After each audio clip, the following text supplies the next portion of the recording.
Welcome to HOJO Radio. Where there's life, there's fun. At a concert or a show, in your own backyard, wherever you go. Budweiser beer is for folks to know. Where there's life, there's Budweiser.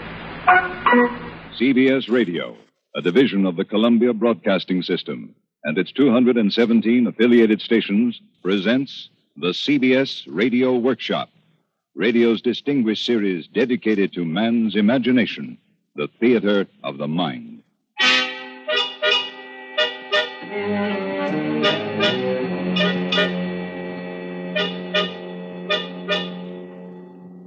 Tonight, from Hollywood, a graphic and dramatic account of one of nature's most terrifying phenomena, storm, from the famous book by George Stewart, adapted and directed by William N. Robeson, with William Conrad as narrator.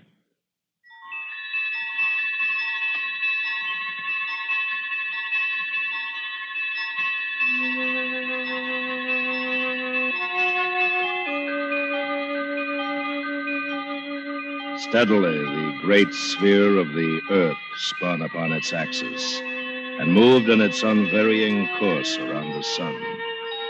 From far-off Venus, a watcher of the skies, if such a one can be imagined to exist, viewed it as a more brilliant planet than any to be seen by us Earthmen. It gave no sign that storms or men disturbed its tranquil round. Bright against the black of midnight, or yellow in the dawn, the earth hung in the sky, unflickering and serene.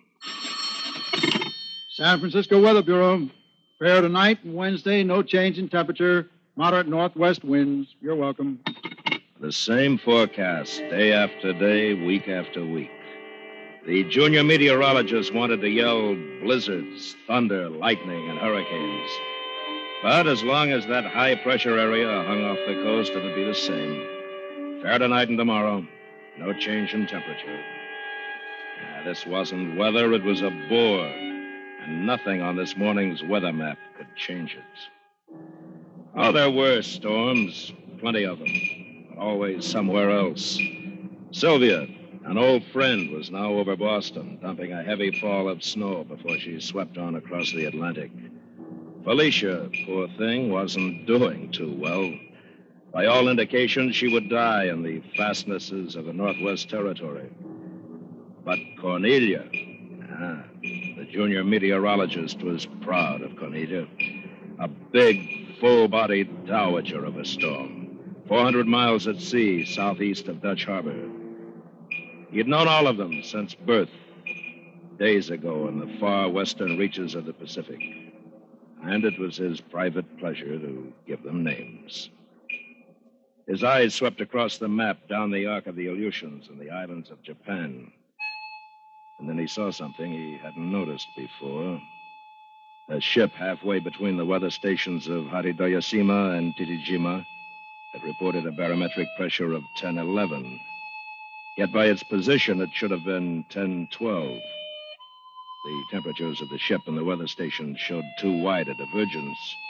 The wind forces in the directions were at variance. Cold air from the tundras of Siberia had met warm air from the coral atolls of the Southern Ocean. So he rerouted a section of the 10-12 isobar, drew a little ellipse like a football around the figure 10-11. Mariah. This one shall be Mariah.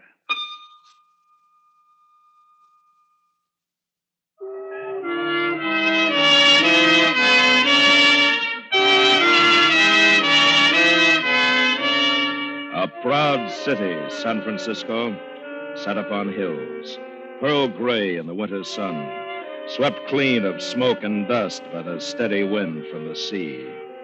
A city of towers and banners standing out stiff in the northwest wind. In the streets of the city, women clutched at their skirts and men at their hats in the invigorating sun-filled breeze. And they greeted each other with sparkling smiles. Great weather we're having. Puts life in a fella. But out in the country, There was a drought in the vast Central Valley. The grain in the grasses curled by drought ceased growing. And the well-to-do cattlemen ordered cottonseed meal at the Fresno mills. And in Tehama County, a not-so-well-to-do cattleman received a polite but firm letter from his bank. And an hour later, in the barn, they found his body hanging.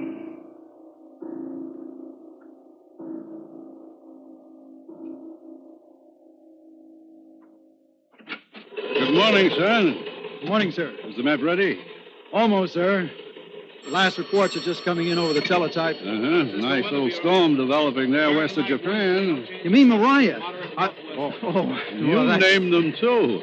Well, just to myself, sir. It must be nice to be new to the game. I used to do it when I first came to work here. Oh, you did? Yes, I called them mostly after heroes I'd read about in history books, Hannibal and so forth. I remember General Lee developed into a terror, but Genghis Khan was a fizzle. Well, I've been using girls' names ending in IA, but I'm nearly running out. There's Felicia over Hudson's Bay, and Cornelia's still doing fine in the Gulf of Alaska. Where'd this Mariah come from? Incipient. Day before yesterday, north of Titajima. She'll bear watching. You know the old saying. What's that, sir? The Chinaman sneezing in Shensi may set men to shoveling snow in New York City. Mariah did bear watching. Half as large as the United States, she rolled across the Pacific at 1,000 miles a day. Yet nowhere did she touch land. So vast and empty is the great ocean between the Aleutians and Midway Island.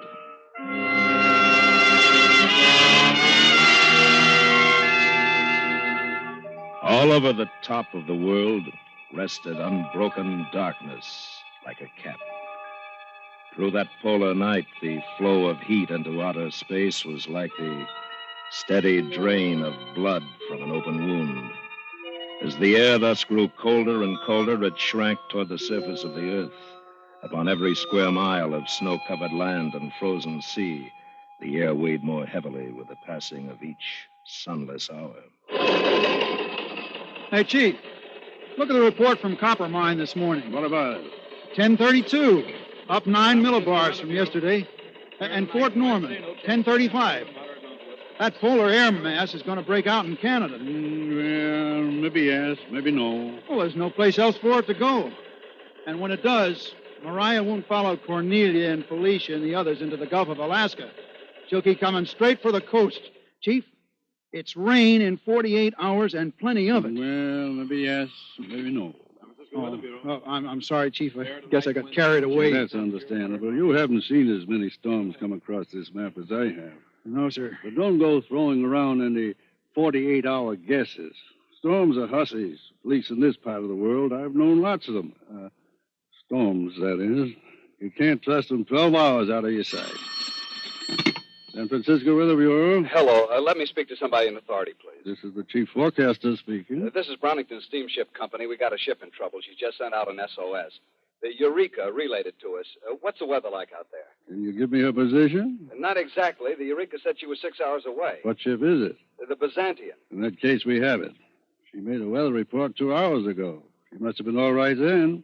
Just a minute, let me check. Well, for heaven's sakes, hurry. It's mostly a local crew. They've got wives and families in the Bay Area. We've got to notify them. I understand. Here we are. From the Byzantium reported she had a 9-point wind. That'll be about 50 miles an hour. But it's going to get worse. In an hour, it'll be blowing a whole gale, 60 miles an hour anyway. For another hour, it'll be even worse than that, with gusts up to 70. It's a hurricane, then, a typhoon. Look here, there's no sense in panicking. It's not a hurricane. It's not a typhoon. It's a storm, a very big storm. Make that clear to your people and to the newspapers. The Byzantium will be through the worst of it in the next 2 hours. After that, it'll fall off.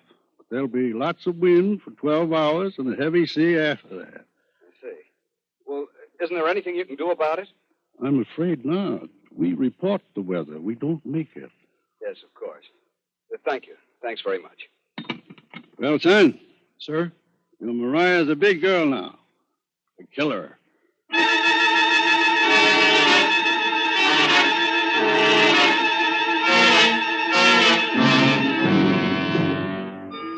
Arctic islands and the ice floes of the Beaufort Sea, the polar air swept southward across the plains at 50 miles an hour, across Alberta and Saskatchewan. By noon, it engulfed Edmonton.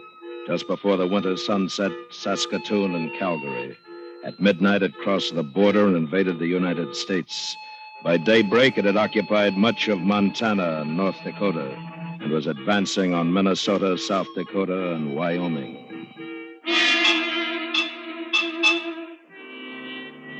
But in San Francisco, the proud banners on the tall towers still streamed southeast in the winter sun. Continued fair today. No change in temperature. Got the map filled in, son? Yes, sir. Just finishing. How does it look to you this morning? Well, I said yesterday it'd rain inside 48 hours. I say now it'll rain inside of 24 hours. Pretty sure of that, huh? Positive. Let me have a look. Your Mariah's come a long way in 5 days. Yes, sir. Look at that cold front east of the Rockies, right out of Canada. Just as I forecast. Did you forecast this, too? What's that, sir? Part of your cold front slipped west across Alaska, as far south as Seattle. No, sir, I didn't expect that. Care to forecast the possibility of it continuing south? Well, sir, my guess is that Mariah will get here before it does. Son, in this game, you can't afford to guess. There are a lot of factors on this map that argue against rain. There's this cold front. There's the Pacific High, still has been for weeks. There's Mariah, and nothing's going to stop her. Chief. Yes, Chief. Whitey. Chronicles on the wire. They want the forecast. Tell them I'll have it for them in 10 minutes. You see, son, it's up to me. If I say that one word, rain, the weather forecast won't be in a box at the bottom of the front page. It'll be in boxcar letters in the headlines. That single word will be the biggest news story in California. Thousands of people will change their plans because of it. Hundreds of businesses and industries will adjust to it. And if it doesn't rain... But it's going to. It has to. Would you like to take the responsibility of guaranteeing it? But, sir... On the other hand, if I forecast fair and it rains, that mistake might mean millions of dollars lost and the illness and the death of more people than a man likes to think about. Yes, sir. Of course, it's possible that the Pacific High will hold, and it's possible that the polar air will get here before Mariah does. But it's not probable. And we must forecast probable, not possible weather. Whitey. Yes, Chief. Get on the phone and order up storm warnings on the coast from Point Arena to North Head. Yes, sir. You, son, call the Chronicle and tell them we'll have the complete forecast in 5 minutes, but tell them to set the headlines and get ready. It's rain. Rain. The load dispatcher of power and light was ready for the electric heaters that would be turned on against the chill, and the lights that would burn later in the morning and earlier in the evening. Somewhere in his maze of high and low voltage wires, his powerhouses and his dams, there would be trouble. But he was ready. Rain. The plant superintendent of the telephone company sent some extra men up along US 40 in case things went bad on the pass. Rain. The general manager of the railroad dispatched the assistant divisional engineer and the chief trainmaster to Immigrant Gap and Norton to take charge of track clearance in the pass. For rain on the coast, rain in the valley, rain in the motherlode meant snow on the pass.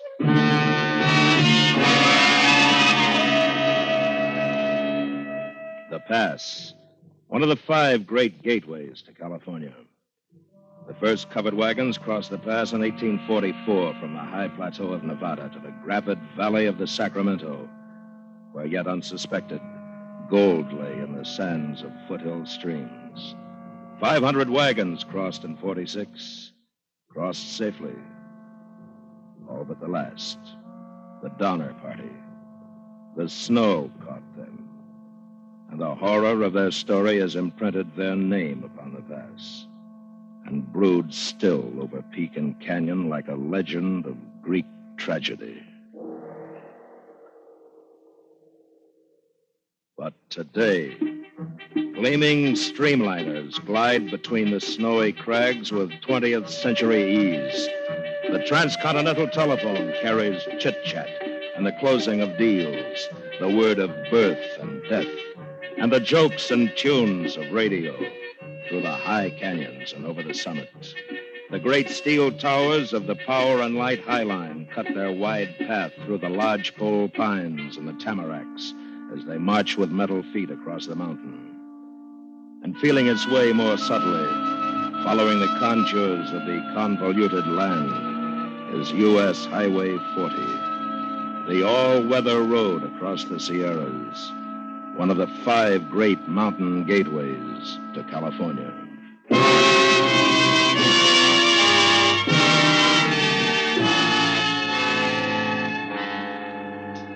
Far out at sea, the crippled freighter Byzantium, her rudder jury-rigged, made for Honolulu in repairs under a sunny sky.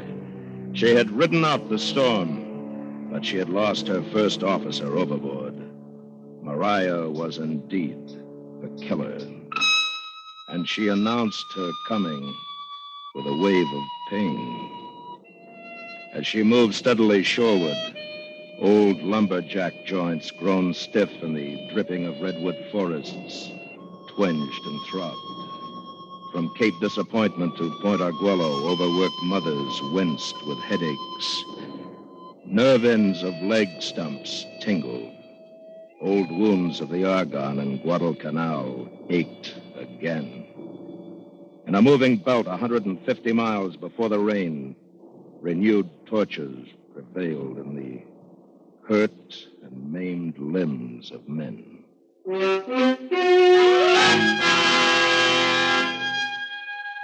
First, so fine was the rain, it was as if the low-lying mist had merely swooped a little lower. And then for a moment, it was gone. But it came again. Minute by minute, unhurrying. The rain grew thicker and more steady.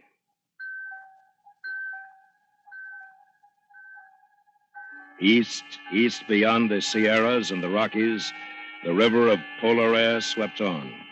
Behind it, the snow-plastered houses of Cincinnati and Louisville, the quick frozen ponds of the Ozarks. In Abilene and Fort Worth and Dallas, they felt it now. And men battling their way along gale-swept streets reminded themselves. Between Texas and the North Pole, the only windbreak is a barbed wire fence.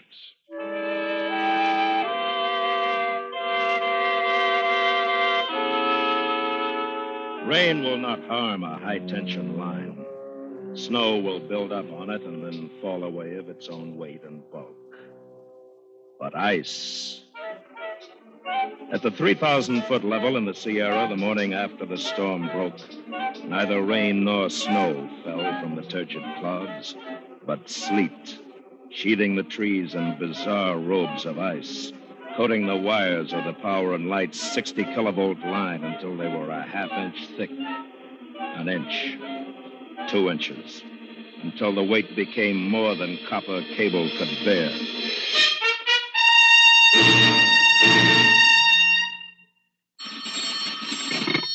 San Francisco load dispatcher. This is Ringo, substation operator.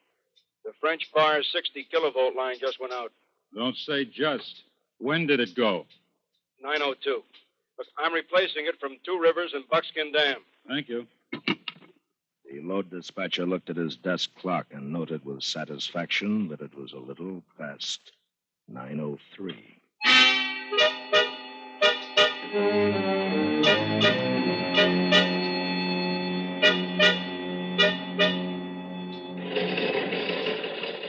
I know I'm seeing it, but I just can't believe it. What's that, son? For this morning's map. It just isn't supposed to look like this. Storms should move from west to east between the high-pressure areas of the pole and the Tropic of Cancer. They do, in the textbooks. But it looks like El Maria's trapped. Well, that's what I mean, sir. Trapped between that polar breakthrough over the plains and the one that came in over Alaska. Why, it could go on raining for days. And very well might.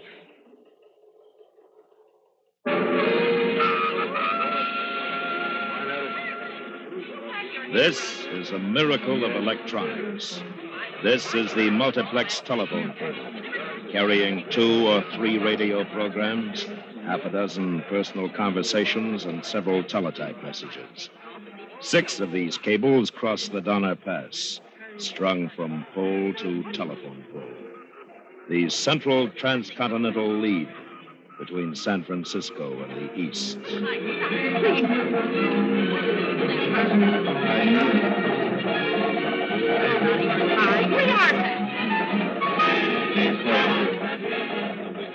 In 1579, the same year Sir Francis Drake landed on the coast of California, a cedar sapling sprouted on the lip of a ravine far up in the Sierra Nevada.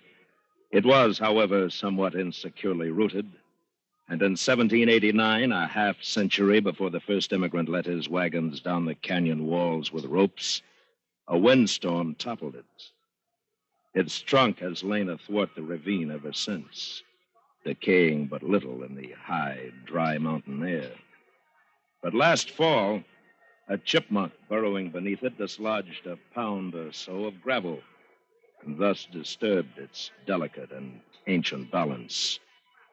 And the weight of Mariah's snow finished the job. Now the log begins to roll, slides sidewise, upends and drops over the canyon's edge. 100 feet below, it strikes squarely among the cross-arms of pole 1-243-76 of the Central Transcontinental League. Operator? Hello, operator. This is the operator. I've just been cut off from New York. I'm sorry, sir. Sorry's not enough. What's the matter with you people? Hold the line, sir. Company as big as yours, you'd think they'd give better service. Absolutely ridiculous. This is an important Here call. is your party, sir. I'm sorry for the delay. You should be. Hello, Harry. Yeah, what happened? Who knows? Well, anyway, let's pick it up where we were before. You can't pick it up exactly where you were before, sir. Before, you were talking from San Francisco via Salt Lake, Denver, and Chicago. Now you were talking to New York through Los Angeles, Oklahoma, and St. Louis, over one of the alternate circuits which had been previously set up by a telephone company traffic superintendent who knew what a storm could do on the Donner Pass.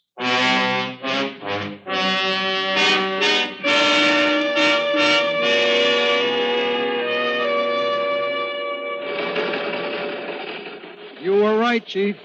Huh? Look at this morning's map. That polar air that broke through over the plains finally made it across Mexico. It's out in the Pacific now. Uh-huh. Joining up with Mariah. That'll be the death of her. But she'll give us trouble tonight. How's that? That old polar air mass is only a few hundred miles wide, but she's cold and dry below and warm and moist on top. When she hits Mariah, she'll blow her into bits. Cloudburst, hail and snow, thunder, lightning, and damnation.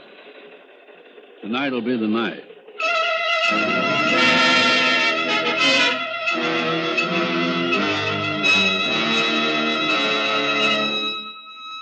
U.S. Highway 40 was still open, but only because the road superintendent and his crew had pushed the flangers and the rotaries around the clock for nearly 72 hours.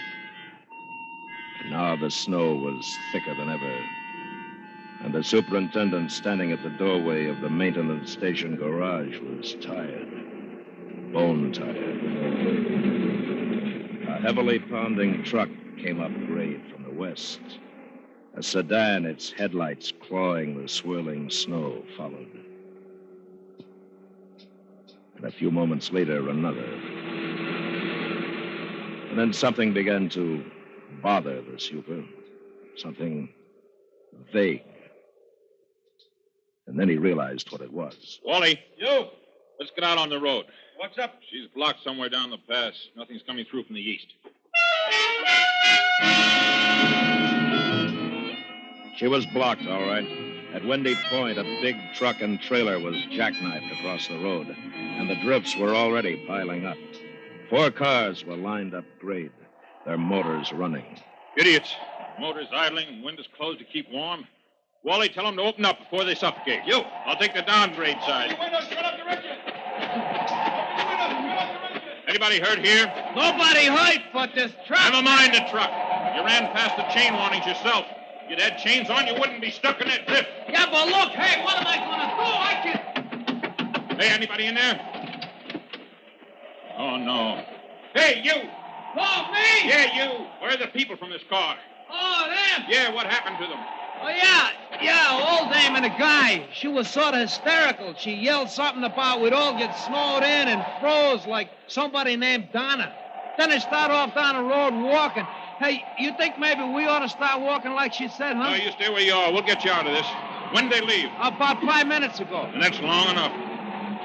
Hey, what's the matter up ahead? Road's blocked. You see a couple of people walking down grade? Yes, we wonder. You got chains? Sure, I always got chains. I'm from Colorado. Good, then you must know mountains. Now listen to me, Jack. I'm the road superintendent here.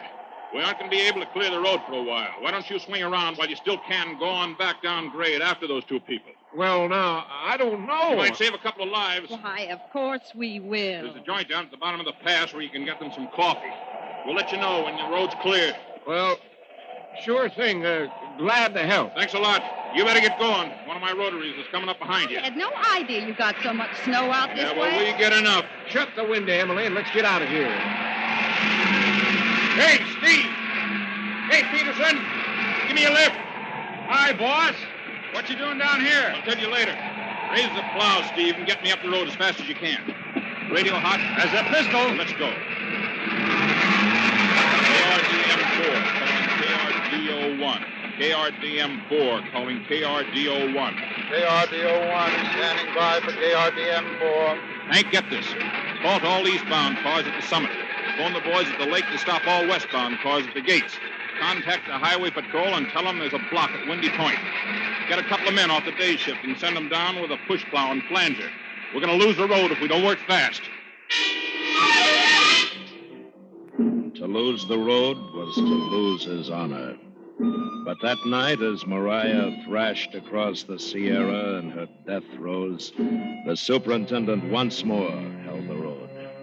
Once more, the storm gave out before his machines did, or his men. Once more, there would come a time and a storm, he reminded himself, when they might not. San Francisco Weather Bureau. Fair today and tomorrow. Moderate northwest winds. Slightly cooler. You're welcome. The junior meteorologist turned back to his map, filling in reports from land stations across half the world and ships spun out upon the great ocean. But soon he let his eyes wander down the Kuril Islands and across the Sea of Japan, where surely a new wave should be forming, a wave which might develop into another great storm, like Maria. But now, no ship happened to be at the proper location. Get a can of Dr. Lyon's tooth powder today for a few cents at any drugstore. See what a surprise you get the first time you use it. We believe you'll never again return to ordinary, less effective ways of cleaning your teeth. HOJO Radio, we're your old-time radio headquarters. Stay tuned.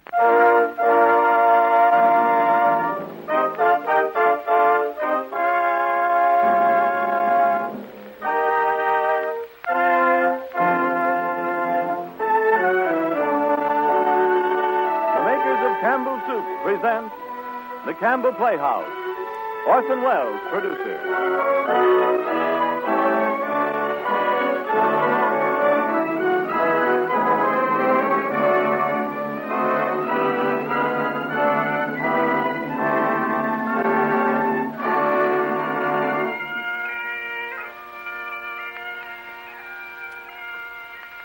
Good evening. This is Orson Welles. The play tonight, What Every Woman Knows. Our guest, Miss Helen Hayes. Except that Helen Hayes is now so regular a visitor to the Campbell Playhouse that we're bold to call her a member of the family. But I think I've told you she's promised to appear with us, and only with us, as many times this year as she can manage. Last week she was busy getting ready a new play which opens soon on Broadway. But tonight, openings notwithstanding, she kept her promise, and here she is to play Maggie for you. Maggie in the beautiful, warm-hearted comedy What Every Woman Knows. J.M. Barrie wrote no better play. And if you saw Miss Hayes in the play or the moving picture, you will never forget it. I'd like to tell you more about it. I'd like to talk about Barry, about Miss Hayes, too, but I'd rather give the time to the show itself. And I hope when it's over, you'll agree with me.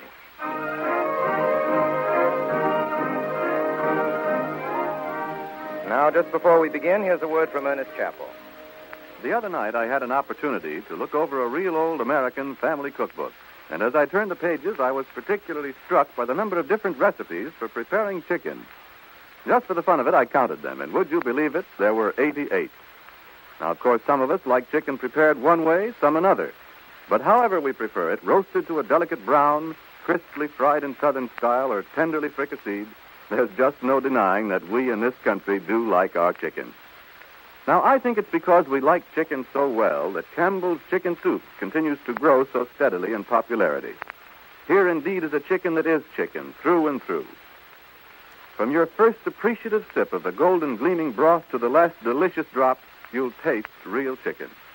And there are whole pieces of tender chicken meat in it and fluffy white rice full of the flavor of the chicken to add still more to your hearty enjoyment of this homey, old-fashioned chicken soup. And so I say, just as sure as you like chicken, you like Campbell's chicken soup. Won't you have it for dinner, perhaps tomorrow night? And now Helen Hayes and Orson Welles tell us what every woman knows.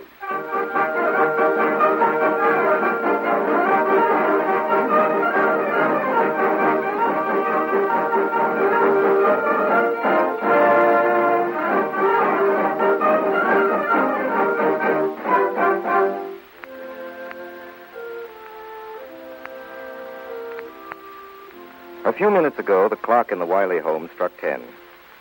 And a few minutes before that, Alec Wiley and David, his son, came in from outside wearing black coats and their Sabbath boots.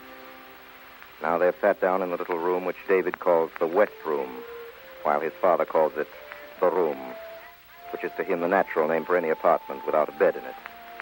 Maggie Wiley, who is David's sister, calls it the Library, because there's a bookcase of pitch pine along one wall which contains 600 books with a glass door to prevent you from getting at them. We could describe Maggie Wiley for you at great length, but what's the use? What you really want to know is whether she's good-looking. No, she's not. She has soft Scotch speech and a more resolute manner than is perhaps fitting to her plainness and, well, in a few seconds she'll be with you herself. Maggie, who is not good-looking. Who was at the meeting, Father? Well, Maggie, there was the Minister of Galashiels. He has to be remembered to you. Father. And, I mean... I suppose you mean what you say, Father. I hear, David, that the Minister of Galashiels is to be married to that Miss Turnbull. Well, I can see she's made a poor bargain. How can you say that, Father, when you don't know her? I expect she's full of charm. Charm? What is that exactly, Maggie? Charm? Oh, it's a sort of bloom on a woman. If you have it, you don't need anything else. And if you don't have it, it doesn't much matter what else you have. Some women, the few, have charm for all, and most have charm for one. And some have charm for none. Well, I have a sister that has charm. No, David, you haven't. But, Maggie, you... Oh, come now. Let's be practical. Let's go to our beds. It's 10:15. Well, I don't feel very sleepy yet. Nor me either. You go along, Maggie. Good night to you, Maggie. Both of you aren't sleepy? When is it well known 10 o'clock is our regular bedtime? Yes, it's common knowledge that we go to our beds at 10, Maggie. That's what we're counting on. Counting on? Yes, keep it young, Wilp. Now go outside and watch. Yes, Father.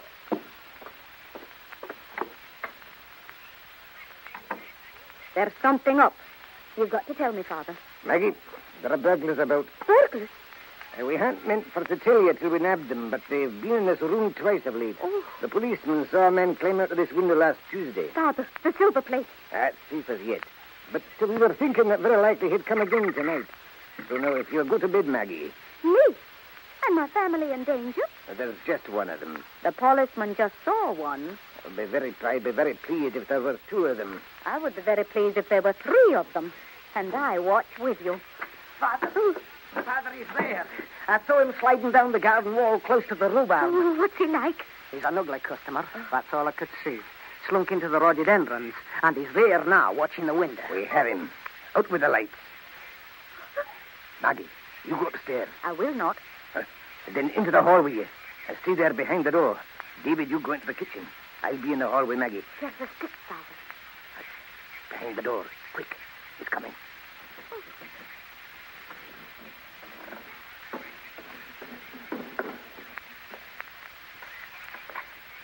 It's the silver.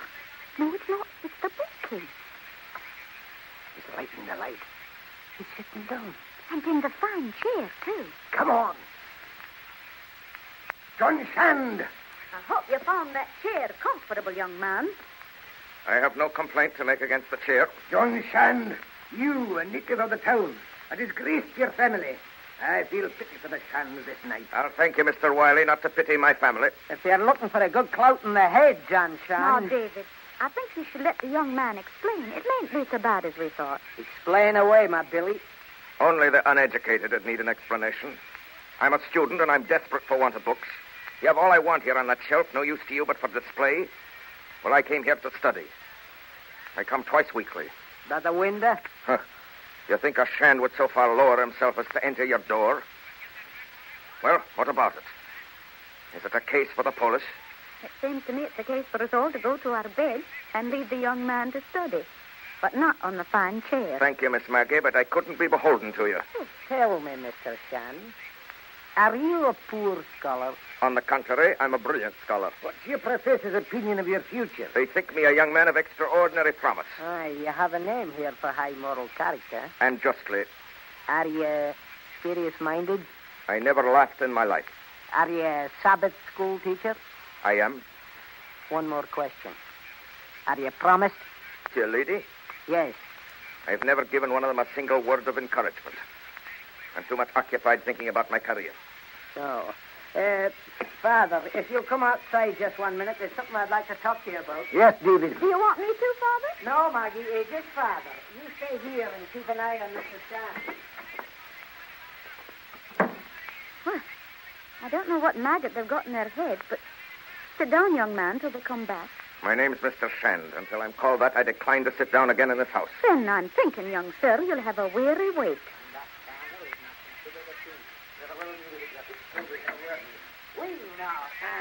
Sit down, Mr. Shand, and pull in your chair. You'll have a thimbleful of something to keep the cold out. Glasses, Maggie. You're not a totaler, I hope. I'm practically a totaler. Well, so are we. How do you take it? Maggie, will you get the glasses? Yes, David. No, David, quick, before she comes back. Mr. Shand, we have an offer to make you. No patronage. Strictly a business affair. Leave it to me, Father. Here are the glasses. Maggie, don't you see you're not wanted? I do, David. Why do you not go, then? I have a proposition to put before Mr. Shand, and women are out of place in business transactions. I think I'll stay here, Father. Well, you'll have to let a bide die, David. Very well, then. But, Maggie, sit here at the table and don't interfere, mind. Mr. Shand, we're willing, the two of us, to lay out £300 on your education. Take care. On condition that 5 years from now, Maggie Wiley is still unmarried, can claim to marry you should such be her wish. The thing to be perfectly open on her side, but you to be strictly tied down. Now, what have you to say? Decide. I regret to say... It does no matter what he regrets to say, because I decide against it. Oh, and I think it's very ill done of you to make any such proposal. Quiet, Maggie.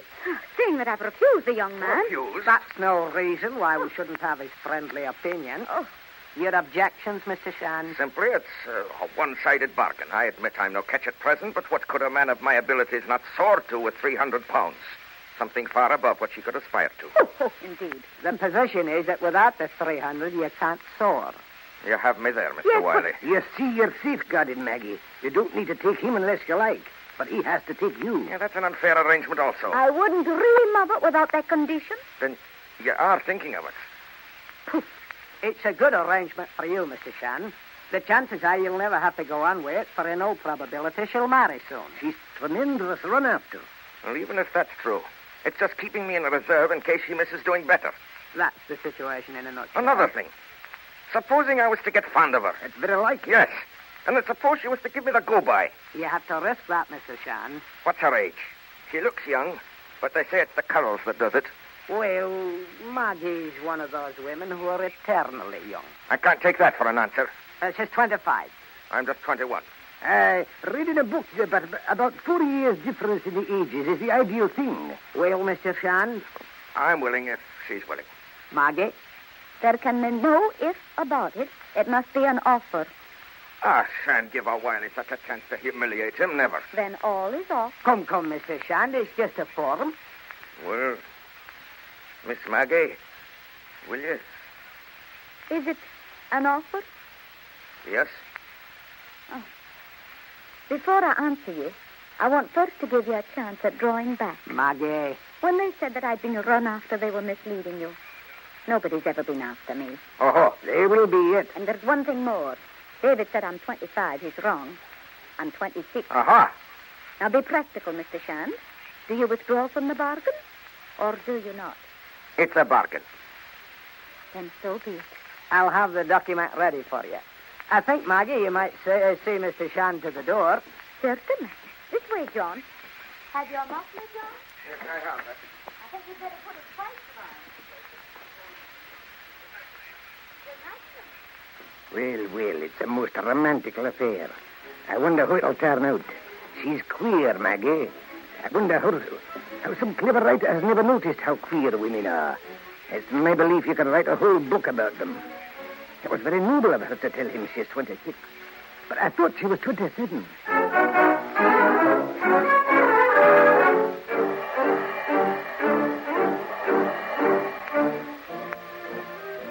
Six years have elapsed, and John Chand's great hour has come. Perhaps his great hour really lies ahead of him. Perhaps he had it 6 years ago.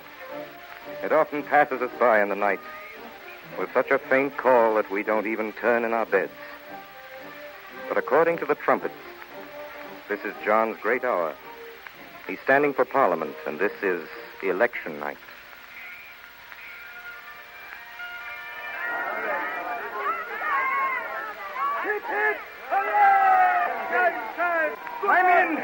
I'm in. I'm elected. Majority 244. I'm John Shand, MP. Majority 244. I've beaten the baronet. I've done it, Maggie. And not a soul to help me. I've done it alone. Yes, John. I'm as hoarse as a crow, and I have to address the Caucasians Club. Will you stay right there, John, and rest yourself a minute? What are you frowning at? I was thinking of the Peregrine. Just because I beat him, he took mean advantage and congratulated me in French. Oh. Would it help you, John, if you were to marry a woman who could speak French? Not at all. Mon cher John, laissez-moi parler français. Je suis la seule française de ma famille écossaise. Listen to her, John. Listen to her. She's been learning French without her knowing it. Very good, Maggie. Very good. Wait a minute, John. Look at me. Look at me. This is London. And this is our first reception, and Mrs. John Shand is receiving at the door. How do you do, Sir Peregrine? J'espère que vous êtes très bien. So sorry we beat you at the polls. I'm thinking the baronet would sit on you, Maggie. I've invited a lord to sit on the baronet. Maggie, you're daft. Mr. Shand! Mr. Shand! What is it? It's some swell. They're outside, a carriage and pair. Two ladies, and they asked to see you. You know who they are? One of them is Lady Sybil Tenterton. Lady Sybil, eh? Who's she, John? That's the sister of the baronet. A married woman? No, Maggie. And there's an older lady. Foreigner, she sounds like. What am I to say to them, Mr. Shand? I am very busy, but if they care to wait in here, I hope presently to give them a few minutes. Good heavens, Mr. Shand, you can't do that. You heard what I said? Yes, Mr. Shand. Come on now. I'll go up and let the crowd see me from the window. Help him, I'll be back in a moment, Maggie. Yes, but John, what are we to do with these ladies? Your reception, Maggie. Oh, but John, David. Oh, Father, I'm afraid. I don't... This way, my lady. Yes, my lady. Mr. Shand said for you to wait. Oh, did you really insist on seeing him? Yes, I do, Sybil. I insist on seeing the great man. Oh, dear. Will you have a chair, my lady? Oh, thanks. Ah, so these are Mr. Shand's headquarters, eh? They are. Ah, how fascinating. If you'll excuse me, ladies, I'll go and tell Mr. Shand you're here. Oh, really, there is no hurry. I'll tell him now. He seems so agitated. Perhaps he is some relation of Mr. Shand's, eh? Sybil, I believe you're asleep. No, I'm not, Auntie. Sybil, don't you love a strong, self-made man, huh? I never met one. Ah, neither have I. But if you did meet one, would he wake you up? How do you say he'd find there were two of us? Ah, I think he would. Ever been in love, you cold thing? I've never shot up in flame, Auntie. Think you could manage it if Mr. Wright came along? Yes? Mr. Chandler will be right down directly. Oh, thank you. Lady Sybil and I were wondering, is this Mr. Shand a married man? No, he's not married. But he will be soon. Oh? Is she a friend of yours? I don't think much of her. Well, in that case, tell me all about her. There's not much to tell. She's common, stupid. Oh, but it is not that sad. Oh, figure to her yourself how many men with greatness before them have been shipwrecked by marrying in the rank from which they sprang. I've told her that, but she will not give him up. No. Why should she if he cares for her? What's her name? It's Maggie. Oh, that is very, very sad, is it not? I am afraid this Maggie will be the ruin of Jan. Oh, that's him now. He's coming down. Sorry to have kept you ladies waiting.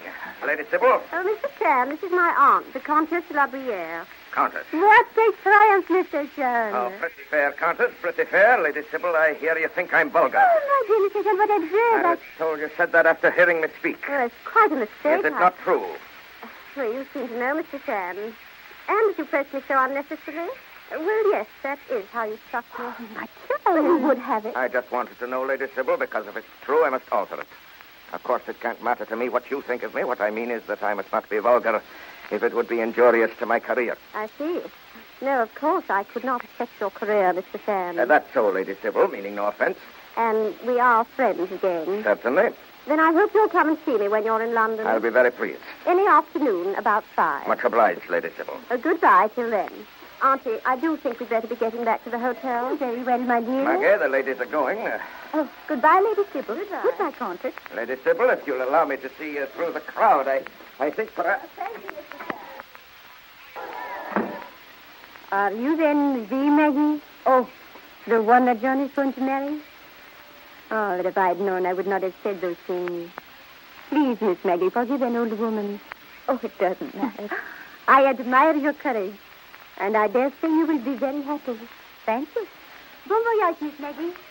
Goodbye, Countess. Countess! Well, that's that. Have you more speaking to do, John? I must run across and address the Caucasians Club. Oh, yes. I wonder if I am vulgar, Maggie. Oh, no, John, of course you're not. John, you couldn't stay and have a little talk a few minutes, huh? Yes, if you want me, Maggie. The longer you keep them waiting, the more they think of you. When are you to announce that we're to be married, John? It won't be long. You've waited a year more than you'd need to have done, Maggie. So I think it's your due I should hurry things up now. That's noble of you. Is it terribly hard to you, John? It's not hard at all. I can say truthfully, Maggie, that all and nearly all I've seen of you in these 6 years has gone to increase my respect for you. Respect? And a bargain's a bargain. If it wasn't that you're so glorious to me, John, I would let you off. In my opinion, Maggie, it will be a very happy pair. Yes, John.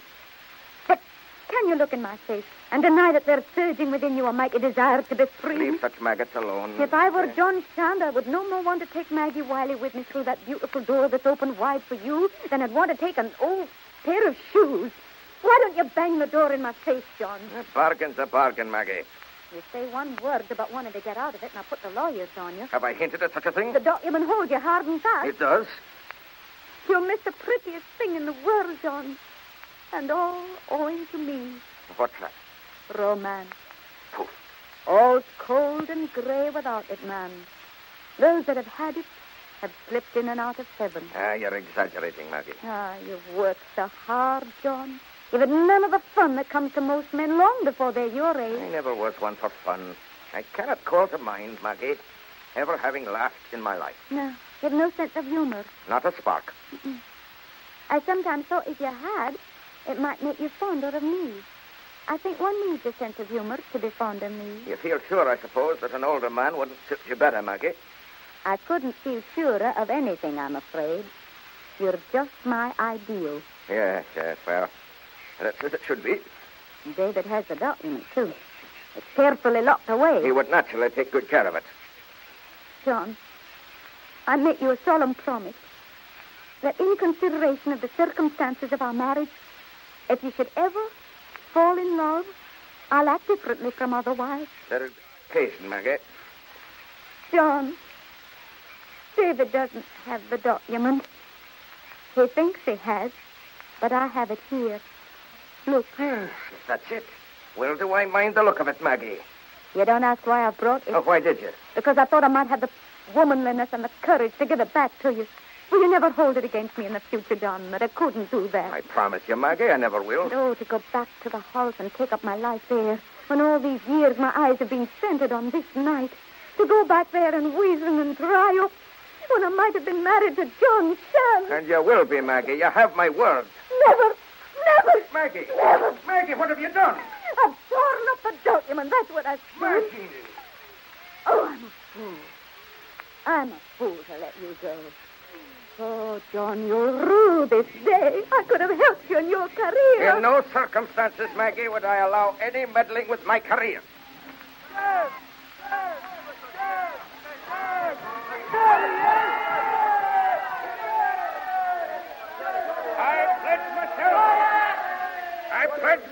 I pledge myself to the preservation of human liberty.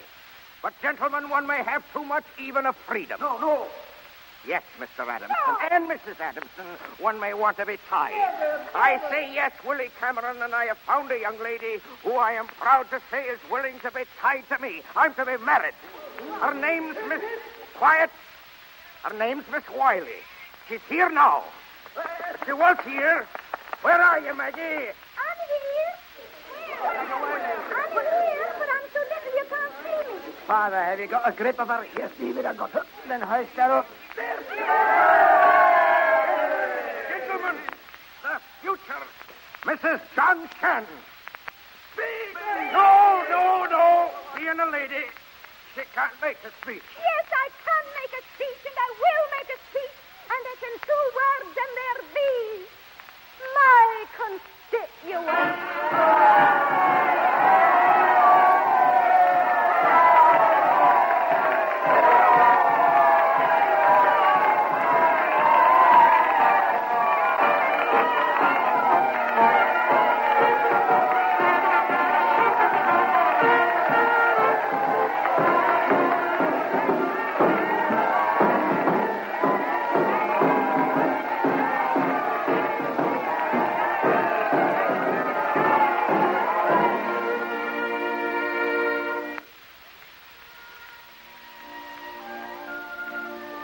You are listening to the Campbell Playhouse presentation of What Every Woman Knows, starring Helen Hayes and Orson Welles. This is the Columbia Broadcasting System. Keep it tuned right here to HOJO Radio for more classic old-time radio. This is Ernest Chappell welcoming you back to the Campbell Playhouse. In a moment, we shall resume our presentation of What Every Woman Knows. I want to take just a minute to talk to the best home cook in the world. I don't know who she is, but if she lives at your house, I hope she's listening to me. She's the good home cook whose boiled frosting, for instance, is just right every time, and whose years of cooking have taught her how to make a cream sauce that's a miracle of smoothness. Naturally, we all honor her for the pride she takes in preparing her fine dishes. And so it's to her especially that I want to say this about Campbell's soup. All the skill, the patience, the careful tending of the kettle that you would give to the making of soup, we at Campbell's give to the blending and cooking of our soup. Years and years devoted just to soup cooking have helped us learn how to make them as fine as soups can be. You'll understand why we're proud of our soups and why we'd like to make soup for you. Will you give us a trial? Try, for example, Campbell's chicken soup, a soup with deep, rich chicken flavor clear through. Or try Campbell's vegetable soup, a soup that's almost a meal in itself. If you'll do this, I'm almost certain you'll join the many, many other good home cooks who put away their soup kettles for good. I believe you'll let Campbell's make soup for you, too. Now we resume our Campbell Playhouse presentation of What Every Woman Knows, starring Helen Hayes and Orson Welles.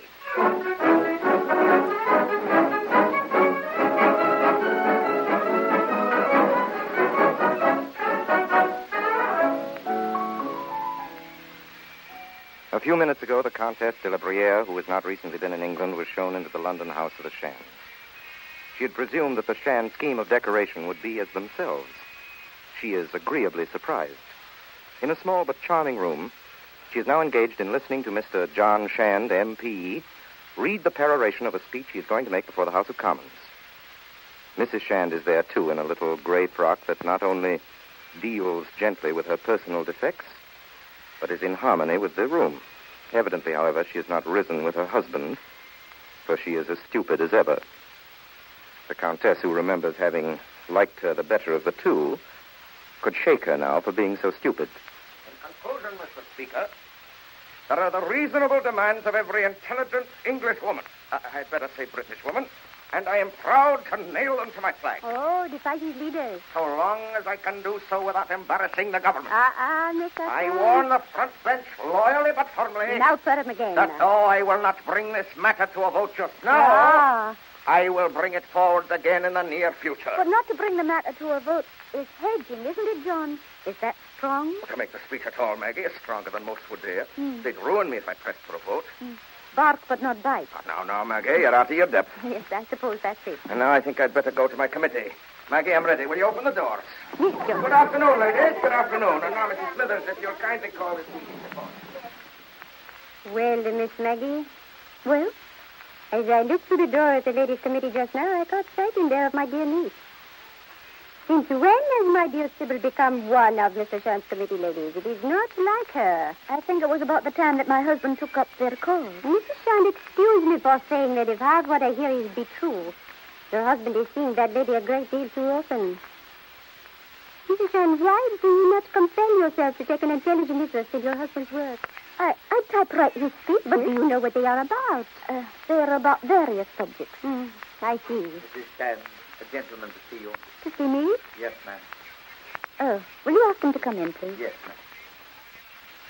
The card says Mr. Charles Venables. Charles Venables? Mr. Venables is a minister of your cabinet, one of the most powerful men in the country. Really, Countess? But since you know him so little, why should he call on you? I wonder. Mr. Charles Venables. I hope you'll pardon my calling, Mrs. Shand. We had such a pleasant talk the other evening. I think it's very kind of you. Do you know each other? The Comtesse de la Bruyere? Countess, how delightful. Mrs. Shand, I warn you, Mr. Venables is an old friend of mine. He is here for some crafty purpose. Oh, surely not. I hope your husband is well, Mrs. Shand. Yes, thank you. You know, Mrs. Shand, I admire your husband very much. He puzzles me a little. I've known few men make a worse beginning in the house. He had the most atrocious borough public park manner. No, he hadn't. Well, at first he did. But by his second session, he'd shed all that. And he's now a pleasure to listen to. I think so. Then again, I admire him for his impromptu speeches. What's impromptu? Unprepared. Oh. They have contained some grave blunders, not so much of judgment as of taste. I don't think so. But he's righted himself subsequently in the neatest way. I've always found that the man whose second thoughts are good is worth watching. And you are wondering, Mr. Venables, whether Mrs. Shand can tell you who gives Mr. Shand these second thoughts. I know. You have even thought it might be his wife. Me? Oh, I would like to see anybody try to give thoughts to John. Forgive me. I see I was wrong. And now, if he's at home, Mrs. Shand, may I see him? I'm going to be rather charming to him. Yes, he is. Yes, but... Well, that is to say, if he proves himself the man I believe him to be. He's very busy just now. He has a ladies' committee in the dining room. I think he'll see me, Mrs. Shand. Is it something about his speech? Well, yes, it is. Oh, I know it by heart. These are the demands of the intelligent British woman, and I'm proud to nail them to my flag. Look, very well, Mrs. Shand. And I don't care how they may embarrass the government. And I warn the front bench loyally but firmly that whatever the consequences may be, I will bring this matter to a vote. Capital. Oh, you mean you are pleased to know that he means to bring the matter to a vote? Delighted. The courage of it will be the making of him. Mrs. Shand, let's have him in at once. Yes, indeed. Let us have him in. Oh, yes, Mr. Venables. I'll tell him you're here. And now, ladies, we come to the matter of my speech. The speech that I propose to make this week before the House... yes, Maggie, what is it? Mr. Charles Venables is here to see you, John. If you ladies would excuse me for a moment. Excuse me. Mr. Venables, this is an honor. How are you, Shand? I see you're a busy man, so I'll come to the point immediately. You may know that we're to have a big meeting at Leeds on the 24th, and 2 ministers are to speak. There's room for a third speaker, and I'm authorized to offer that place to you. To me? Yes. That would mean speaking for the government. Almost like a cabinet member. In a way, yes. John, isn't that wonderful? Mr. Venables, here is the speech I'm making in the House tomorrow. Thanks. If you still make me the same offer after you've read it. I assure you we look on the speech as a small matter. The thing that really decided it was your determination to put the matter to the vote. To put the... What's that? And the government agrees to that, too. You agree to put the matter to a vote? Yes, we agree. But you've been threatening to excommunicate me if I dared. All done to test you, Shand. Test me? Yes, Shand. Had you been intending to talk big in this speech and then back down through fear of the government, we'd have had no further use for you. I understand. Well, I'll take the speech along. But it isn't really necessary to, sir. There's only one copy, John, you know. Let me make a fresh copy, Mr. Venables, and send it to you in an hour or two. Oh, I couldn't put you to that trouble, Mrs. Shand. Really? I'll take good care of it. If anything were to happen to you on the way home, Mr. Venables, wouldn't whatever is in your pocket be considered the property of your heirs? No, there's all, Shand. I think after that you'd better take your speech back immediately. You see, Countess, Mrs. Shand is Scottish, too. So I observe. Well, I must be going now. I'll take you to the door, sir. Goodbye, Countess. It's been a great pleasure. Goodbye, Mr. Venables. Goodbye, Mrs. Shand. Goodbye, Mr. Venables. You hear, Mrs. Shand? One never knows when a man's face is a definite decision. So, madame. I beg your pardon? I said so, madame. I don't know what you mean. Yes, you do. I mean that there is someone who helps our Mr. Shand. There's not. And it is a woman, and it's you. Oh, I help in the little things. The little things. What I want to know is whether your John is aware that you have at all. Well, Maggie, Countess, congratulate me. You heard what he said. I've done it again. I'm so glad, John. And all because you made up your mind to bring the matter to a vote, Mr. Shand. They just guessed I'd be for him because they knew I'm a strong man. As to you, Maggie, you little saw what a good turn you were doing me when you said you wanted me to make a copy of the speech. How, John? Because now I can alter the ends. Oh, so you can. Countess, I tell you, there's a little cherub who sits up aloft and looks after the career of John Shand. Where does he sit, Mr. Shand? Well, it's just a figure of speech, Countess. Well, now I'd better be going back to my ladies' committee. Goodbye, Countess. Goodbye, Mr. Shand. I'm sorry, ladies. Sorry to have kept you waiting, but Mr. Venables. This little cherub we speak of. You are sure it is not down here she sits, Mrs. Shand, right in this room? No, it isn't. Goodbye, Scotty. Goodbye, Countess. And thank you for coming. Maggie, why do you do it? He loves to think he does it all himself. That's the way of men. I'm 6 years older than he is. I'm plain, and I have no charm. I shouldn't have let him marry me. I'm trying to make up for it.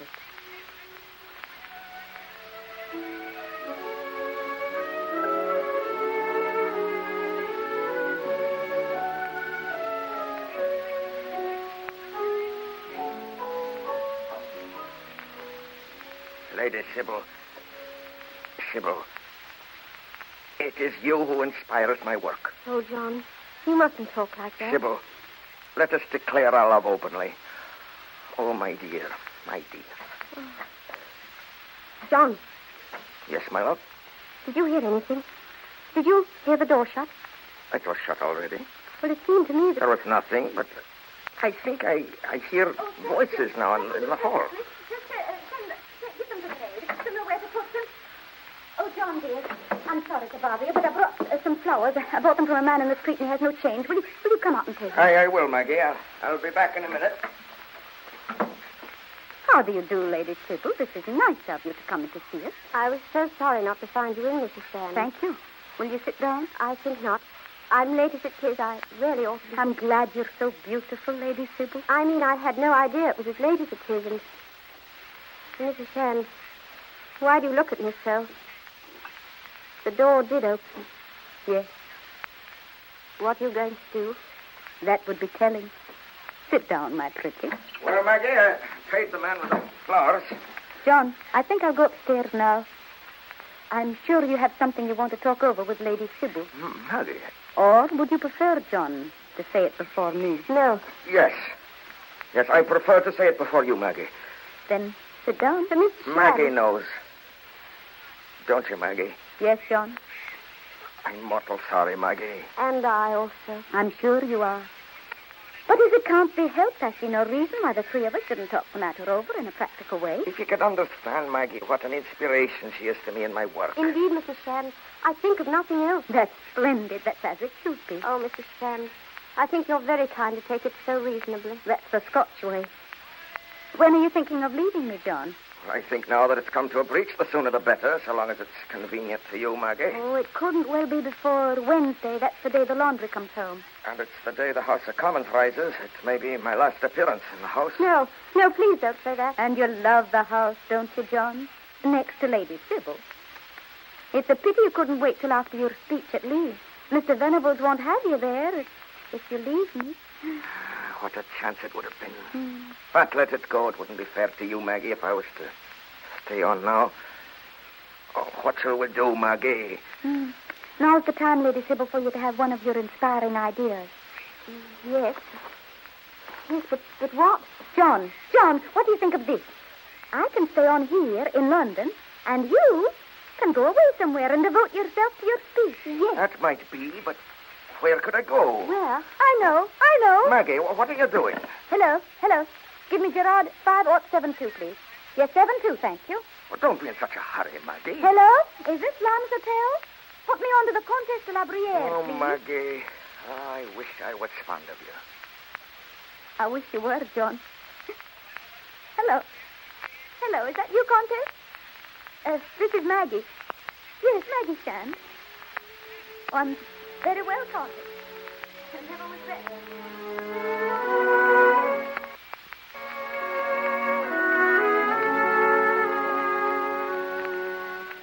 Why, Maggie Shand, you dear abominable one. Why did you not let me know you were coming? It's a surprise visit, Comtesse. I walked up from the station. Well, how is everybody? Yes, quite well. But, my child, he seems to me to be a most unhappy man. Really, Comtesse? What does that please you, oh heartless one? I won't tell you. Oh, I could take you and shake you, Maggie. Here have I put my house at your disposal for almost 2 weeks now for some sly Scotch purpose, and you will not tell me what it is. No. Very well, then. At that game, two can play as well as one. Maggie, I have a nasty surprise for you. For me? Yes. I want Mr. Venables to tell you what he thinks of your husband's latest speech. Oh, that speech. Oh, yes, John wrote me that Mr. Venables was dissatisfied with it and that he was writing another. We have heard nothing of that, Maggie. Well, you know, Mr. Venables says that John's second thoughts are sometimes such an improvement on the first. Yes, I remember his saying that. Well, then, when John shows him his second speech... What are you up to now, Scotty? You know as well as I do that there is no such speech. Comtesse, please. Put your cards on the table, Maggie Shandor. What precisely is that? What? What you've got there, those papers. John's speech? You have written it yourself. I typed it. You guessed that the speech he wrote unaided would not satisfy, and you prepared this to take its place. Oh, not at all, Countess. It's a draft of his speech that he left at home, that's all. With a few trivial alterations by yourself, I swear. Can you deny it? Countess, these insinuations are unworthy of this. Oh, Scotchy. You rang the lady. Oh, did I? Oh, yes. Take this envelope to Mr. Venables, please. But, Countess, you must... And say it is from Mr. Shand. Oh, Countess, how could you? I've a good mind, but I was coming now. Your husband. Oh, and she's with him. My niece, Sybil, shall I get rid of her? No. I want her to be here, too. Now I shall know. No, what? As soon as I look into his face, I shall know. How do you do, Lady Sybil? Maggie. How pretty you look in that frock. You're a feast to the eye. Maggie, you never wrote you were coming. Oh, no, John, it's a surprise visit.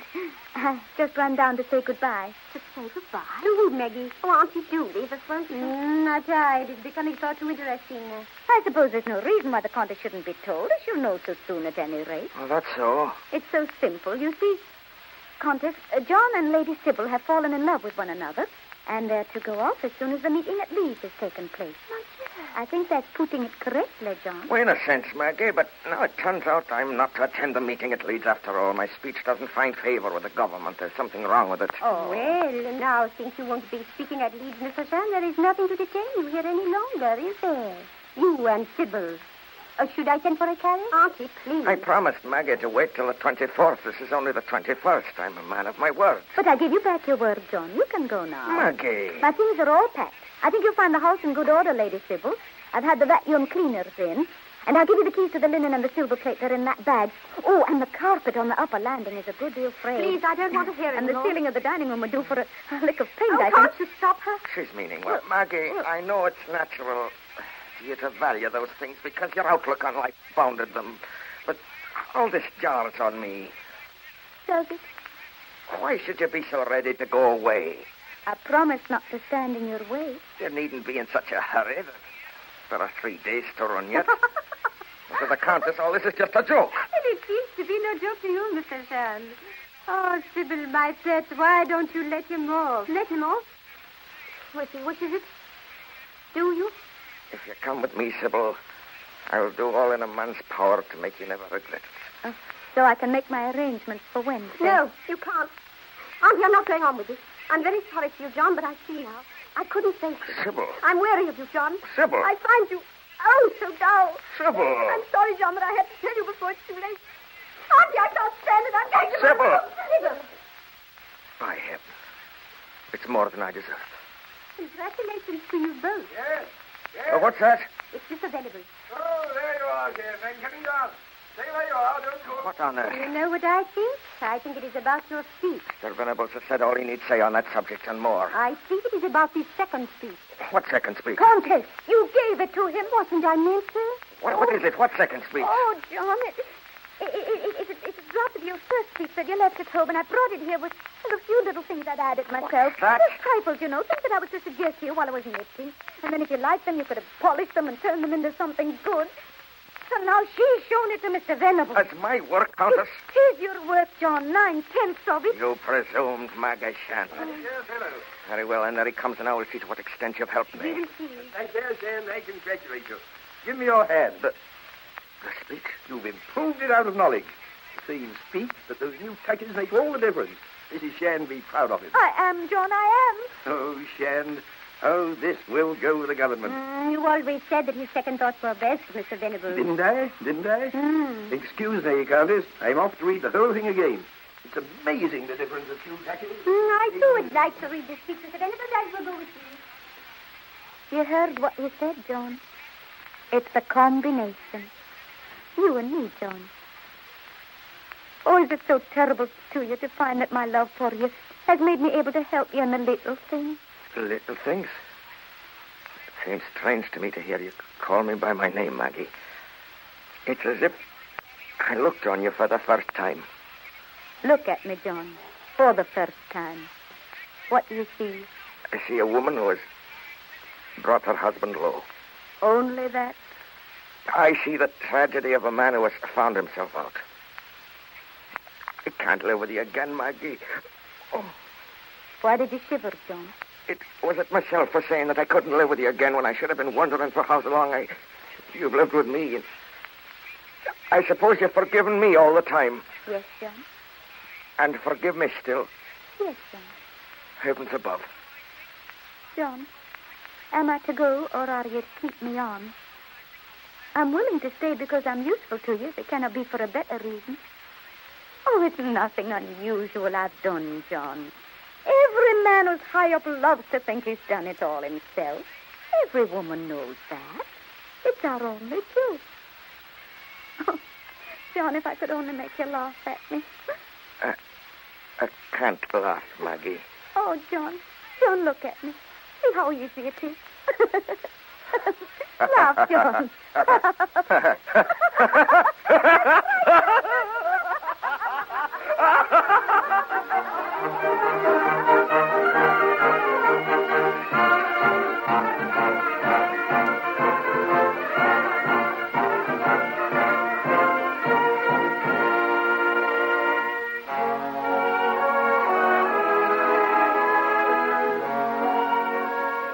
This concludes our Campbell Playhouse presentation of What Every Woman Knows, starring Helen Hayes and Orson Welles.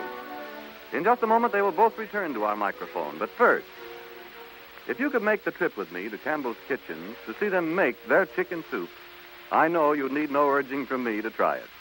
You'd see that Campbell's use not merely some, but all the good meat of carefully selected plump-breasted chicken.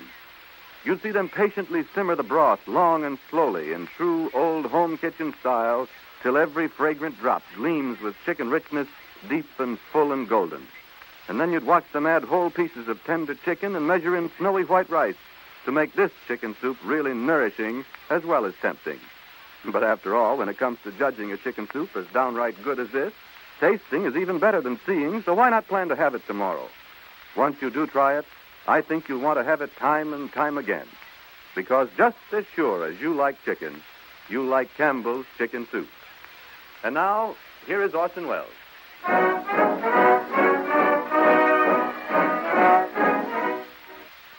In a very short time, ladies and gentlemen, at the Martin Beck Theater, a bouquet's throw from these microphone emplacements, there's an opening. This means the Broadway season has really begun. Also, it means our star will want to get to bed early these nights because it's Helen Hayes' new show that's opening. The name of the new play, Ladies and Gentlemen. I saw it this summer when she tried it out on the West Coast, and I'd like to tell you about it, but she won't let me. Oh, it's not that I don't want to have the story given away, Orson. It's just that somehow one hates to talk about an opening until it's open. Sometimes even then you don't talk about it, unless you can help it. I know just what you mean. Well, I hope you break a leg. Oh, thank you very much, Orson. But maybe you better explain that to our listeners, I mean. I wish you your biggest hit. But you asked me to break my leg. I think we should make your intentions quite clear. Ladies and gentlemen, our producer isn't rubbing his hands and chuckling fiendishly in the hope that I'll end up in the hospital. It's an old backstage ritual. We're superstitious about wishing our friends good luck in the theater, so we wish them the opposite. A compound fracture is likely to interfere slightly with a good performance, so broken bones are the favorite sentiment. They used to kick me in Ireland. Orson, who kicked you? All the Irish actors. Using this good luck business for a pretext? Almost invariably. And now, Miss Helen Hayes, before we say goodnight, allow me to extend in the best tradition of these things our worst wishes. Your new comedy, Ladies and Gentlemen, needs no such mumbo-jumbo, but we throw it in to keep up appearances. Please fall down a deep, dry well. Have hay fever from the flowers you'll get, and may the runs in your stockings be as long as Victoria Regina. You'll break records. Your radio producer and all of us on the Campbell Playhouse entreat you to break a leg.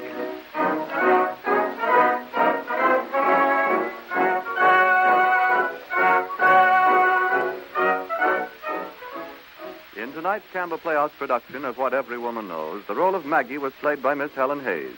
Orson Welles played John Shand. The part of Alec Wiley was played by Alfred Shirley, David Wiley by Everett Sloan.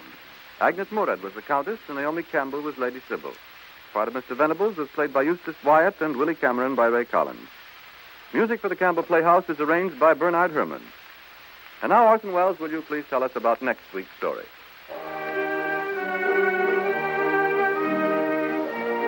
Well, next week. Ladies and gentlemen, I'm ad-libbing this. It's hard to tell you about next week's show because everything that could be said about it has been very well said before me. We've gotten hundreds and hundreds of letters from people all over America asking for adventure and romance on these programs. So to satisfy this evidently increasing appetite for these, we are bringing the favorite work of the world's favorite writer of adventure, Alexander Dumas. We're bringing the story of the man who was imprisoned on his wedding day. And don't tell me you guessed it. And who returned 20 years later for his revenge, the man who was known in Paris as the Count of Monte Cristo. And so, ladies and gentlemen, until next week, until the tragic wedding day of the Count of Monte Cristo and his terrible and exciting revenge, until the swords and daggers and cloaks and poison, concealed murder and revenge, my sponsors, the makers of Campbell Soups, and all of us in the Campbell Playhouse remain, as always, obediently yours.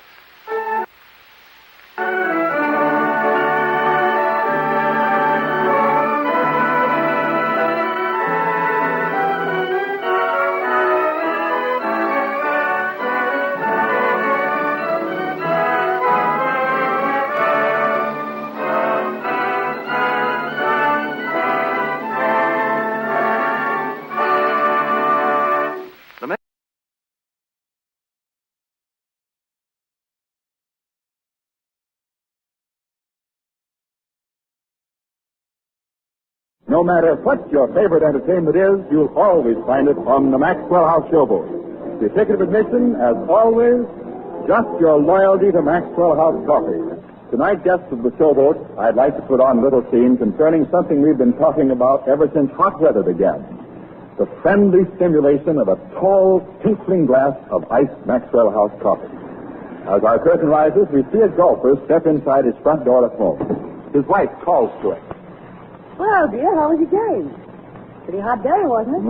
Hot as right. And the game just so-so as usual. Oh, goodness, Mary, I feel all in. Tired. Those last 2 holes took everything I had. Even the shower didn't seem to help much. Guess I'll just sit down in the easy chair and rest a bit. I thought you'd be feeling kind of low and played out, dear. So I'm repeating the wholesome little ceremony you liked so much last week. Yeah? What's that? The most refreshing drink there is. It'll buoy you up all right. And afterwards, I'm sure you'll feel that your exercise was well worthwhile. Here you are. Iced Maxwell House coffee, huh? I tell you, Mary, this certainly does hit the spot. Certain. And, ladies and gentlemen, in golf and tennis clubs, around swimming pools, in the locker rooms at the baseball parks, at the beaches, wherever people are active this summer, you'll find a growing custom. People are drinking iced Maxwell House coffee. And you'll enjoy it, too, whenever you need refreshment. A cooling drink of iced Maxwell House coffee with its friendly stimulation that buoys you up and never lets you down. Stay tuned to HOJO Radio. The NBC Theater presents...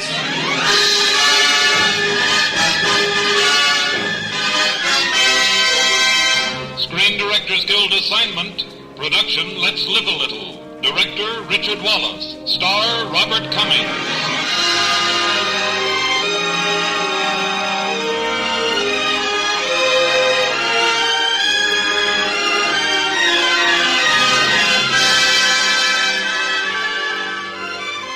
This is the Screen Directors Guild presentation of United California Productions' sparkling new comedy, Let's Live a Little, starring Robert Cummings in his original role, and introducing the director of the film, Richard Wallace.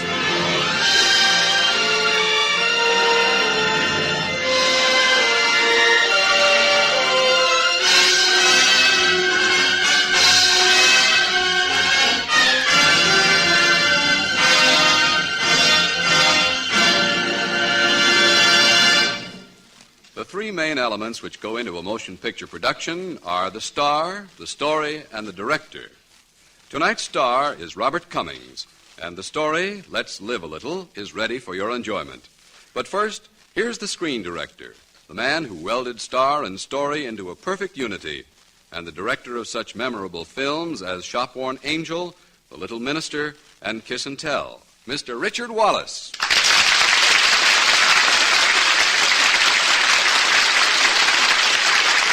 Thank you.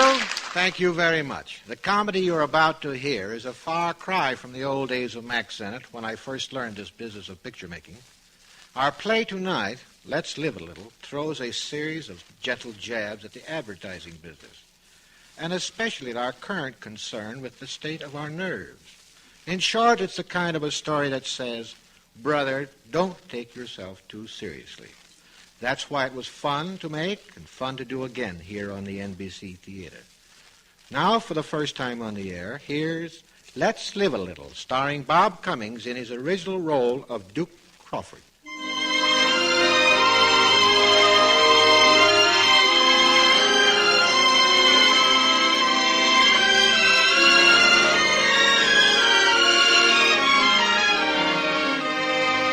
Peace, quiet, and serenity all have nothing whatsoever to do with Duke, who happens to be an advertising executive. Michelle Bennett, his most important client, has already changed her mind 3 times on the theme of his current campaign.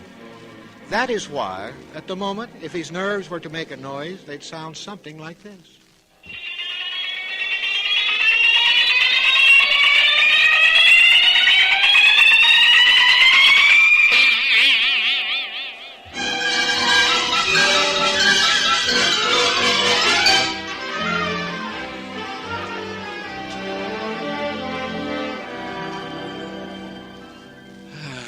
Now, let's see. Arrange for the Hawaiian band for the radio show and the hula dancer for the convention exhibit. Mr. Crawford, What are you doing in my office? remember me? I'm your secretary. Oh, yes. Oh, hello, Miss Adams. Yes, I'm sorry. Why don't you answer the phone? Because it isn't ringing, Mr. Crawford. Certainly it's ringing. It isn't. It is. It isn't. It isn't? No. Miss Adams, why don't you go away? Why don't you just go away? Yes, Mr. Crawford. Funny, I'd have sworn I heard a telephone. Oh, well. I guess I'm just tired. Oh, it's just my imagination. Now, don't pick it up, Duke. Don't pick it up. All alone by the telephone. It isn't New Year's Eve, Mr. Crawford. I was ringing your phone. You were? I mean, what do you want? It's your fiancée, Michelle Bennett. She wants to see you. My former fiancée, Miss Adams. Now throw her out. Oh, Mr. Crawford, Miss Bennett's a client. Please, Miss Adams, no favoritism. Tell her I'm not here. Tell her I'm... Dookie, darling. Well, hello, Michelle. The strange thing, I was just thinking about Kiss you. me, Dookie. Yes, I've got the new contract right here. I've switched all the backgrounds from Paris to Hawaii just like you wanted, Michelle. Oh, Dookie, you're not going to insist on talking business, are you? Now, look, it's your business, Michelle. If you want to sell cosmetics, you've got to sign a contract. You know, Duke, I have a feeling that once the contract is signed, I won't be seeing much of you. Why, that's ridiculous, Michelle. I've got an idea. An idea? Now, Michelle, please don't have any more ideas. I can't stand any more changes. I know, darling, and I appreciate all the nice work you've done on that Hawaiian campaign, but... Michelle, don't say it, please, Michelle. But I don't want Hawaii. I want Sun Valley. Sun Valley? Sun Valley? Sun Valley! Sun Valley! Mr. Montgomery, I quit. Michelle Bennett? Women. I hate women. Yes, I know, Duke. I've heard all about it. Why can't I work on men's accounts? Tough, hard-boiled, straight-shooting, he-blooded men. Women. Deliver me from women. Get yourself another boy, Monty. I can't stand it anymore. Duke, even though this is $1 million account, I'm going to take you off it for a while. Women. I hate... What'd you say? Yeah, take a few weeks off. Get a good rest. And look, you might read this book while you're at it. It's called Let's Live a Little. Let's Live a Little. That's an original idea. What's it about? Oh, it's about your nerves, serenity of mind. It's just the thing for you. Yeah, let's have a look at it.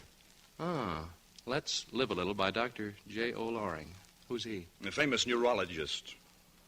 Say, let's live a little. You know, Monty, we might work up a swell publicity campaign on this. Oh, no, Duke. You need a rest. Rest? Rest nothing. Monty, this could be sensational. I can see it now. What a slogan. Why not live a little before you die a lot? Every day in every way, let's live a little longer. Give me the phone, Chief. I want my secretary. I want the head of the radio department. I want 5 artists, 3 copywriters, 2 photographers.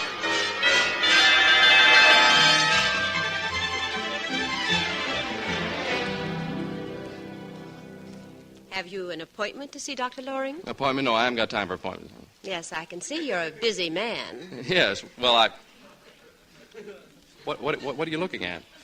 Your breast pocket? My breast pocket? That's just my handkerchief. My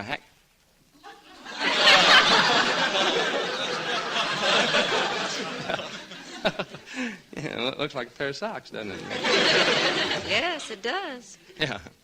Well, I'm here to talk over the publicity on Dr. Loring's book, Let's Live a Little. My name is Duke Crawford. Oh, yes, Mr. Crawford. Your secretary called. The doctor's expecting you. Just go right in. Yeah, thank you.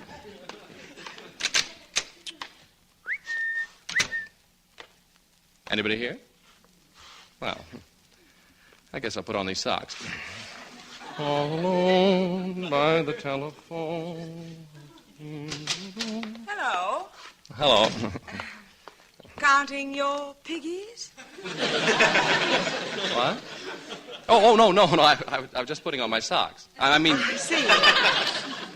You usually wait till you come downtown in the morning to put your socks on? Well, what's wrong with putting on your socks? Perfume. It's funny. I smell perfume. Yes? Mm-hmm.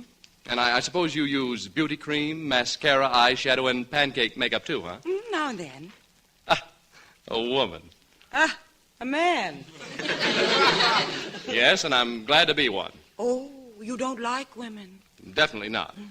The most gorgeous, glamorous creature in the world could be right here in this room, and I could throw my arms around her and kiss her. Yes, kiss her. Right on the lips, and absolutely nothing. No, I just laugh at her like this. That I'd like to see. Oh, you would, huh? Now, Mr. Crawford, don't.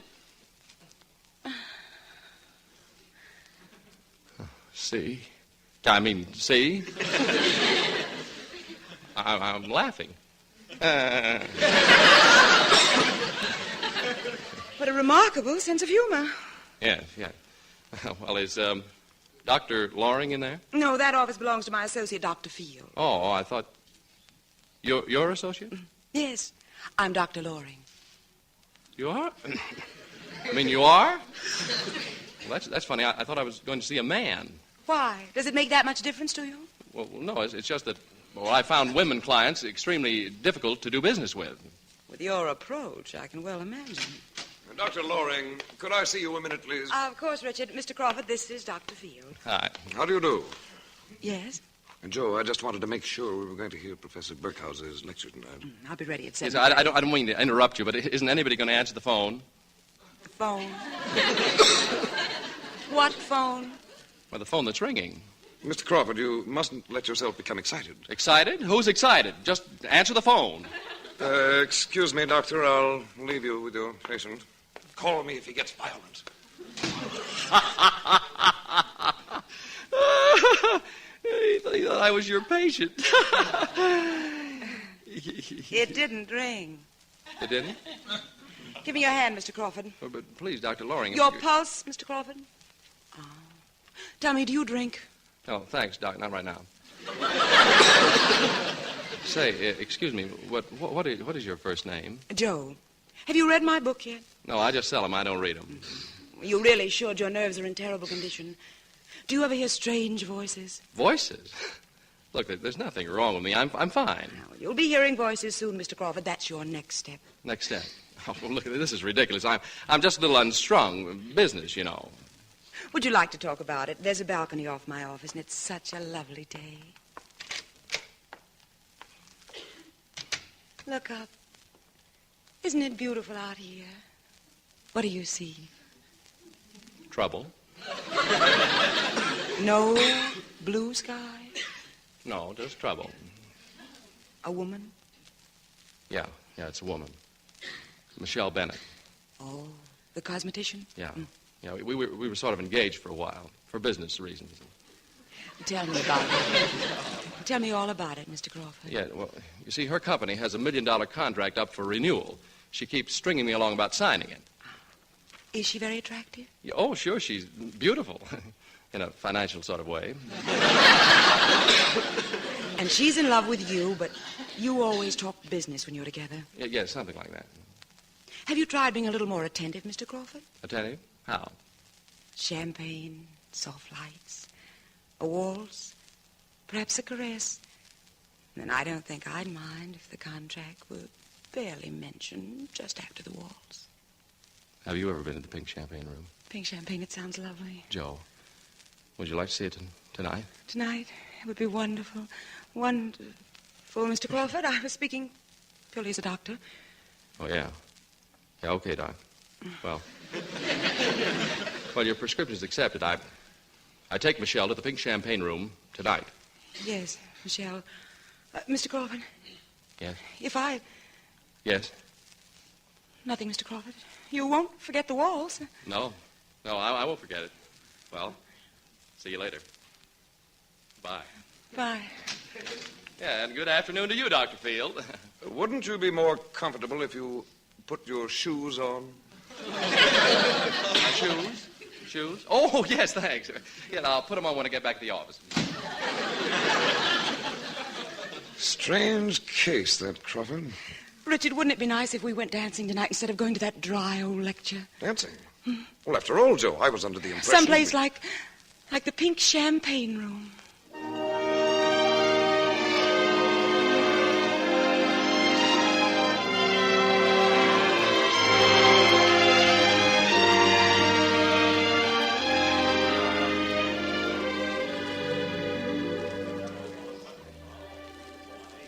Oh, Dookie, you waltz beautifully, darling.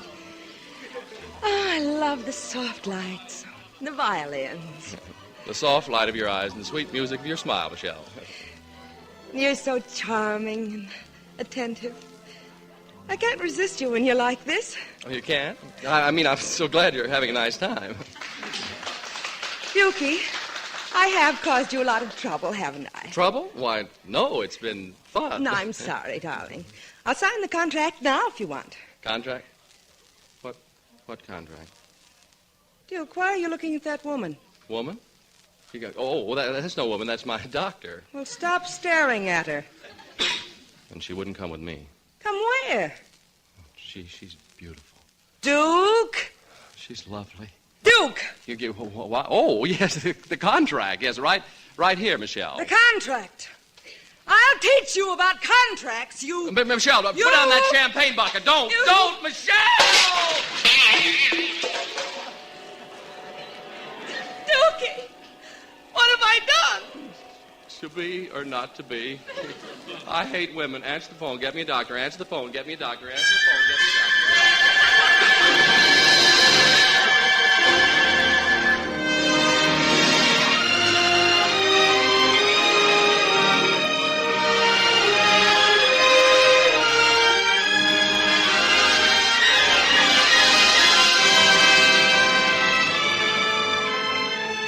The NBC Theater is presenting the Screen Directors Guild production of Let's Live a Little, starring Robert Cummings as Duke Crawford, with Betty Lou Gerson as Dr. Joe Loring, and introducing screen director Richard Wallace.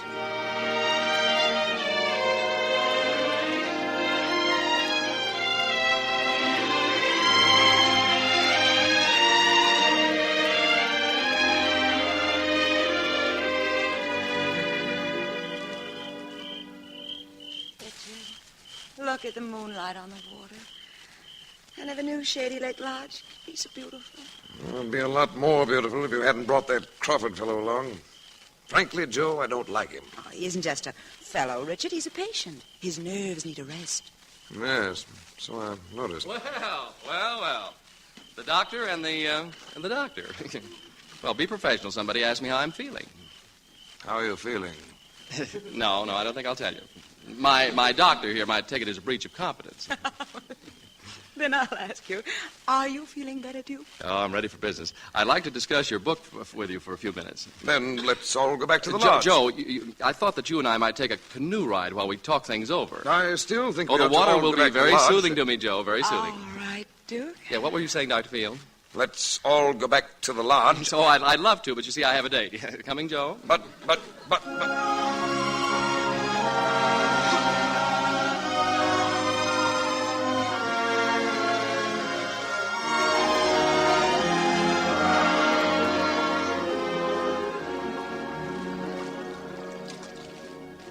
Joe, tell me, do you believe in all those things you've preached since we've been up here? Naturally. About letting nothing stop me from obtaining a worthwhile objective? Duke, And you want me to believe it? Duke, we better go back to the shore. You don't really mean that? I'm your doctor.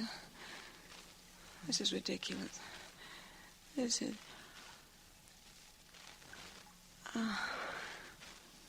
You said you hated women. Well, that was 3 other guys. Duke, we can't keep this up. Well, we can try. No, wait a minute. Don't move. You'll tip over the canoe. I hardly think that's possible. The canoe won't paddle across dry land, Crawford. You've been beached here for 5 minutes. Well, what do you know? I hadn't noticed it. Oh, Richard, help me up. I'm driving you back to the city first thing in the morning, Joe. There doesn't seem to be anything wrong with Mr. Crawford's nerve now.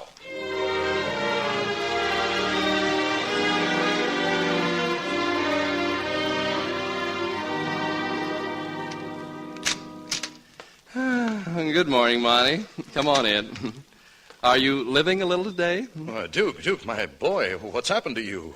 I'm in love, just in love, that's all. Oh, Michelle Bennett, that's fine, Duke, fine. Who said anything about Michelle? Say, that was a great little job you did in that Loring book. Now, Duke, listen, I want you to drop everything and get back to the Bennett account. What?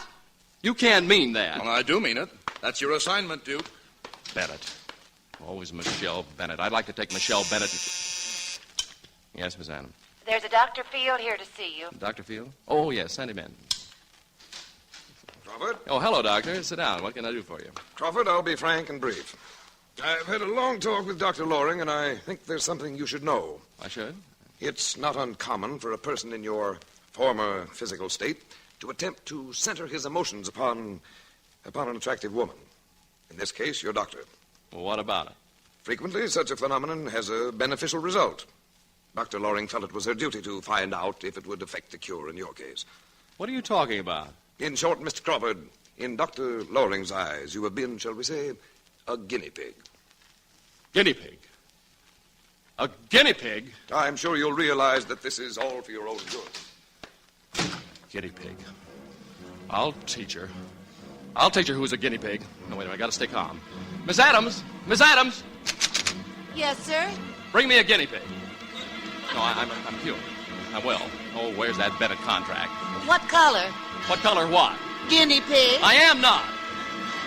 I want that Bennett contract and send Miss Bennett a dozen orchids.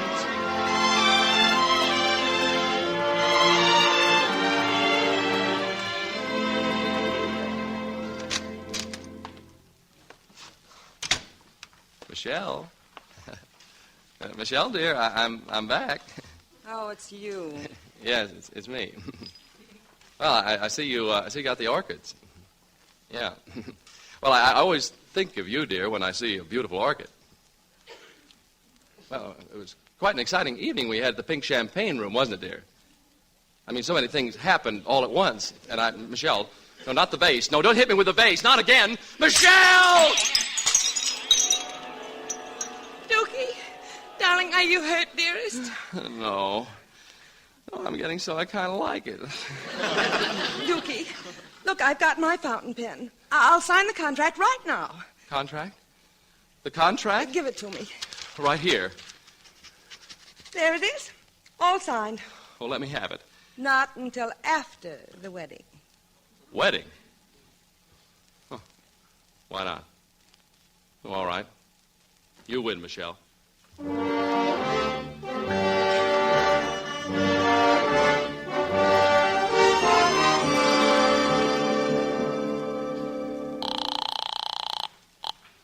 Manhattan Towers. Mr. Duke Crawford, please. Hello? Duke? Joe? Joe? Hello, how are you? Oh, all right. I just wanted to congratulate you. Oh, why? Your coming marriage. I read about it in the papers. Oh, yes, that. Well, thanks. Yeah, is the book selling all right? Yeah, fine. I suppose you're all right now. Oh, yes, fine. No more ringing. Oh. Well, I don't suppose there's anything else to say. No, I guess not. Good luck, Duke. Thanks. Thanks, Joe. Bye. Bye. Joe, you look ghastly. Well, that's funny. You look like Richard, but you sound like Duke. Oh, come now. Duke, is it you? Joe, this is Richard. You're hearing things. Richard, why don't you answer the phone? But, Joe, it isn't ringing. Oh. Well, that settles it. You need a rest. I'm canceling our appointment, and I'm taking you up to Shady Lake. A few days there, and you'll feel like a new woman. All right, Richard. Whatever you say, Duke.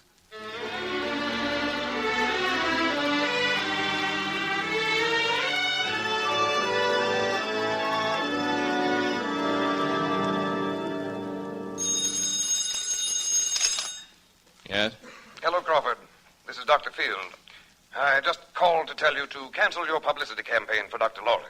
Well, what's that got to do with you? I've taken Dr. Loring to the Shady Lake Lodge for a much-needed rest. And as her doctor, I'm in full charge. In full charge? What are you, Joe's husband or something? I hope someday she will become Mrs. Field, yes. Well, that's ridiculous. I'm coming out there to talk to Joe myself. If you show your face around here, I'll be delighted to punch your head. And I assure you I can do it. Oh, you can, huh? Well, we'll see about that. Dookie, what's been keeping you? We're due at the minister's in half an hour. Well, don't wait for me, because I won't be there. And go and stick your head in a jar of your vanishing cream. And take your contract with you. Oh, no, you don't. Little Michelle has plans for you.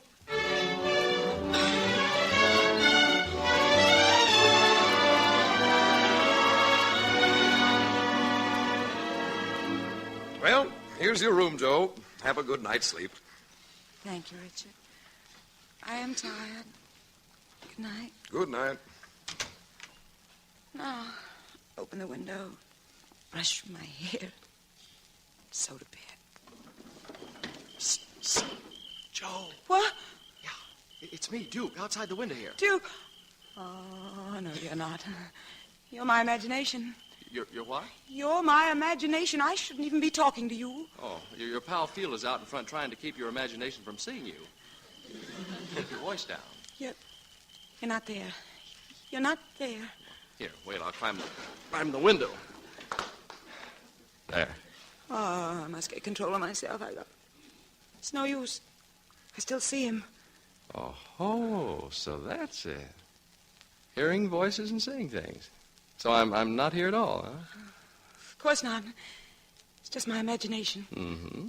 Well, then, if I'm just your imagination, I can't be blamed for doing this. Oh, talk about imagination.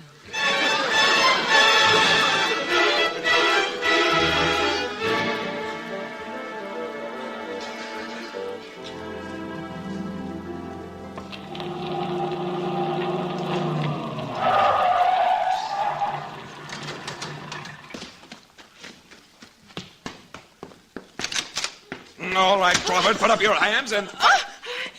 Oh, I'm sorry. I was expecting someone else. Where are they? Are they? Duke and this Dr. Loring. She's asleep. He didn't show up. Oh, yeah? He was 10 minutes ahead of me. You don't think he'd... You don't know Duke. Yeah, well, if he's here, we'd better stop them before they do anything foolish. What's foolish about it? Come on. What? Joe, your nerves. Duke, you bluebeard. Quiet, please. I'm very busy. Joe, darling. Tell him to go away. Let me get my hands on that vase. Duke, where are you? I feel dizzy. Everyone looks like Duke. No, don't throw it at me. I'm not Duke. You're making mistakes. You look like Duke. I know you're Duke. No, it's your nerves. He's there with Joe. Oh, my head. Oh, you're not Duke. Why did you pretend to be Duke? Why doesn't somebody answer the telephone? Telephone's ringing. Do you hear anything ringing, dear? No, nothing. Oh, it's funny. Every time I kiss you, it sounds like...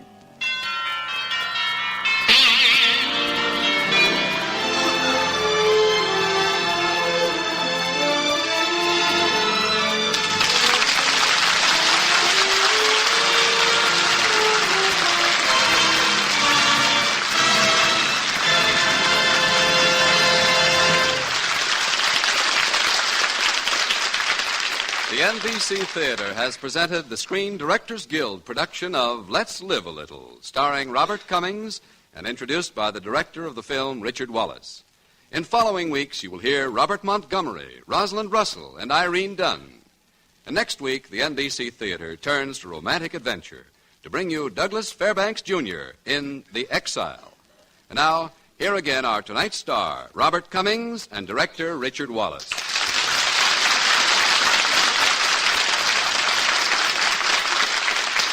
Say, Dick, you're not afraid of the microphone, are you? What are you so nervous about? Nervous? I got a right to be nervous. I never want to go through an experience like that again. But you haven't had a word to say since the start of the program. That's the trouble. It makes me a nervous wreck to sit through a half-hour comedy without yelling, cut, not funny enough, didn't catch on fire, let's do it again. Oh, I see. So you weren't satisfied with the performance? I didn't say that. Well, now, after all, you directed the film. I played the role the way you wanted it.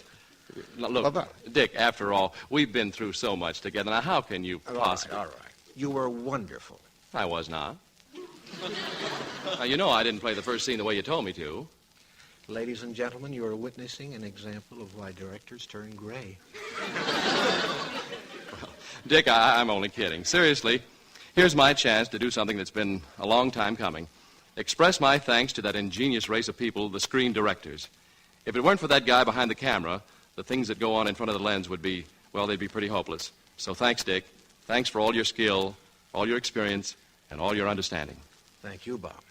But all the thanks we want is to be able to keep right on creating films with actors as fine as yourself. Good night, folks. Good night. Good night, Dick. And good night to you, Robert Cummings and Richard Wallace.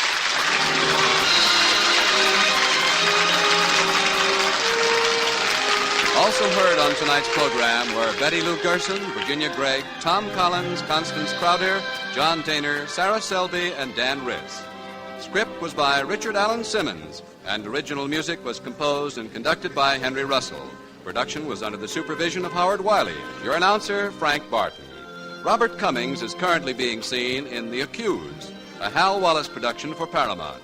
Listen again next week when the NBC Theater presents Screen Directors Guild assignment, production The Exile, director Max Ophuls, star Douglas Fairbanks Jr.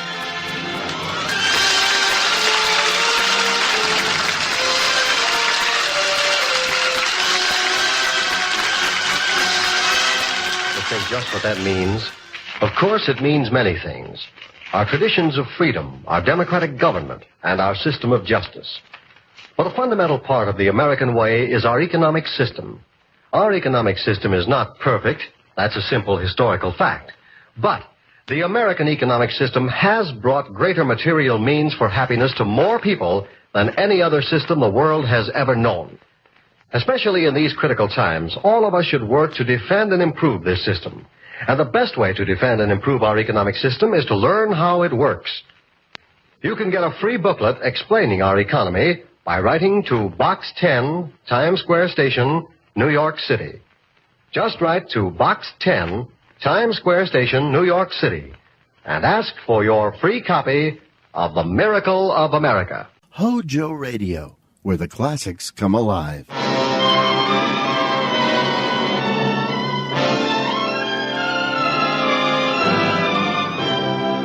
The House of Squibb presents Academy Award.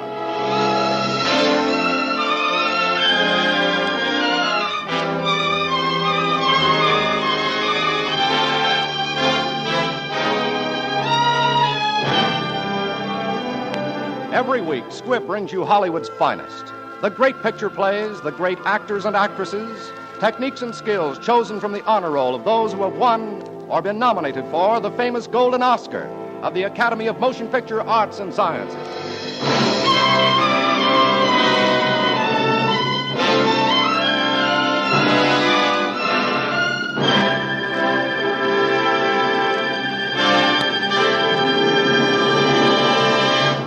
And now, E.R. Squibb & Sons, manufacturing chemist to the medical profession since 1858, bring you the distinguished actor Henry Fonda in Young Mr. Lincoln with Ward Bond.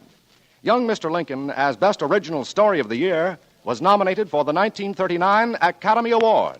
Mr. Fonda, as Best Actor of the Year, was nominated for the 1940 Academy Award.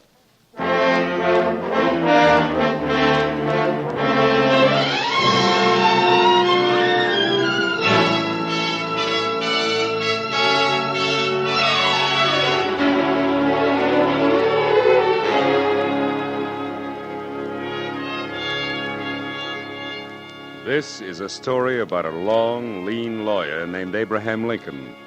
A young man full of droll stories and deep, quick laughter. A story of Abe Lincoln in Springfield, Illinois.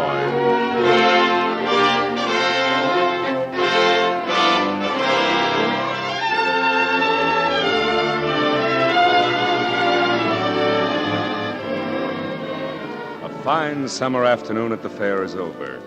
The barbecue fires glow red now in the darkness, and families are rounding up their children and seeking their wagons for the lazy ride back to town. Suddenly, a woman screams. A rush of running men, blood spilled on a dark meadow, the hushed whisper of murder. The pioneer mother standing stark against the breeze, staring at her two sons. Two boys, suddenly strangers, standing over the body of a third lying stabbed. Death had come under the dark skies over Illinois. He's dead. Who done it? Them fellers, Sheriff. Them Clay brothers. They was fighting with this here scrub white, and they cut him. There's the knife they done it with. Which one of you Clay boys done this? Me. No, me. Come on, let's take him out of here. I want the truth now. Which one of you cut him? I did. That ain't so. I done it. I tell you, it was me. He was going for Adam with a gun, and One then... of you's lying. Now, which one is it? All right. Anybody see it? I reckon I did. Who are you? Their mother. Well, which one was it? I'm not saying. Well, it don't make no difference anyhow. Under the law, they're both equally guilty. Come on now, you're both under arrest.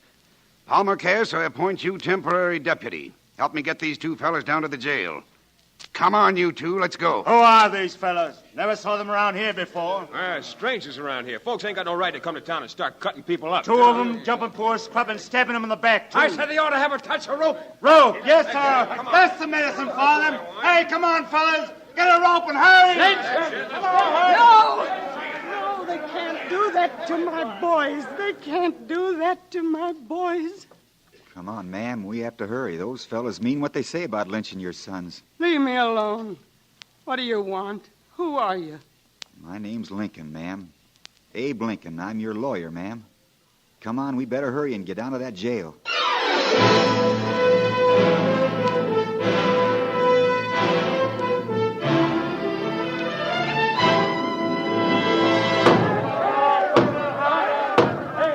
Open the jail door, Sheriff. Let me out of here. I can't, Palmer. They've got to break in. Don't be a fool. They'll get us, too. Can't help it. They'll have to bust in first. We're going to get those murderers, Sheriff. They ain't got a chance. I can't open the door, boys. The law's got to protect these clay fellas and give them a trial. Blow up the jail. Get powder. Powder. Open up, Sheriff, or we'll get you. Hold on, men. Hold on and listen to me. Get out of our way, Lincoln. We're busting in. By jing, I said listen to me, and by jing you will. No, we ain't going to listen. That's better. Now, gentlemen, I'm not here to make any speeches.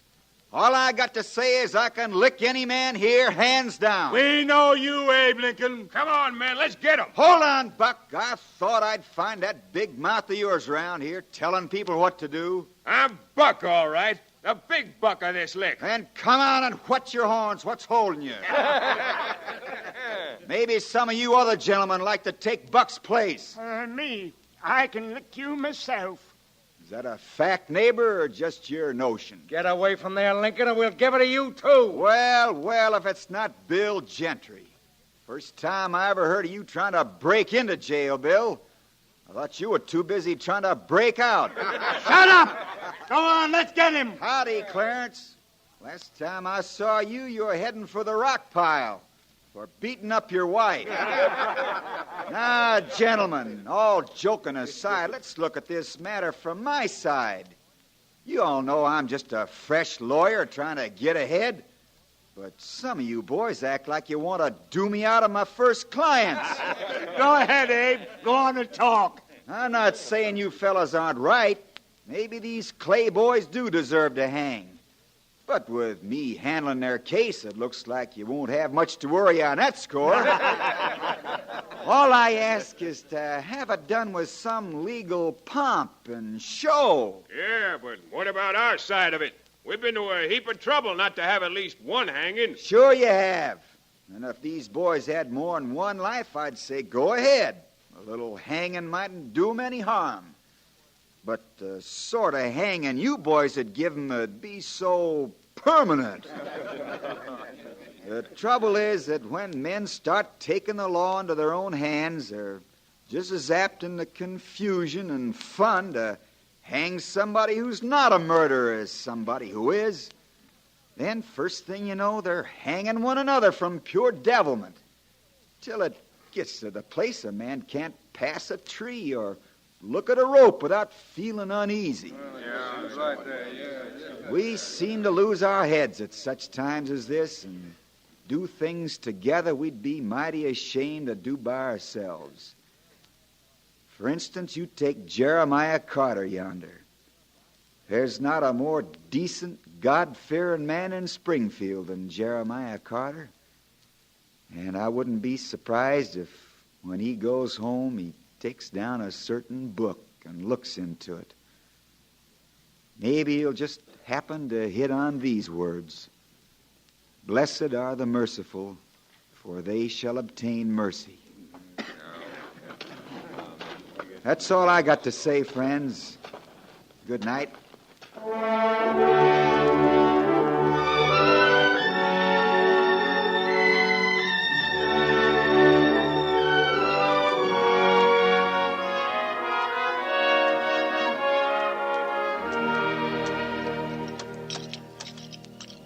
Mr. Lincoln, Yes, Miss Clay?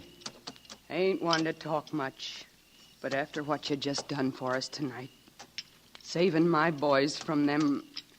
Now, save your thanks. Here, I'll give you a hand with those mules of yours. Whoa, mules, whoa. Of course, you know I'm just sort of a jackleg lawyer without much experience at this sort of business, but as long as you want me, I'll do the best I can. Still, maybe you'd feel a lot safer if my partner was here. Or you could get a hold of Steve Douglas. I hear that silver tongue of his can be mighty useful with a jury.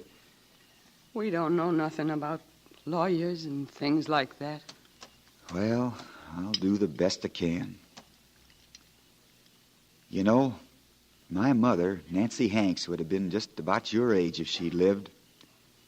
I've an idea she'd been a whole lot like you, too. A whole lot like you, ma'am. Thank you. Abigail Clay, which one of your boys killed Scrub White?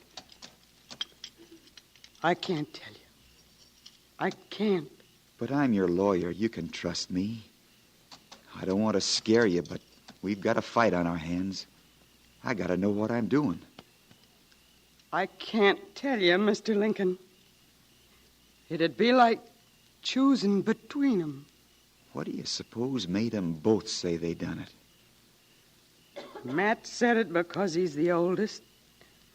And Adam said it because Matt's got a wife and a baby, I reckon. There's a lot of people who'd like to see those boys hang. I know, but I just can't. No, I reckon you can't. Take it easy riding home, Abigail, and watch out for ruts. Get up, mules.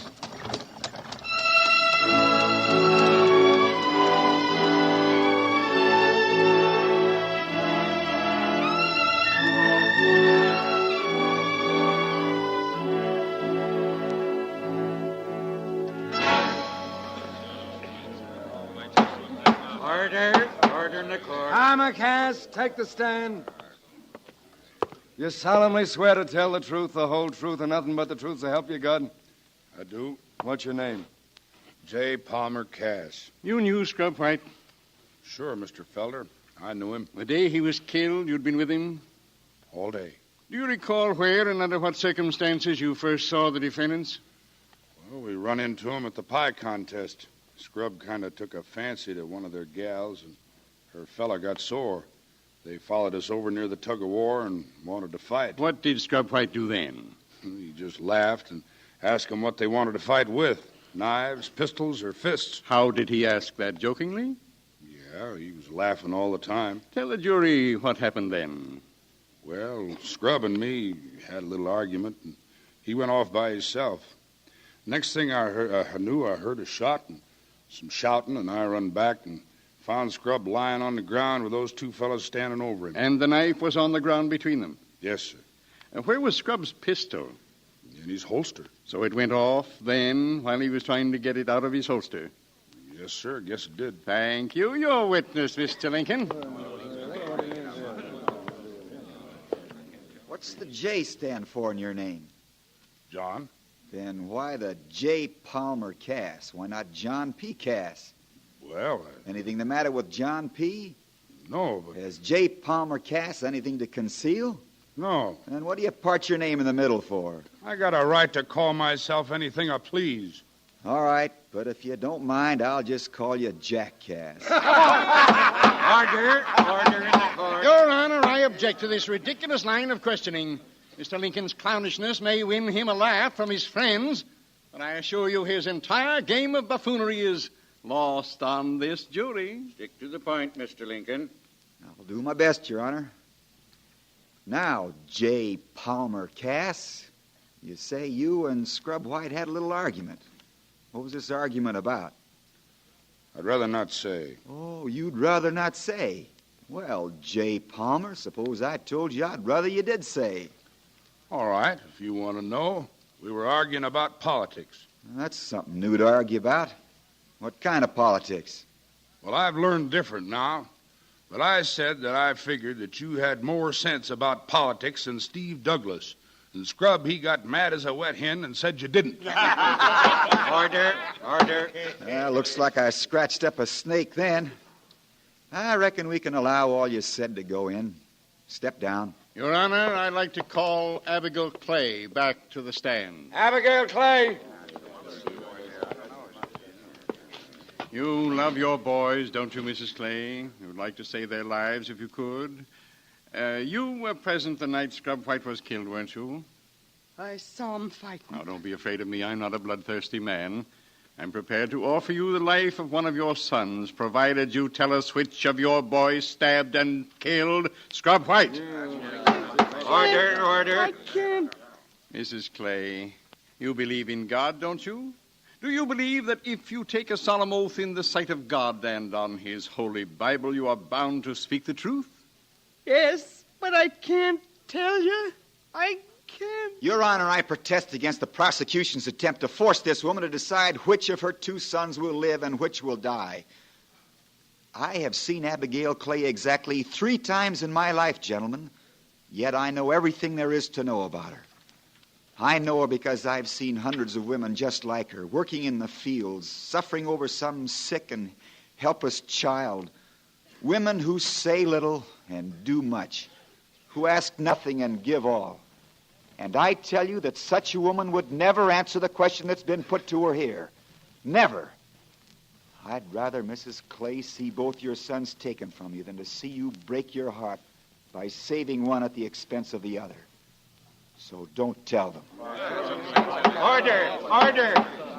May it please the court to spare the jury any more of these harrowing outbursts, the state will withdraw the question. No doubt Mr. Lincoln will be glad to hear that Mrs. Clay was not the only eyewitness to the murder of Scrub White. Order. Recall Mr. J. Palmer Cass to the stand. J. Palmer Cass. Mr. Cass, where were you at the time Scrub White was killed? I was about, 100 yards away, I reckon. You saw the killing with your own eyes? Yes, sir, I saw it. Why didn't you tell us this before? Nobody asked me. Have you told anybody else about this? No, sir. Why not? Well, I didn't want to help get anybody hung. And why do you tell us now? Because it looks to me like both of them's going to get hung. How could you see so clearly from a distance of 100 yards at 11 o'clock at night? It was moon bright. I see. Moon bright. And you clearly saw which boy pulled the knife? Yes, sir. The defendants will stand up. Now tell us, Mr. Cass, which defendant stabbed and killed Scrub White? That one. The big one, Adam Clay. Your Honor, the state rests. Quiet! This court is adjourned until 10 tomorrow morning. Take the prisoners away.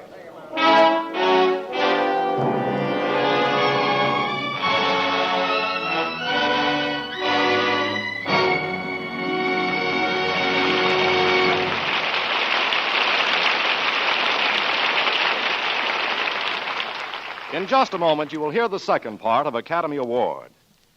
This is the time of year when a vacation tan helps to focus more attention on your smile. And that's one reason why Squibb Dental Cream is an important part of so many well-made vacation plans. For this quality dentifrice, a member of the great family of Squibb products, helps to uncover all the natural brilliance of your smile. That's because the polishing agent in Squibb Dental Cream is one of the safest, softest, yet most effective known to dental science. And you will like Squibb Dental Cream for its refreshing flavor, cool as a shady bed of mint. Its refreshing action that leaves your teeth and gums feeling gloriously clean. For Squibb Dental Cream is 3 ways refreshing. You can taste, feel, and see the refreshing difference. Something to remember when you're buying a dentifrice. Ask for Squibb Dental Cream. Taste, feel, and see the refreshing difference. Use Squibb Dental Cream.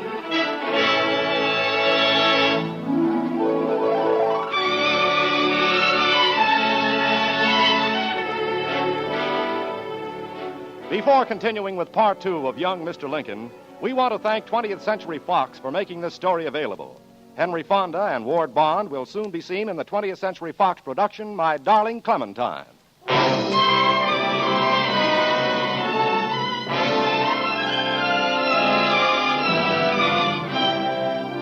And now the House of Squibb presents part 2 of Academy Award, starring Henry Fonda in Young Mr. Lincoln with Ward Bond.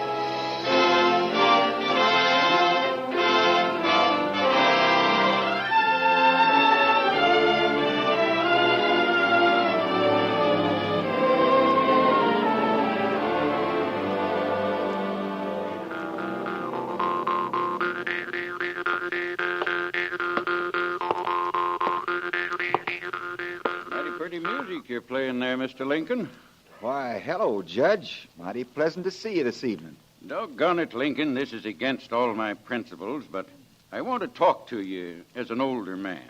Go ahead, Judge. I'm listening. What I mean to say, dad blame it, is don't you think you ought to get some older lawyer with more experience to help you out tomorrow? Are you suggesting I retire, Judge, or just take a back seat? I'm just suggesting that if you want me to, I'll speak to Steve Douglas. I'm sorry, Judge, but I'm one of those fellows who don't believe in swapping horses in the middle of the stream. Then at least change your plea, accept sentence for your guilty client, and I'll guarantee that the state will be lenient with the other. That's a mighty tempting offer. Mighty tempting. But I'm afraid it won't work. But, man, you'll send both defendants to the gallows as sure as the moon sets. Maybe, but just the same, that's the way it's got to be. Good night, Judge.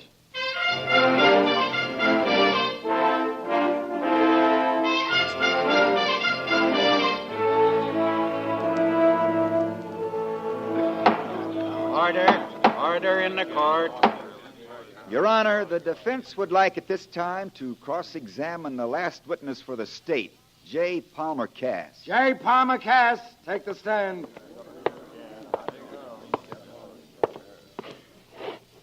Mr. Cass, yesterday you identified Adam Clay as the killer of Scrub White.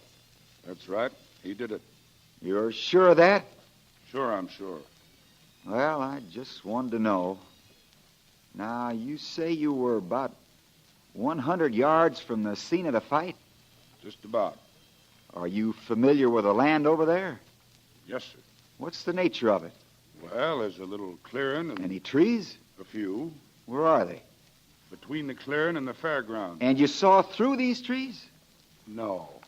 I was already through the trees when I saw him fighting. Oh, I see. I suppose the clearing was lit up by light from the barbecue fires? No, sir. Then how'd you see so well? I told you it was moon bright. Oh, moon bright. Yes, If it hadn't been moon bright, you couldn't have seen 100 yards, could you? No, sir. But you did see it. I told you I did. And the only reason you're telling us this now is that you feel sorry for one of the defendants. I don't want to see them both get hung. Well, I guess you wouldn't lie about a thing like that. Step down.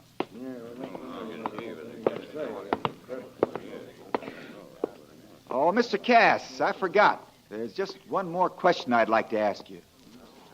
You needn't bother to come all the way back to the stand. Cass, what'd you have against Scrub White? Well, nothing. And what'd you kill him for? I don't know what you're talking Oh, about. yes, you do. Look at this book. It's Gowdy's Almanac. Go on, look at it. Look at page 12, the night of the murder. See what it says about the moon? That the moon was only in its first quarter that night and set at 10:21, 40 minutes before the killing. So it couldn't have been moon bright, could it? No, sir. Order! You lied, didn't you, Cass? You weren't trying to save these boys' necks, were you? You were trying to save your own, weren't you? Well, come on, weren't you? No. Then why'd you lie? I didn't lie. You did lie. That's just as plain as the nose on your face. But why? Come on, tell us. What made you tell a lie about that moonlight? I don't know what you're talking about. Then I'll tell you what I'm talking about. You lied because you and Scrub White had a fight. But it wasn't about politics. You never mentioned politics. That was your first lie, wasn't it? It was politics, it was. No, I you it were was. fighting about something else. Maybe it was money. You owed him money, or he owed you. No. Maybe he was getting a little graft here and there, and you wanted to be in on it. No, sir. Well, what was it? Come on. It was one of those things, something that made you want to get rid of Scrub. You're crazy. He was my friend. Maybe, but just the same, you lied. Now, why? Why did you say you saw what happened when you didn't see it? All right, I'll tell you what happened. You heard a row. You saw a fight starting and you ran over there, and you saw that Scrub was still living. And right there on the ground, you saw the knife that Matt Clay dropped. And you bent down and picked up the knife. No. And your body hid what you were doing. And then you stabbed him. You stabbed him in the back and killed him. No, And these two boys, Matt and Adam, each knew he didn't do it, and therefore each thought the other did. And their mother, Abigail, she saw the knife in Matt's hand, but she couldn't say so without putting a rope around his neck. But you killed him, and you lied, and your lie tripped you up. Your crude, cold-blooded lie that was going to cover up a crime you'd committed yourself. The lie you can't deny now, can you? Answer me. You did kill him, didn't you? Didn't you? I tell you, I didn't mean to. I'd been drinking, and we had a little fight, but I didn't mean to. Scrub was my friend, I tell you. And That's I enough. You're a witness, Mr. Felder. Ryder! Take your hands off of me! Let me go! I didn't mean to kill him! I tell you!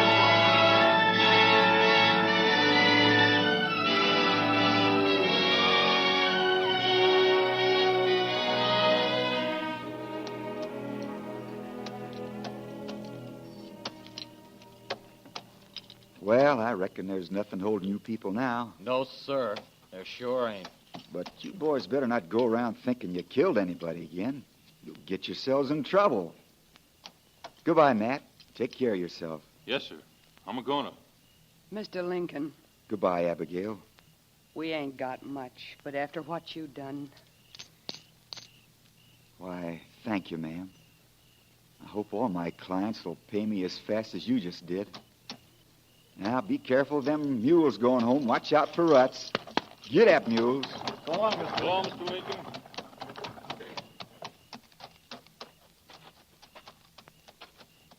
Oh, there you are, Abe. I had a heck of a time finding you. Oh, evening, Judge. Abe, I wanted to tell you I thought you pulled a brilliant piece of strategy today, and I'm sorry about trying to talk you into taking on an older lawyer, but I didn't know you had that ace up your sleeve. Nothing to worry about, Judge. I might have done the same thing if I were in your boots. How did you happen to hit on Cass as the guilty one? Well, Judge, I got to thinking about Cass when he insisted on parting his name in the middle. Struck me he might have reasons for wanting to be secretive about himself. And when I found a copy of the almanac, that cinched it. Where are you heading, Lincoln? Oh, just thought I'd walk up the hill a piece, Judge. The boys will be looking for you. What'll I tell them? Oh, just tell them I got the smell of the country in my nose. And I think I'll go on a spell from here.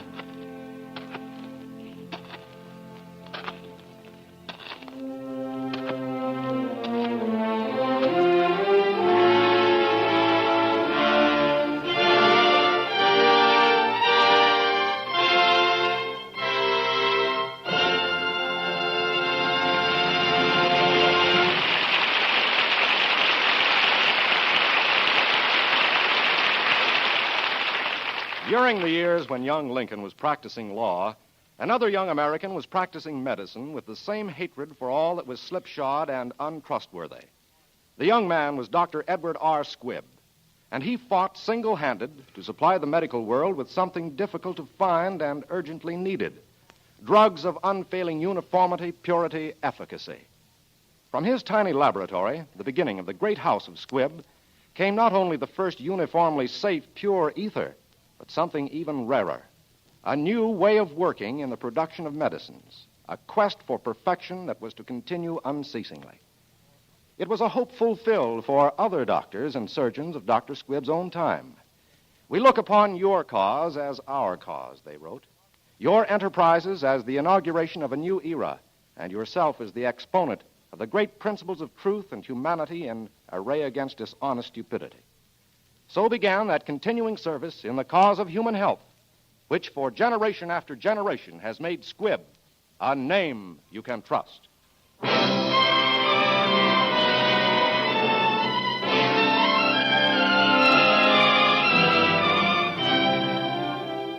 Next Wednesday, another great picture.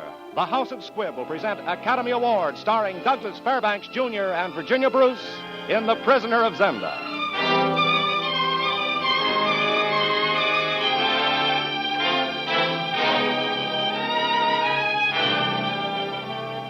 Today's performance of Young Mr. Lincoln was written for radio by Frank Wilson, with an original musical score composed and conducted by Leith Stevens. Our producer-director is Dee Engelbach. Henry Fonda appeared through the courtesy of RKO, producers of Till the End of Time. This is Hugh Brundage bidding you good night until next Wednesday at the same time, when you're invited to listen again to Academy Award, presented by the House of Squibb, a name you can trust.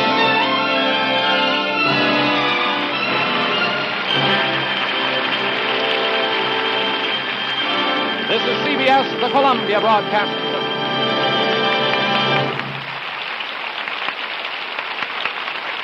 You worked too hard, you ate too much, the cheesecake made you greedy. Let your aching head and stomach hear this message from old Speedy.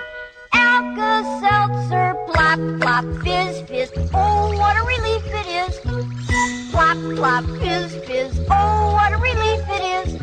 Ah, those speedy Alka-Seltzer bubbles burst into action to relieve your upset stomach and aching head fast. It was only as directed. Oh, what a relief it is. What a relief. Keep it tuned right here to HOJO Radio for more classic old-time radio. Lux presents Hollywood.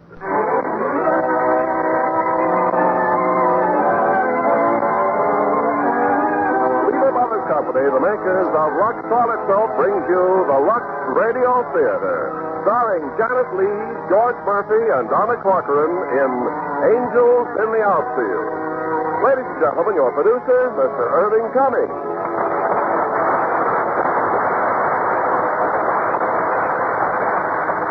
Greetings from Hollywood, ladies and gentlemen. Tomorrow night, our own Hollywood stars open their baseball season at home. And next week, the first baseball will be pitched in the Eastern League.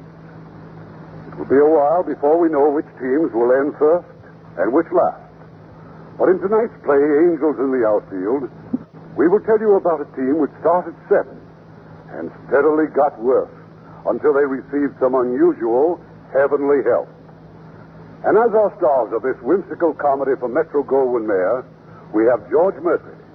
And in their original roles, Janet Leigh and Donna Corcoran. Well, I've never seen an angel, but I've seen some angelic complexions. I guess you'd call them angelic, those smooth, fresh, Lux, lovely complexions that our Hollywood actresses are so proud of. They love that fresh, radiant appeal that they can be sure of with Lux Toilet Soap regular. Those Lux facials are so wonderfully easy, and yet so effective. Now, Angels in the Outfield, starring Janet Leigh as Jennifer Page, George Murphy as Guffey McGovern, and Donna Corcoran as Bridget.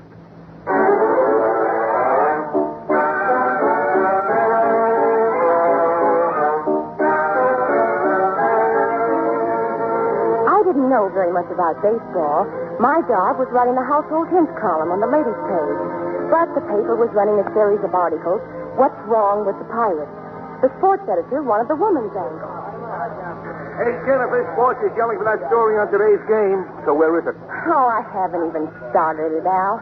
Some game, Cincinnati 21, Pittsburgh 2. Oh, well, you hit them on a bad day. Yeah? Yeah, they had a good one once in 1938. Well, I don't know very much about baseball, but I can tell you what's wrong with the Pirates, all right, all right. Oh, you can, huh? Yes, their manager, that McGovern person. Of all the loud-mouthed, offensive, all those nice, clean-cut young men and the way he just bullies them. You ask me, the Pittsburgh Pirates would be a lot better off without him, and so would the city of Pittsburgh. Hey, write it. Right what? Just what you think about Guffey McGovern. Oh, but he's suing. Honey, compared to his real character, it'll read like a testimonial. Now, sit down and pound it out. All right, I will.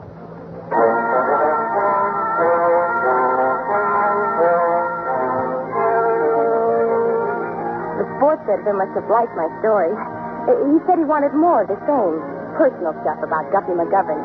But the only place he could be found in public, outside of the ballpark, of course, was John's Steakhouse.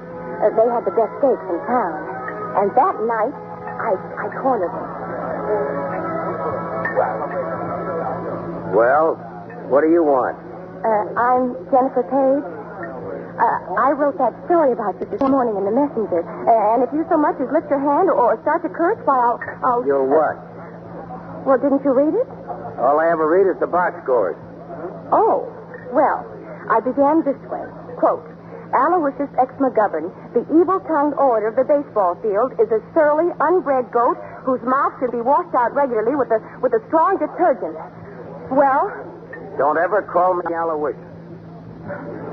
You mean you're not even mad? Dogs have fleas, managers have sports writers. Oh, but I'm not a sports writer. But I do have a few facts and figures about your... Oh, don't put so much ketchup on that steak. It spoils the flavor. A few facts and figures about your team that might be interesting. Yeah? Yeah. When an entire team goes as sour as the Pirates, well, Jimmy, I look around for a reason. And I look right at you, Mr. McGovern. And what do you have to say? Well, say it. Boo. What? Boo. Thank you. You've been very cooperative. Good night. Hey, waiter. Give me some more ketchup.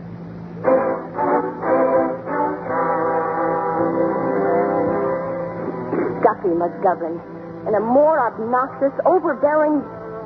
Well, anyway, that night I went to the ball game, and naturally the Pirates lost, 9-0. After the game, Mr. McGovern disappeared into the dressing room. And you, Mr. Baxter, don't be so modest. Why, you made 2 of those 7 errors all by yourself. Oh, I'm certainly proud of you athletes tonight. I'm sorry, Guffey, the lights got in my eye. But I worry about your son.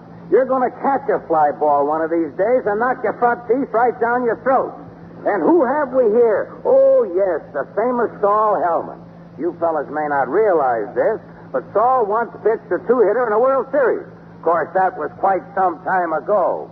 Don't you think you're a little old for this pastime, Saul? You should have quit when you could still reach the plate. Now, take it easy, Saul. He'll calm down. Well, I'm glad for one thing. Tonight's game puts us in 8th place. We can go no lower. Hey, has McGovern always been like this?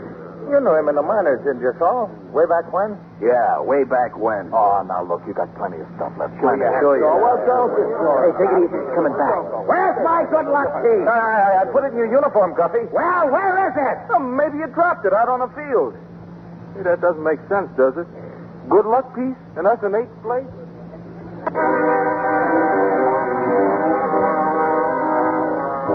Well, that's why Guffey McGovern left the dressing room and went out to the empty field.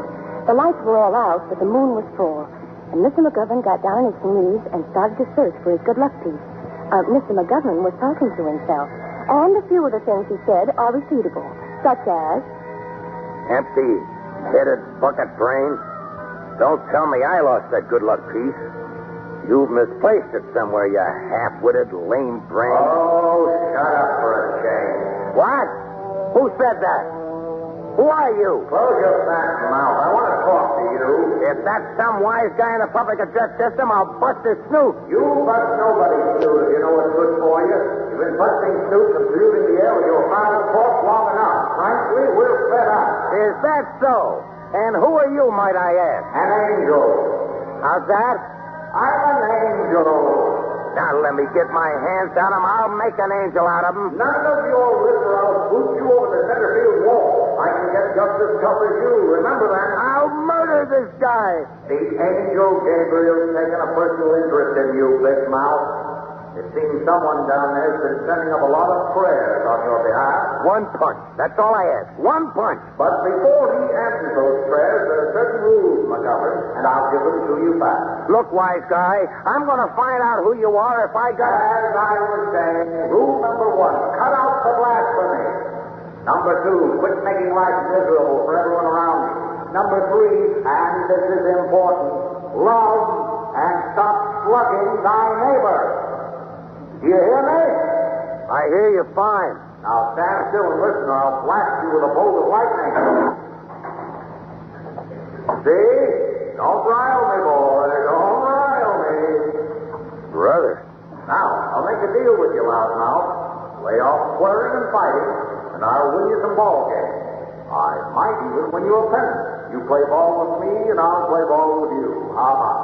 Well, how do I know you're what you say you are? Thunder and lightning's not enough, huh? Okay, Aloysius, you trusting soul, look for a miracle tomorrow night in the, in the third inning. What kind of a miracle? Tomorrow night in the third. Hey, now, wait a minute, will you? And just then, in the moonlight, a feather floated down from nowhere. It could have come from a passing seagull, if seagulls ever fly over Pittsburgh. Or it could have come from an angel's wing. Well, anyway, Duffy McGovern stared as it floated down, and there on the ground, where it landed, was his good luck piece.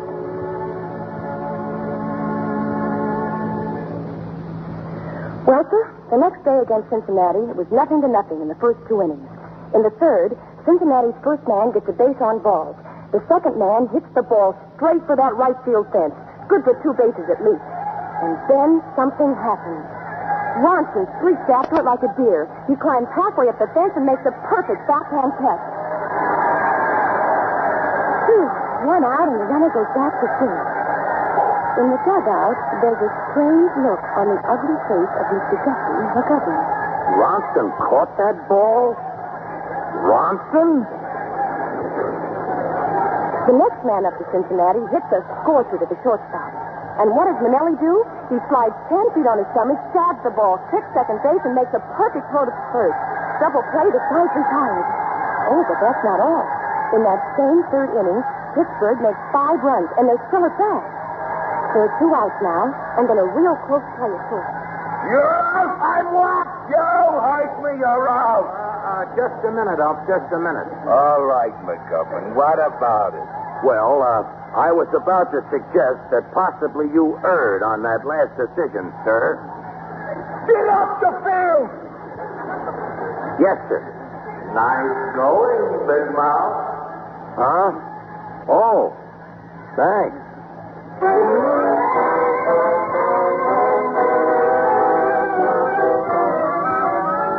Pittsburgh won 12-0. Then they left town and went on the road. They won 10 straight games. Oh, yes, the Pirates had come to life. And Duffy McGovern was a changed man. Well, the team was in 6th place when they played the Braves in Boston. And with the 9th inning, the Pirates were leading 8-6. And then, of course, the inevitable happened. Something known as a rhubarb.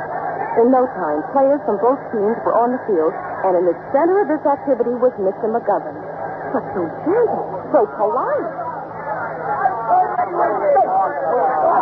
Now, fellas, please now. Just take it easy. I'll handle this, gentlemen. Get out of my way, you fool-legged ape! That was the manager of the Braves. And that ill-timed remark was just too much for Mr. McGovern. He started out with... You fat-mouth donkey, you buckethead! And proceeded from there, as only Duffy McGovern could. As they say, the grass in the infield turned blue. Well, I can't vouch for that, but I can for the fact that the Pirates lost the game.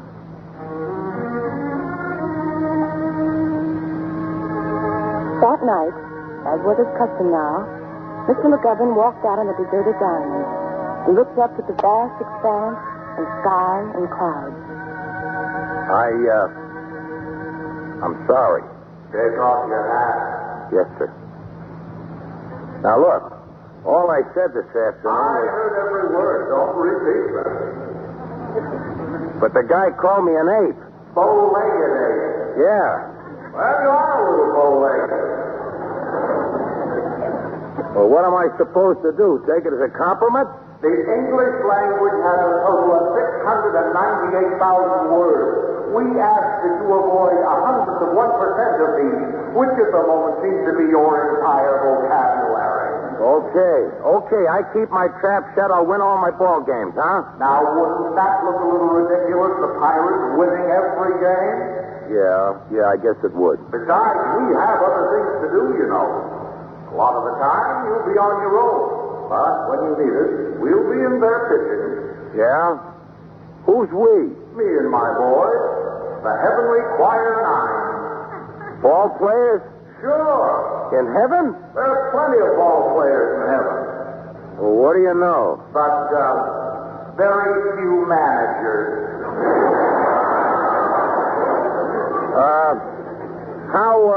How do your boys help?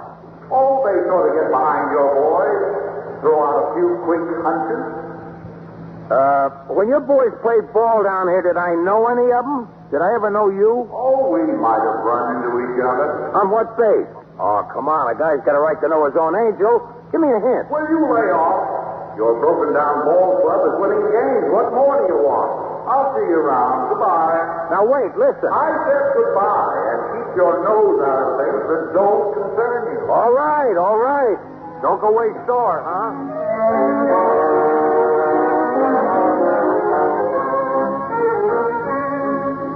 When the Pirates played their next game in Pittsburgh, it started out just like any other afternoon.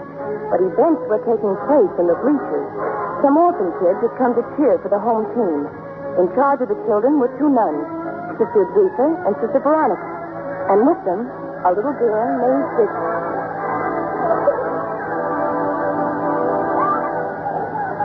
Who's pitching, Sister Edwitha? I think that's Mr. Markey, dear. 1-4, lost 6. No control. Oh, don't worry about Martin. He's super. Let's go, Marty. Show him what you did in Boston. Pass the peanuts, Bridget, dear.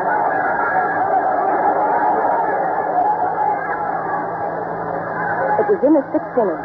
The score, 7-2 in favor of the Phillies. And then suddenly it happened. Bridget, the little girl, saw something. Look at the angel behind Mandicott. What did you say, dear? The angel behind Mandicott. Oh, and there's one behind Ransom, too. And Rockford and Lucindy. Well, there's one in back of everybody. One what? Angel. Get her out of the sun. Yes, come along, Bridget. Let's move back a few rows. How do you feel, dear? Oh, I feel fine, but I still see him. Angel. If people should hear you, dear, you'll get us in trouble. But I still see him, sister. Big as life. In the outfield, in the infield, and even on top of the scoreboard. Bridget, do you want us to leave and not come back? Oh, no, please. Very well. Now, no more angels.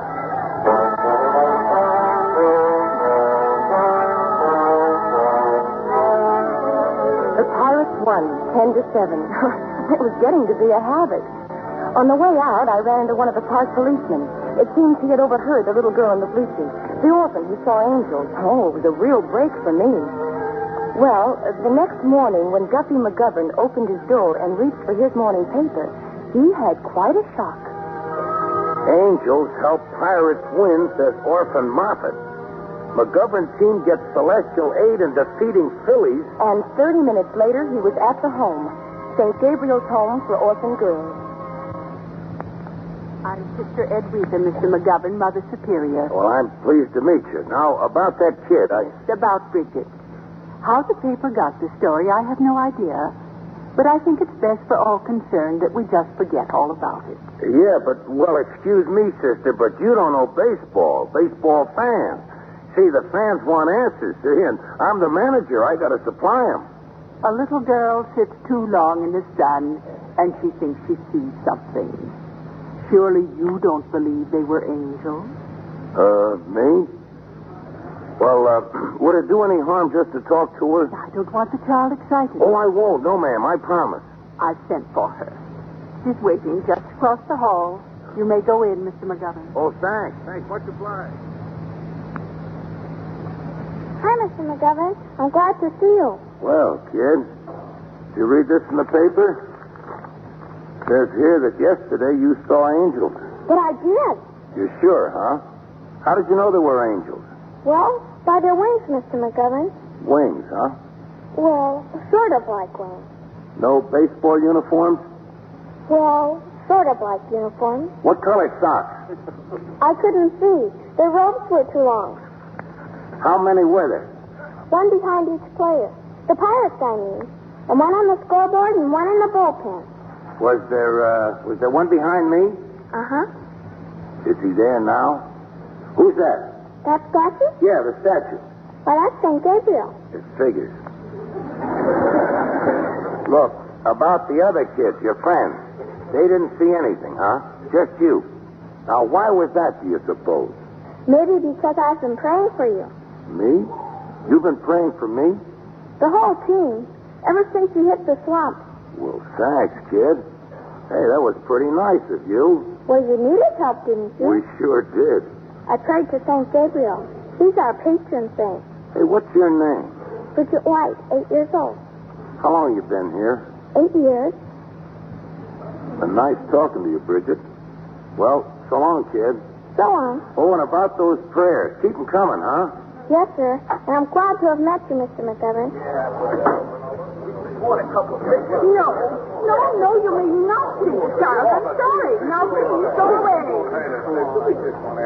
The whole story is ridiculous. There's Mr. McGovern now. Why don't you ask him? You heard what the sister said. The same goes for me. No comment. Lay off me, will you? You want to know about angels? Ask her, Miss Household Hint. She wrote the story. Now get out of my way. I'm going home.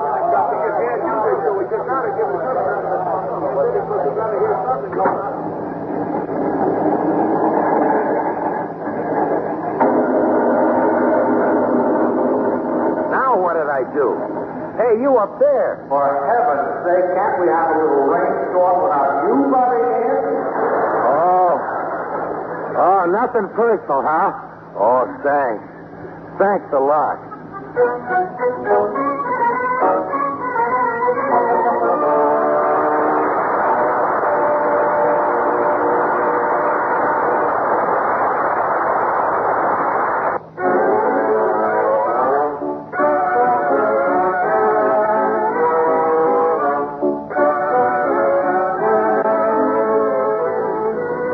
One thing was certain. The Pirates wouldn't win a ball game that afternoon. It was still raining and the game had been called off.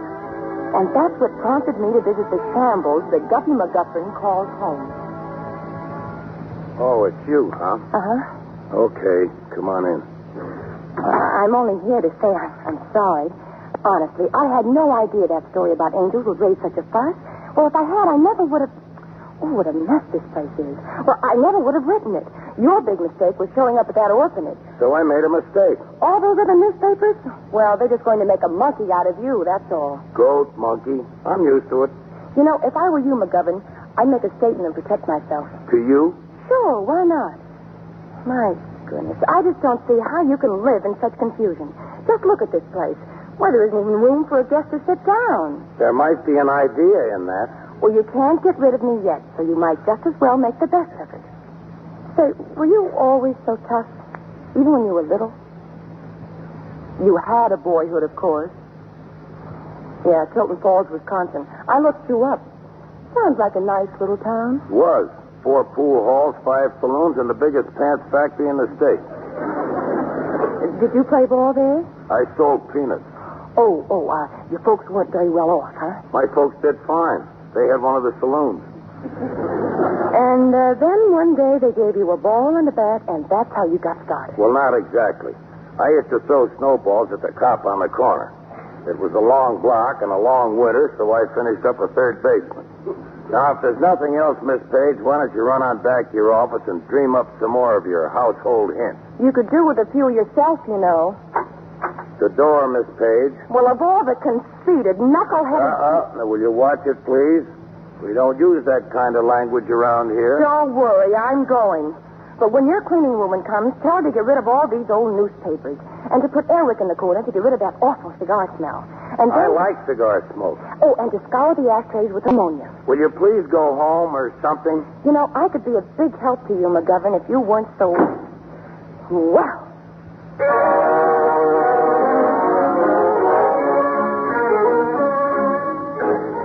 Well, a long walk in the rain helps me to cool off. Before I knew it, I found myself at the St. Gabriel's home for orphan girls. I had a nice talk with Sister Aretha and little Bridget, and I got permission to take Bridget to the baseball game the following afternoon. Oh, she had a wonderful time. Of course, the boys in the press box kept showing up with a steady stream of hot dogs, ice cream, 7-Up.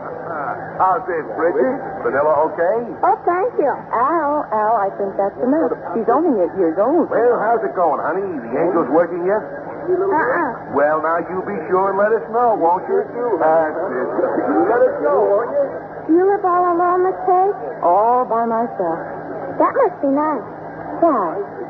I mean, instead of having a lot of kids around all the time. Oh, well, that depends. I always say, why not live alone if you can live alone? Take like if you had someone around the house all the time, you couldn't even come to the ball game when you wanted to. Well, not unless I brought her with me. Oh, look. What's the matter? They're warming up. Who? The Angels. Oh, now, Bridget, no. Here they come, out on the field. Bridget, there's no one on that field except the players and the umpires. Can't you see them? There's one behind every player. Oh, come on. We're getting out of here right now. Look, fellows, we're leaving. Now, Barbara is steward. Bridget, how many angels? How many can you see? 9, and one extra for Mr. McGovern.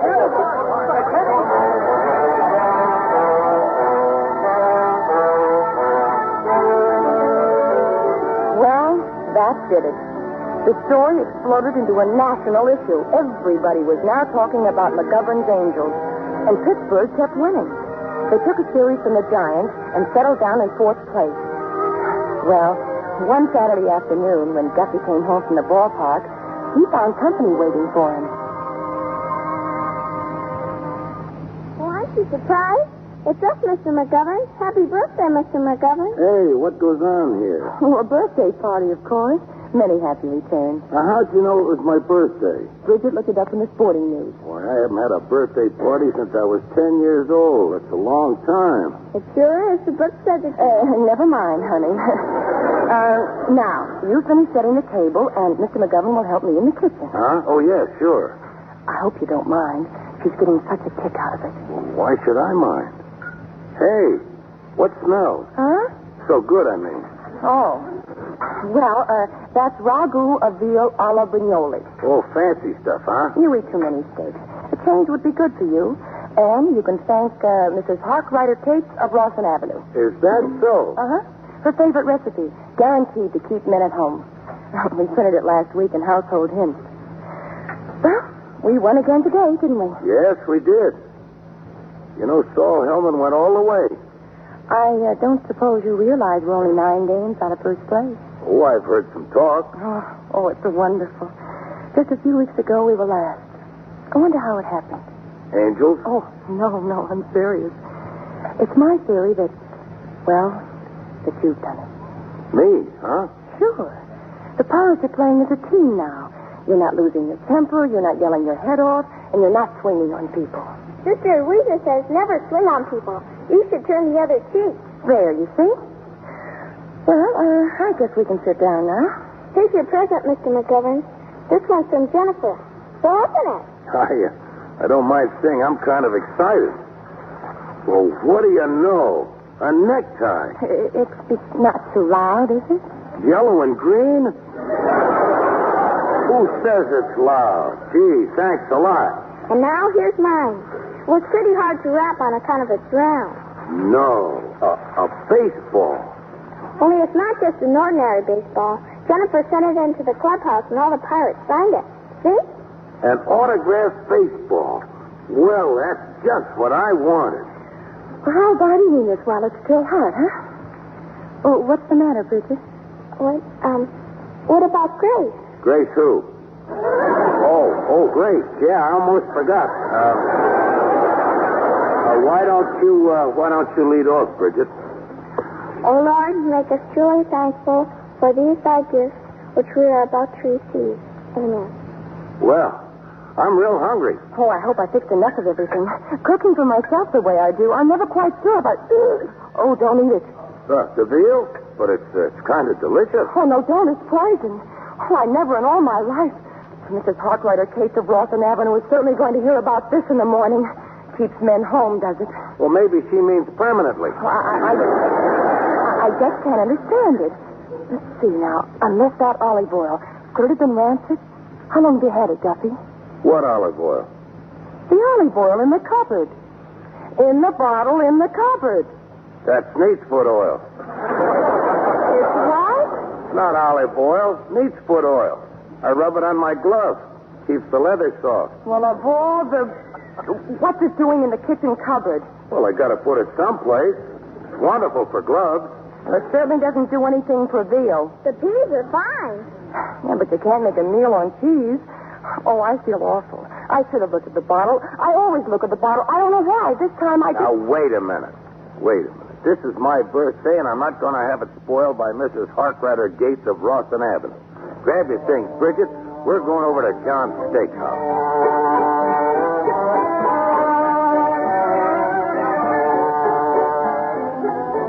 Guffey's birthday dinner at John's Steakhouse was a big success.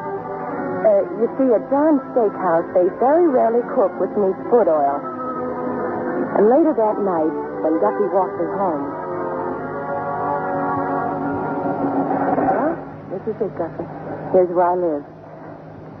What's the matter? I've been thinking about that kid, Bridget. She just adores you, you know.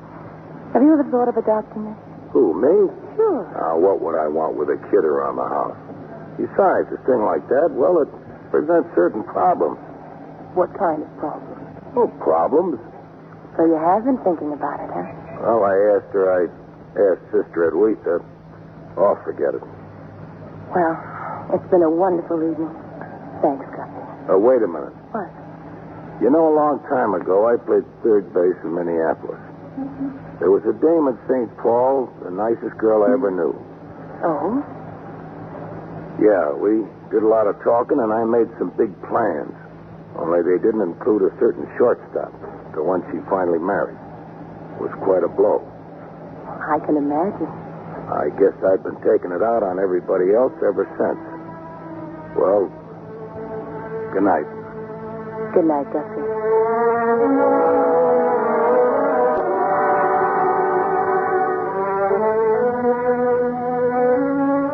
In September, the Pirates were leading the Giants in the final series. They needed 3 straight games to win the pennant. It was during one of these games, in the 9th inning, that I shouted to Guffey from the stand. He was coaching at first. And just as he turned to look at me, the batter hit a hard foul ball. Guffey stopped it with his head. It didn't knock him out, but he took quite a wallop. After the game, a lot of the reporters were waiting to see him. So you're okay, huh, Guff? No permanent injuries? I've been hit on the head 20 times. I feel fine. Hey, you see any angels out there, McGovern, or just stars? Now, let me tell you guys something. I never seen an angel in all my life. But I talk to one regularly, all the time. Well, what did you say? Oh, no, Guffy, no. Sure. You talk to angels, That's right. Oh, come on, Hey, Mark, Guffy. can we quote you on that? Well, why not? An angel sits in back of me in a dugout every day. Oh, let's get out of here, Guffy.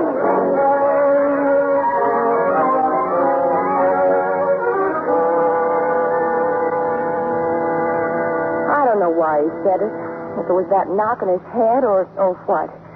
But he certainly said it, and the papers had a field day. Poor Guffey. They killed him without mercy. Pictures, stories, even radio and television. Only one person took it seriously. Bridget. Look, sister, isn't that wonderful? I see him and Guffey talks to him. Now, among those who gave the story its biggest ride was a sports announcer named Bayless. Some months back, when the Pirates were in the cellar, Guffey had taken a swing at Mr. Bayless, and Mr. Bayless had never forgotten it. And one night on the radio... And his latest little stunt is an unqualified admission to the press that he converses with angels. That's right, angels. Oh, for heaven's sake, you were hit in the head. You could have said anything. Wait a minute. I want to hear this. The manager of the Pirates is unworthy of the high position he now commands. Guffey McGovern is emotionally unstable and guilty of conduct detrimental to organized baseball. Why, no good. His supporters claim his peculiar statement was made after being hit on the head with a line drive, that he is not responsible. You see, he admits it. I would like to ask Mr. McGovern a question. Was he responsible 7 weeks ago in Boston? How about it, McGovern? Boston? 7 weeks ago, were you or were you not sound of mind and limb? Well, here in the studio tonight, folks, is a man who can answer these questions. Is a what? Would you tell us your name, please? Patrick J. Finley. I'm groundkeeper at Bravesfield. I don't. Now, will you please tell us what you saw at Bravesfield about 7 weeks ago? Well, I saw Mr. McGovern. He was sitting on second base after the game. What was he doing? He was talking. Talking? Who to? Well, that's it. There wasn't anybody there. What did he say? Well, I couldn't hear everything. I was sweeping out the dugout.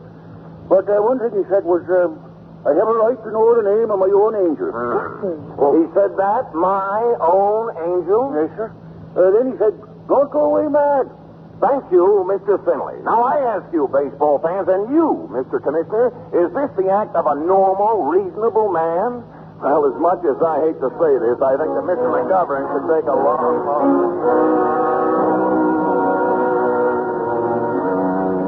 I didn't see Guffey after the game that night. Nobody seemed to know where he'd gone. But maybe you know, huh? Well, you're right.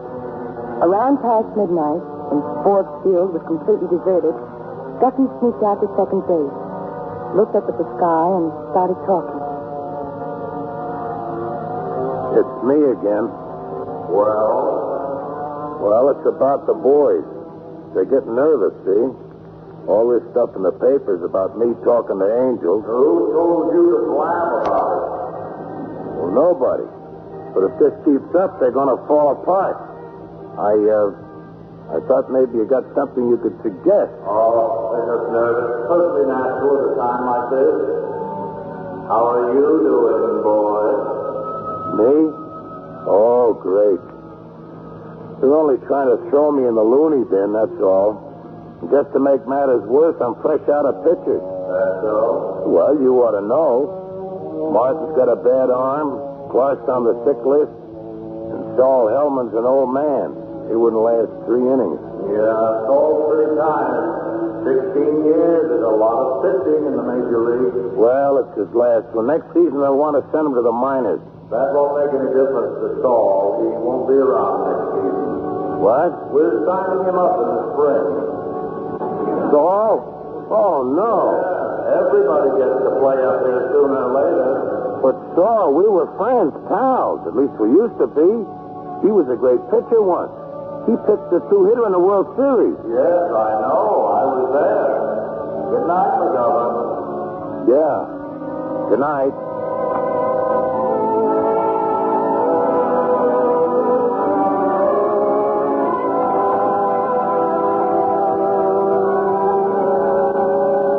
The next day, thanks to Bayless, the sports announcer, the league commissioner arrived in Pittsburgh. There was quite a gang of newspaper people to meet him at the airport. I can only tell you this. In the matter of Mr. McGovern, all parties concerned will meet tomorrow morning at 9 o'clock. Until I hear all the evidence, there's nothing more I can say. But, Mr. Commissioner, the Pirates are playing their last game of the season tomorrow afternoon. It's for the pennant. Thank you. I'm well aware of that. Well, I mean, do you think that this is the proper time to conduct an investigation? My dear young lady, any time is the proper time when the situation warrants it. Baseball is for the people who support it. My desk is piled high with letters. In other words, sir, you think that Guffey McGovern flipped his lid, right? Yes. No. Come around tomorrow. I'll tell you then. Well, what is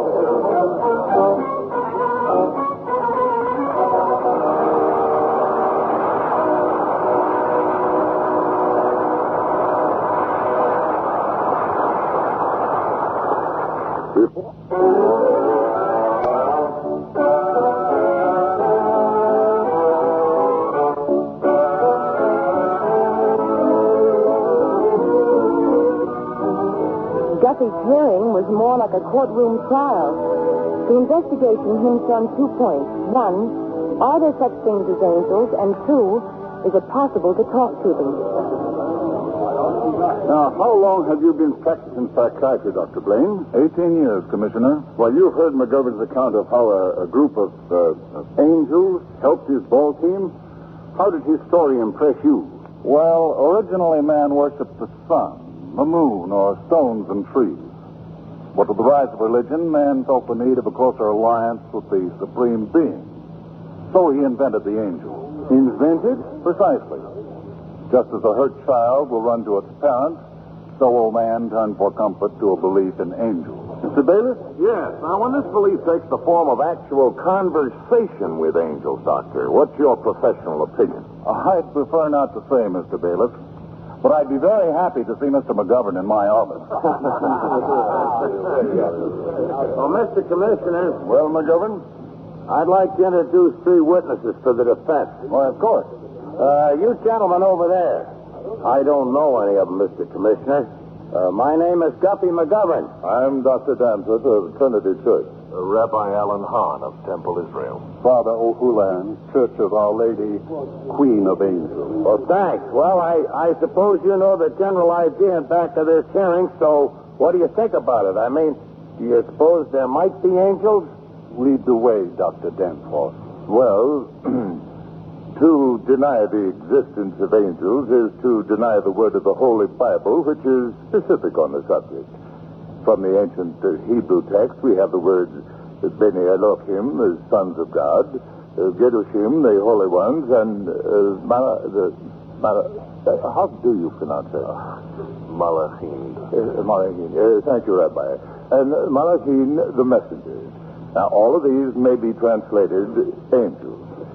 You'll check me on that, Brother Hahn? It was an angel who guided the children of Israel to the promised land. And in Psalms, we again find an angel, the protector of man. Angel of the Lord encampeth around them, and so forth. Father O'Houlihan? Seeing as how there are whole coveys of angels flitting through the pages of the Holy Scriptures, both Old and New Testament, I don't see how I can get out of saying I believe in them. I imagine the commissioner does, too. Now, please, just leave me out of this. Father, do you also believe that angels play baseball? Well, now, son, considering all the great wonders that angels have performed, I'd be much surprised if they couldn't play baseball. But would they? Is it likely that a group of angels would lend support to a man like Guppy McGovern? If a man should have 100 sheep, and one of them should go astray, does he not leave the 99 in the mountains and go and seek that which has gone astray? That's from Matthew, son. And besides, the Lord isn't as small-minded as some of us mortals. And now, Mr. Commissioner, I had a short talk with Rabbi Hahn in the elevator, and we both discovered that we're seeing a ball game at 1:30, so if you don't mind... Oh, not at all, but you'd better hurry. No, and if Dr. Blaine would care to see me in my office, I'd be very happy indeed. Hey, fellas, why are you sitting? Well, gentlemen, I've listened to both sides, and frankly, I'm baffled. I'm sure we'd all like to believe in angels. I know I would. But if I only had just one tiny bit of concrete evidence, no matter how... Oh, excuse me. Are you sure you're in the right room, sister? I think so, Mr. Commissioner, and I'm sorry I'm so late. This child is Bridget White. She wants to testify for Mr. McGovern. Mr. Commissioner, a minute ago you were all set to make a decision. Now let's get on with it. I don't want anyone hammering away at this kid. Sister, won't you please get her out of here? Mr. McGovern, what are you afraid of? Huh? Well, okay, kid. Sit down, huh? Bridget White. Where do you live, little girl? St. Gabriel's Home for Orphan Girls. You believe in angels? Doesn't everyone? Well, no. No, they don't. But I saw them. Twice. I saw them in the ballpark. They were helping the Pirates. Mr. Commissioner, may I question the witness? Go ahead, Mr. Bailiff. Bridget, when you saw your angels, what were they doing? Well, there was one standing behind Mr. McGovern. But you didn't see him talk to Mr. McGovern? No. But I know he must have. Why? Because Mr. McGovern says so. And you think that one of your angels, one of these heavenly messengers, would talk to a man like Guppy McGovern? Of course. Any angel would be proud to talk to a nice man like Mr. McGovern. Quiet, please, quiet. Is that all, sir? Mr. Commissioner, I hope we're not going to accept this as testimony. The child is obviously prejudiced. What are you talking about, Taylor? Isn't it true that you tried to adopt this child? That you've made a declaration of this intention to the orphans' court? Well, suppose I did. What about it? Why, Mr. McGovern. Well, there's nothing definite yet. I don't even know if the court let me have her. You don't just walk in and adopt a child. There's problems, like being, well, married. Oh, there's no problem here, Guppy. Just ask me. Nevertheless, you want to adopt her. Oh, that's nice. That's very touching. The little girl who saw the angels now stands up to testify for Mr. McGovern. But isn't she actually testifying for Papa? And isn't Papa...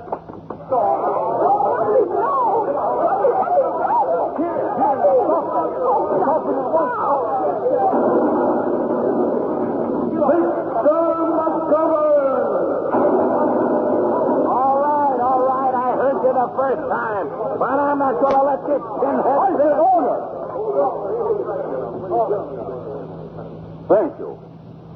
Gentlemen, I think in view of the facts, all things considered, this case is dismissed.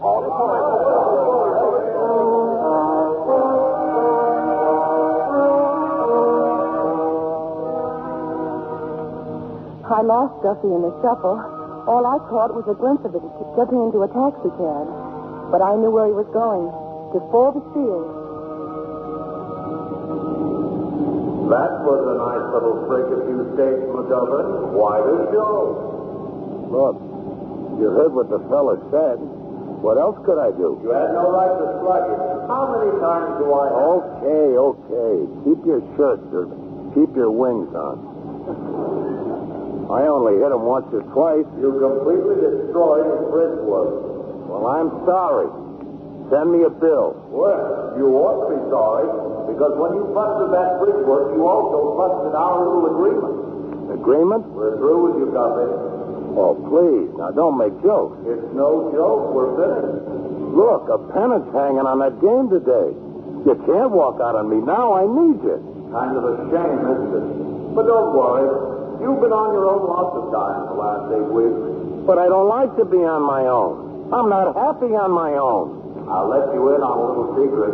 You've learned something, Guppy. You don't know it yourself yet, but you've learned there's more important things in life than winning ball games. We're a little proud of you, boy. Well, skip the proud routine and just be at Forbes Field at 1:30. That's all I want. Sorry, can't make it. And tell that cab driver to slow down. He's making me nervous. Dirty trick. Who ever heard of an angel who would stoop so low and do such a low-down, dirty... Now, listen. Now, wait. Come back. Look, just for a minute. We're here, Mac. Forbes Field. Oh, thanks, Cabby. What do I owe you? Nothing. Just tell me one thing. Who was you talking to? You mean my angel? Oh, he's nothing but a feather merchant. After all these weeks, he picks the day to run out.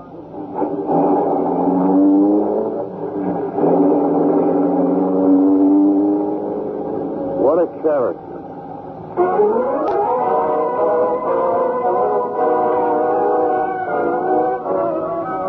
I guess you're wondering what happened that memorable afternoon at Forbes Field when the Pirates played the Giants for the pennant.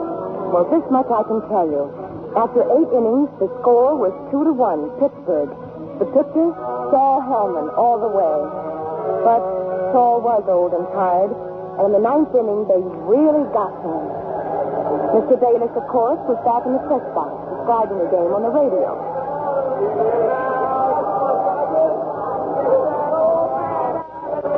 Yes, Hellman's been very shaky all the way, folks. But for some reason, McGovern's insisted on leaving him in the game. But the Pittsburgh fans can be denied no longer. Guppy McGovern has finally made up his mind to take Hellman out. But it may be too late. A hit could win this ball game for the Giants. Guppy's out on the mound right now talking to Hellman. Hard to say who'll replace him. Two Pittsburgh pitchers have been warming up.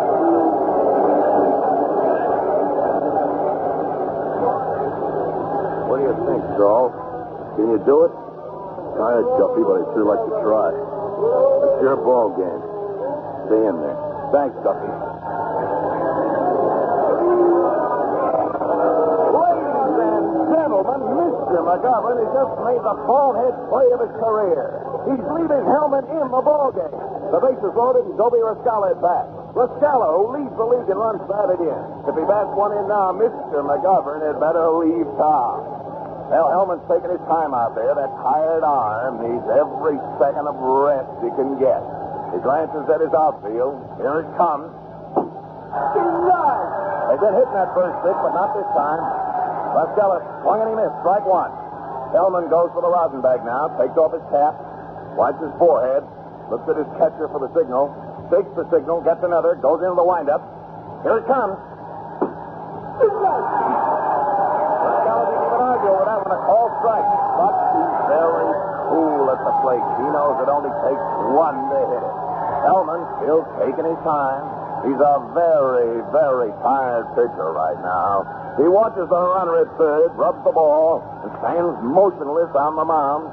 All right, into the windup. Here's the pitch. Well, there you have it. Final score, Pittsburgh 2, New York 1. And, of course, the pennant for the Pirates. Well, I hope Mr. McGovern's Angels are pleased with the way things turned out. Are you happy up there, little angels? Why don't you shut up?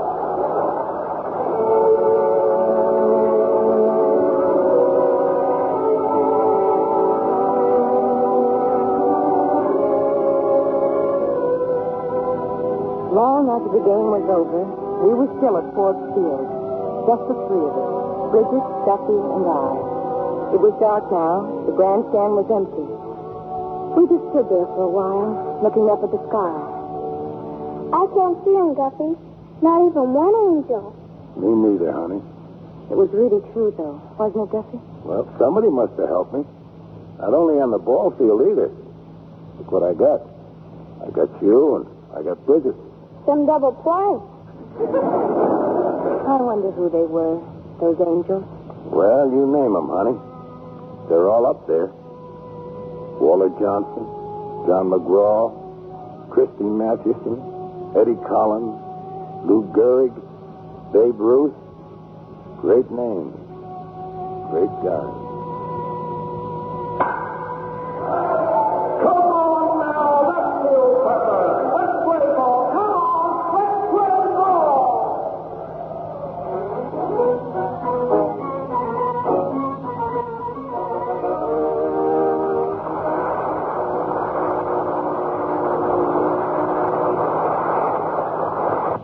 Now, Mr. Cummings with our stars. And here they are, two angels and a cherub, for that heavenly applause. George Murphy, Janet Leigh, and Donna Costa.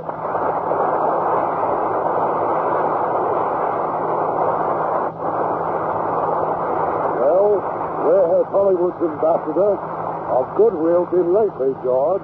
Oh, I'm just sort of a roving troubadour, Irving. I speak for my supper here and there. Such belittling and such nonsense. Beside all the wonderful public relations work you do for our town and our industry, how about President Eisenhower's inauguration? What office were you running for, Mr. Murphy? Oh, I wasn't running for any office. I just had the great privilege and pleasure of being in charge of the entertainment for the inaugural festivities. You see, Donna, George is a very special person. He tells other people about our wonderful motion pictures, our beautiful California, our lovely Lux girls. Particularly MGM Lux girls, like Janet and Donna here. I certainly am a Lux girl, George. It's my favorite complexion care. And how about you, Donna? My Lux girl, if I wash my face every day? If you use Lux soap and water. Then I'll film on for years and years. You see what I mean about these MGM girls? And then there's Lily, young Bess, confidentially Connie. Who are they? I know. Lily is a charming picture co-starring Leslie Caron and Mel Ferrer. And young Bess is just great with Dean Simmons, Stuart Granger, and Deborah Carr. And confidentially, I'm Connie, co-starring with Van Johnson. Wow.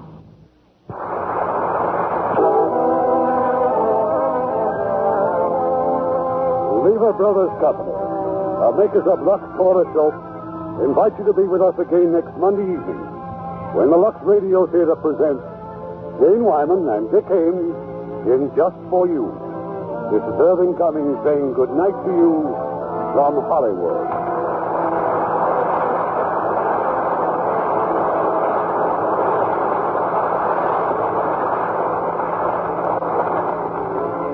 Heard in our cast tonight were Joseph Kearns as the Angel, Dan Riss as Chunk, Shep Menken as the Umpire, Helen Cleve as Sister Edwitha, Lawrence Jodkin as the Rabbi, Herb Ellis as Saul, Stephen Dunn as Bayless, and Yvonne Sadie, Tony Barrett, Fred Mackay, Bob Griffin, William Johnstone, Herb Butterfield, Eddie Firestone, Herb Rawlinson, Ralph Montgomery, and Eddie Marr.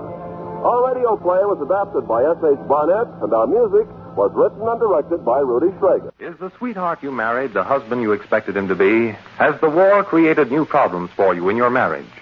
To answer these and other personal problems brought in by your friends and neighbors, ARID presents John J. Anthony, founder of the famed Marital Relations Institute, in a brand new program of daily sessions of kindly and helpful advice. Just as Mr. Anthony, by examples in this studio, is helping thousands of men and women solve their personal problems, ARID, too, is helping thousands to solve the important personal problem of underarm perspiration. ARID helps you avoid perspiration damage to clothes and safeguards friendships. Use ARID every day. It helps stop perspiration safely, and at the same time, ARID is a most effective deodorant. Keep it tuned right here to HOJO Radio for more classic old-time radio.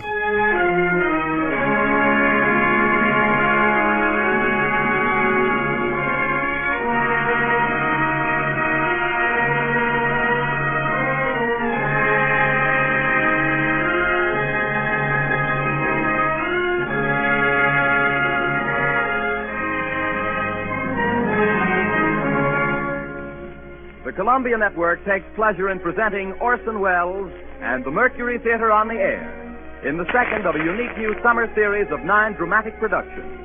The first time in its history that radio has brought to the country an entire theatrical institution. Columbia is proud to welcome Orson Welles to its roster of stars and to give him the opportunity of bringing to the air those same qualities of vitality and imagination that have made him the most talked-of theatrical director in America today.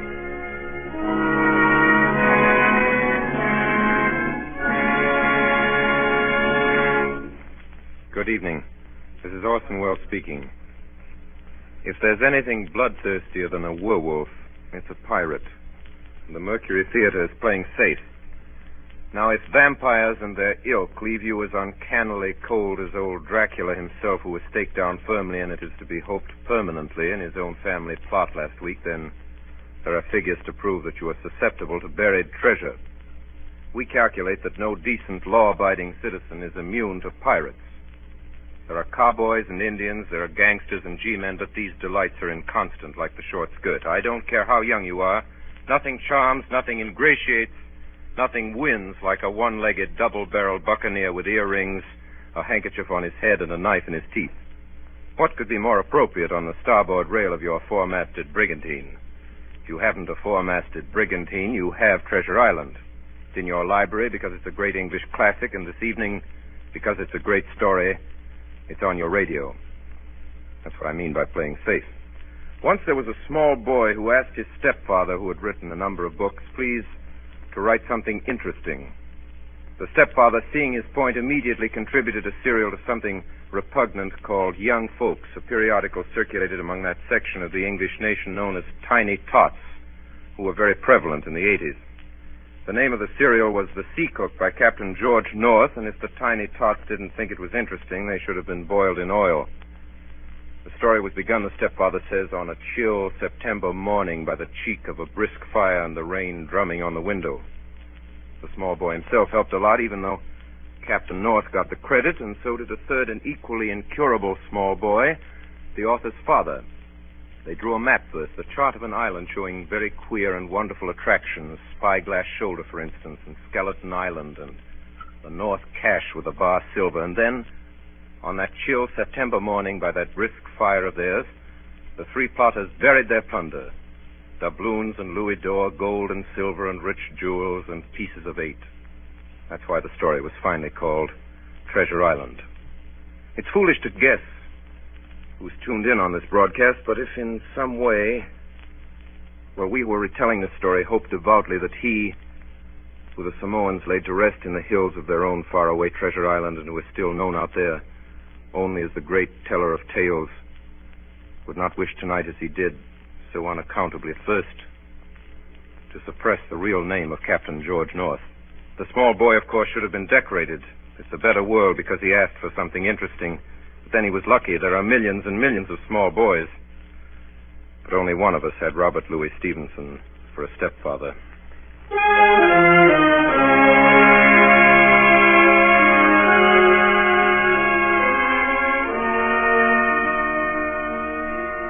Treasure Island by Robert Louis Stevenson with Orson Welles as Long John Silver and as Jim Hawkins who tells the story. Treasure Island.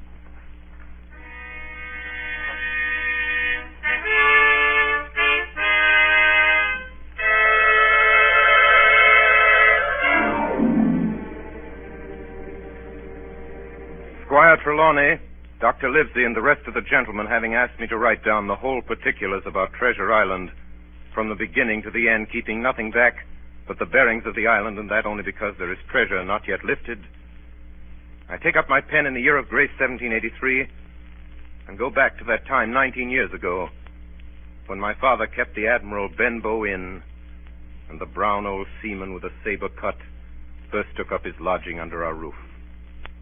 I was 14, but I remember him as if it were yesterday.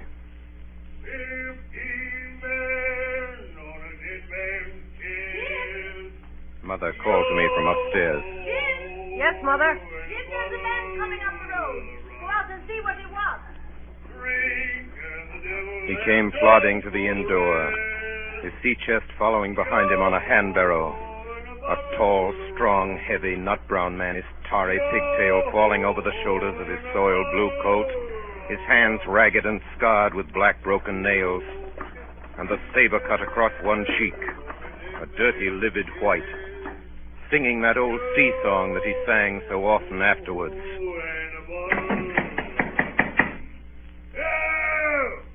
Open up in there. Now then, boy. Yes, sir? What do you call this place? The Admiral Benbow Inn, sir. Admiral Benbow, eh? Nice, lonely-looking, pleasant-situated grog shop. Folks don't come here much, do they, boy? Not much company? No, sir, more's pity. No? Well, then it's the berth for me. I'm a plain man, rum and bacon, eggs, all I want, and that head up there for to watch ships off. I have a mind to stay here a bit. Here, you matey. You with the wheelbarrow. Bring up alongside. Help up my chest. You two boys, heavy. Yes, sir. Call me Captain, boy. Captain. Yes, Captain. Just one thing more. Yes, Captain? You ain't seen him, have you? No, sir. Who do you mean? Along the road, maybe. You might have seen him somewheres you can't tell. Let me know if you do, boy. A seafaring man. Yes, sir. With one leg. Yes, sir. Captain! Yes, Captain. Bring me a noggin of rum, boy.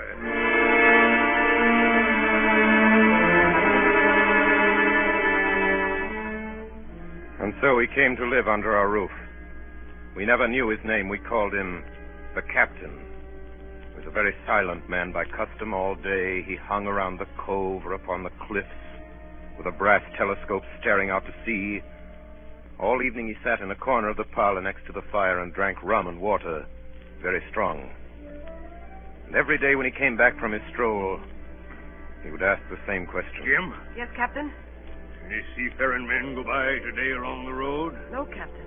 And Jim? Yes, sir? You're a good boy, Jim. You wouldn't lie to me ever, would you, Jim? No, sir. You haven't seen him, have you, Jim?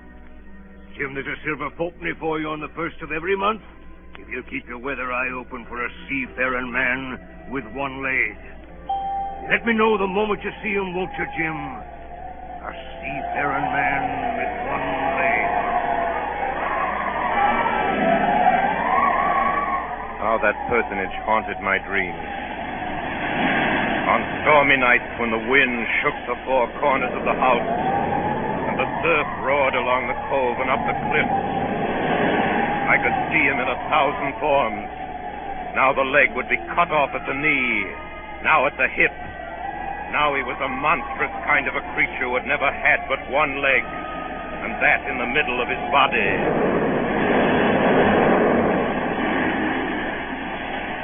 You'll keep your weather eye open, won't you, Jim?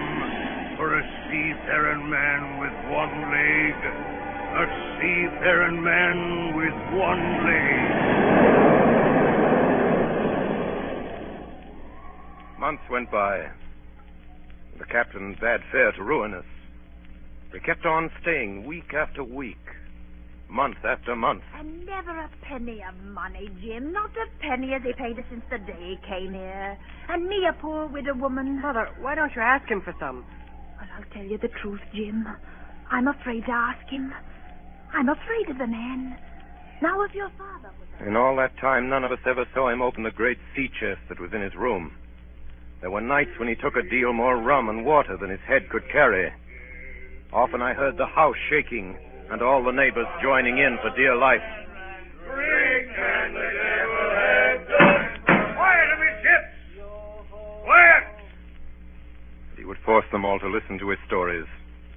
Dreadful stories they were, about hanging and walking the plank and storms at sea and the dry Tortugas and wild deeds in places on the Spanish Main. By his own account, he must have lived his life among some of the wickedest men that God ever allowed upon the sea.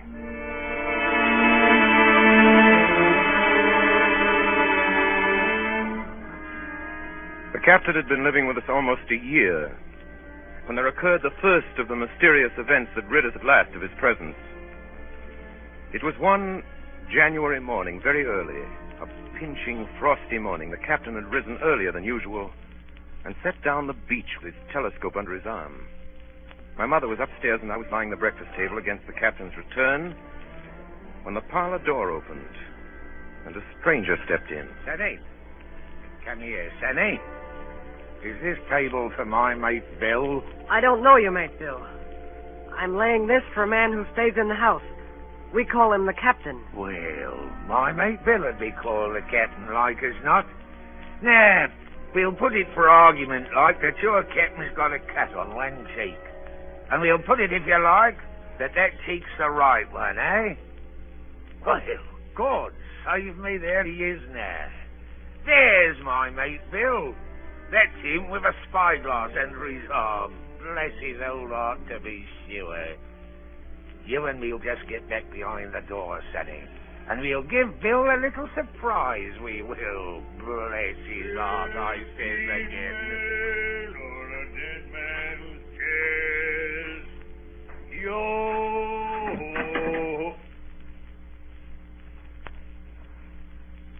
Hello, Bill. Come, Bill. You knows me. You knows an old shipmate, Bill, surely. Black dog as ever was.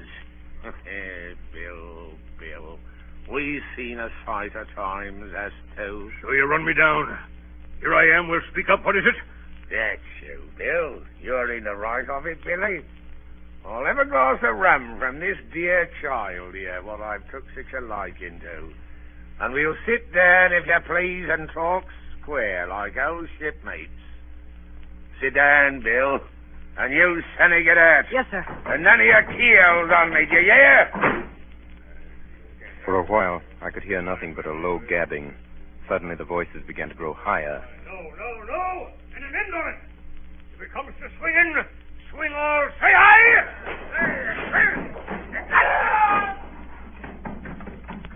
I saw Black Dog streaming blood run off down the road. Presently, the captain returned, alone.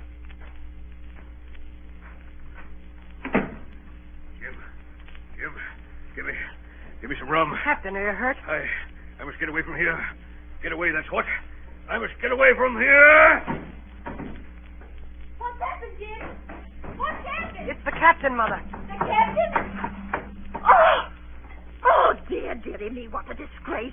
I've been afraid of something like this ever since he came into the house with that old chest of his. I got the rum and tried to put it down his throat, but his teeth were tightly shut and his jaws were as strong as iron.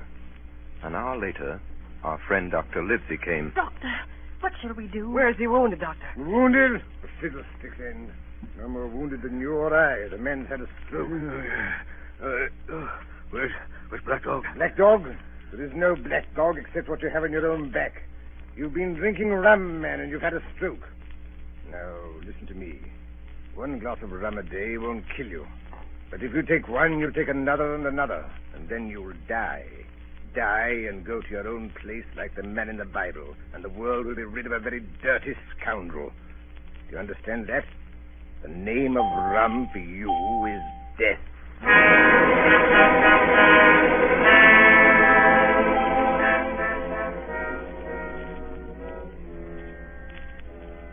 About noon the next day, I stopped at the captain's door with some medicine. Who is it? It's me, Jim. Come in, Jim. Come in. He was lying very much as we'd left him. Jim, you're the only one here that's worth anything. You know I always been good to you. Never a month but I've given you a silver fourpenny for yourself. Now you see, mate, I'm pretty low and deserted by all. Jim, you'll bring me a noggin of rum, won't you, matey? But the doctor... Doctors is all swabs! Don't have a drain of rum, Jim. I'll have the horrors. I've seen some of them already. I've seen old Flint in the corner there behind you, as plain as print. I've seen him. Jim, I'll give you a golden guinea for a noggin. When I brought it to him, he seized it greedily and drank it out. That's some better, sure enough. Now, matey, did that doctor say how long I was to lie here in this old berth? Why, a week at least. Thunder, a week! I can't do that. They'll have the black spot on me by then. The lovers is going about getting the wind of me this blessed moment. Lovers is couldn't keep what they got and want to nail what's another's. It's in my old sea chest, Jim. The thing they're after. They'll tip me the black spot, I know it. I was first mate, I was. Old Flint's first mate. And I'm the only one as knows the place he buried it. He gave it me at Savannah when he lay a-dying. What's the black spot, Captain? A summons from old Flint's crew. A summons. And them as gets it, Jim, is lucky when they're dead.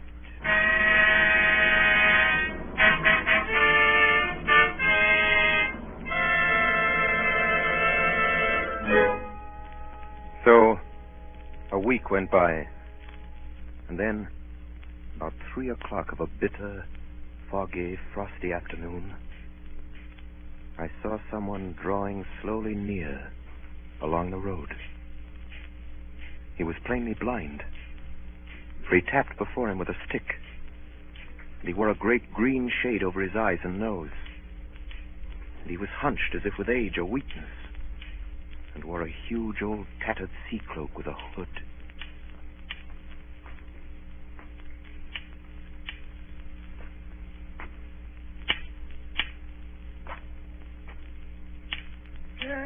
Christian friends, take pity on a poor blind mariner as has lost the precious sight of his eyes in the gracious defense of his native country, England, and God bless King George.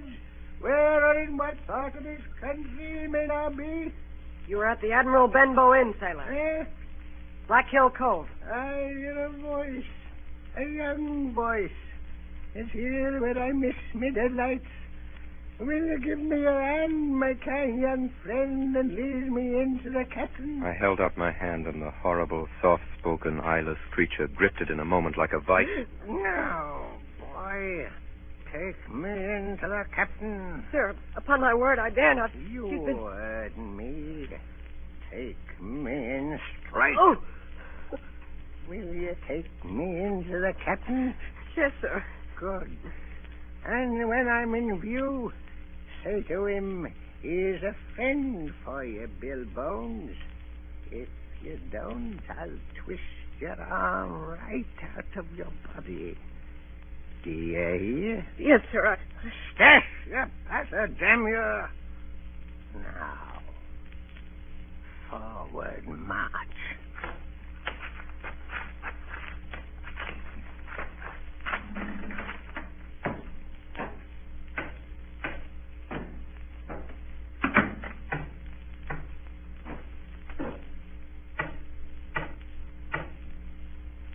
Here's a friend for you, Bill Bones. Now, Bill, sit where you are. Business is business. Hold out your left hand, Bill. Boy, take his left hand by the wrist and bring it near to my right. Here's a little bit of paper for you, Bill Bones. Now that's done, I'll be going. Goodbye, Bill. Goodbye.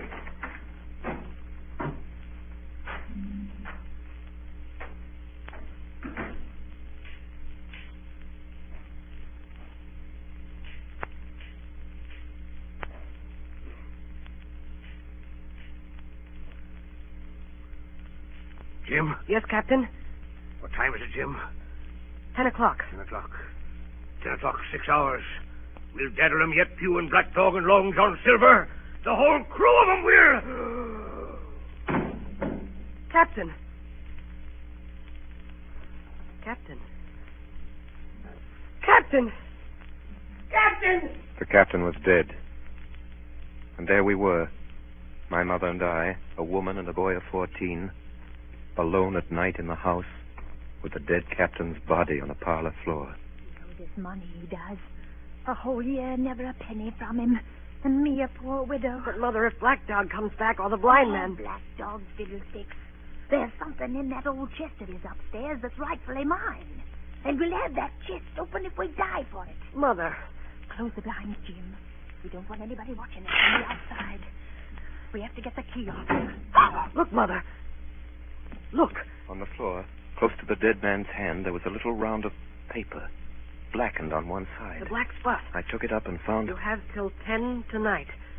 4 hours. Now, Jim, find that key. I felt in his pockets one after another. Perhaps it's round his neck. Get open his shirt. There, sure enough, hanging on a bit of tarry string, we found the key. Then my mother got a candle in the bar, and holding each other's hands, we went upstairs to his room. Give me the key, Jim. Now then.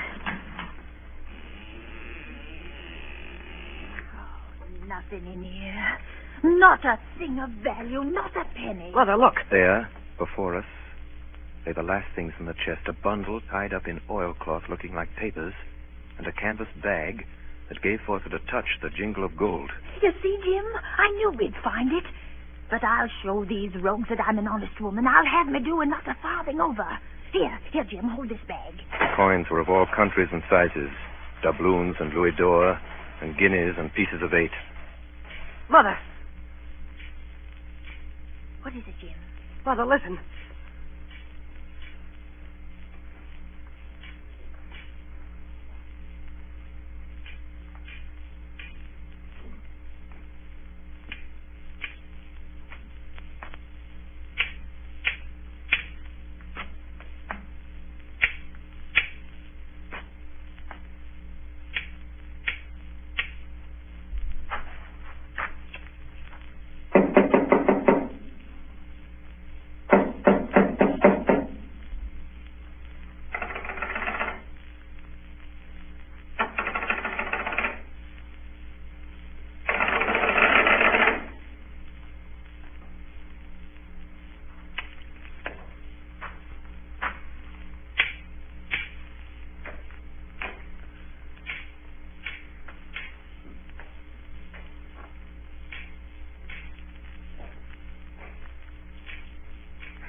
Come, Mother.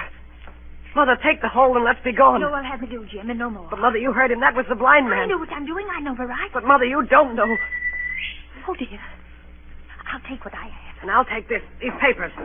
Quick, Mother, quick. Take my hand. Next moment, we had opened the door and were in full retreat toward the village. Look, Jim. Over the hill. There they come. Run, Mother, run. Oh, Jim. Jim, I'm going to faint. Oh, Jim. Take the money and go on. Mother. Oh. Mother! She had fainted. I managed somehow to drag her down the bank into the shadow of the ditch. A moment later, the house was surrounded. Bones! Bones! Bill Bones! Will you answer me? Down with the door, then! In, you lovers! Loot the house and find it!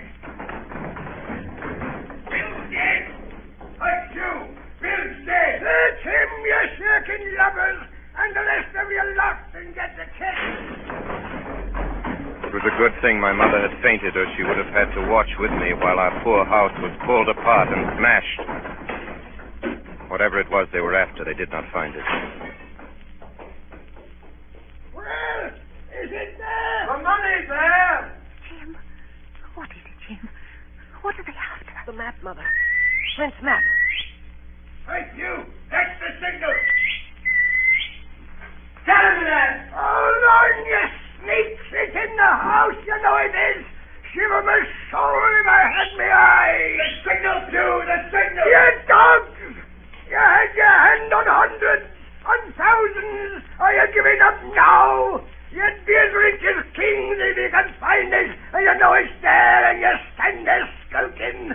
There wasn't one of you there, Base Bill, and I did it. A blind man, and I'm to lose my chance for you. I'm to be a poor crawling beggar sponging for rum when I might be rolling in a couch. If you had the pluck of a weevil in a sea biscuit among the lot of you. That's the last signal. Get out! Doc! Black dog! Johnny! Dirk! You won't leave old Bill, mate. Not old Bill. Johnny! Black dog! Don't leave old Bill. Not old Bill, not old dog. Bill, mate.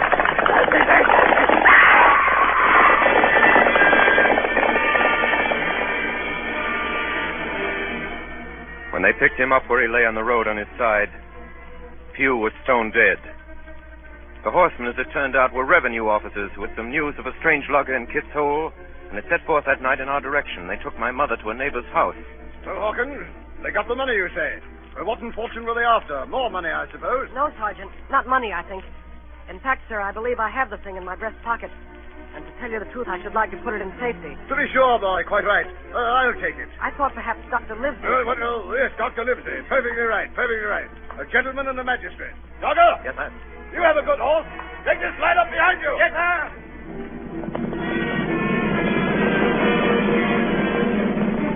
We rode hard all the way till we came to Dr. Livesey's door.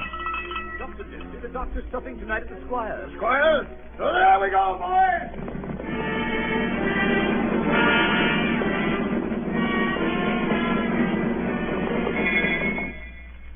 We'd arrived at the Squire's.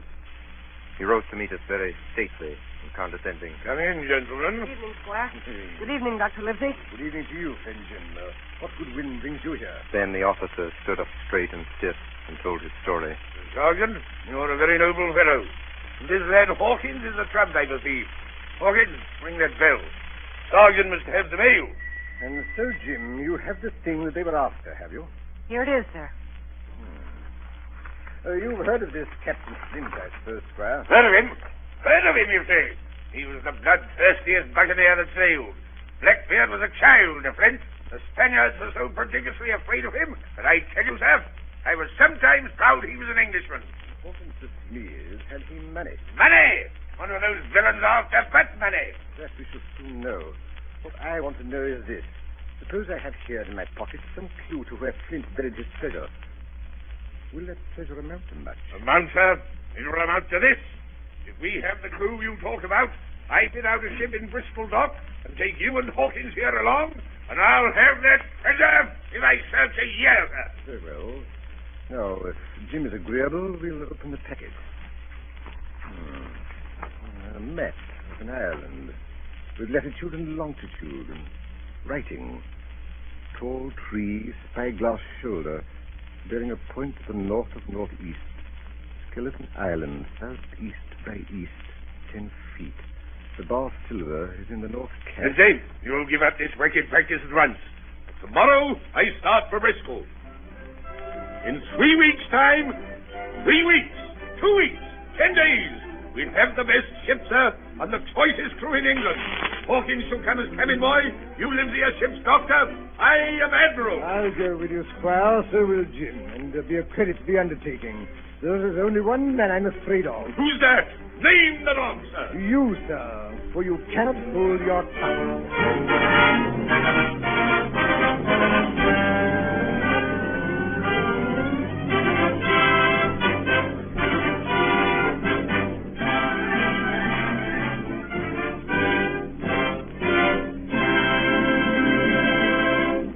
In a few moments, we shall be bound for Treasure Island with Dr. Lindsay, Squire Trelawney, and Jim Hawkins. We pause now for station identification. This is the Columbia Broadcasting System. Stay tuned to HOJO Radio. Tonight, the Columbia Network is bringing you Orson Welles and the Mercury Theater on the air in Robert Louis Stevenson's Treasure Island. As Jim Hawkins was telling us, we are eager to leave the Benbow Inn behind and set out for the docks in Bristol.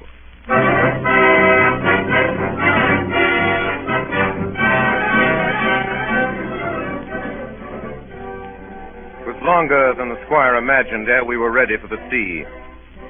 Weeks passed on. Then, one fine day, there came a letter from the squire, from Bristol. Here lives it. The ship is port and fitted. Lies at anchor ready for sea. It was the crew that delayed me, till the most remarkable stroke of fortune brought me the very man that I required. I was standing on the dock, when by the merest accident I fell in talk with him. He had hobbled down there that morning with a parrot on his shoulder to get a smell of salt, he said. Out of pure pity, I engaged him on the spot to be ship's cook. Long John Silver, he is called, and has lost an egg. Well, sir, I thought I'd only found a cook, but it was a crew I'd discovered. Between Silver and myself, we got together in a few days a company of the toughest old salts imaginable. I declare we could fight the frigate. Seaman ho! Hang the treasure! It's the glory of the sea that has turned my head! On the 16th of April, the schooner Hispaniola set sail from Bristol Harbor. It was more than 19 years ago, but I can remember it as if it were yesterday. Me and my new blue cabin boys were 19 years ago. leaning over the rail, waving goodbye to my mother, and doing my best not to cry. For at the last moment, it sort of hurt to leave her, and it was the first time I had been away from home. Then, a little before noon, Captain Smollett gave an order. The boatswain sounded his pipe, and the crew began to man the capstan bar. Soon, the anchor was short up. Soon it was hanging dripping at the bars. Soon the sail began to draw, and the land and shipping to flit by on either side. The Hispaniola had begun her voyage to the Isle of Treasure.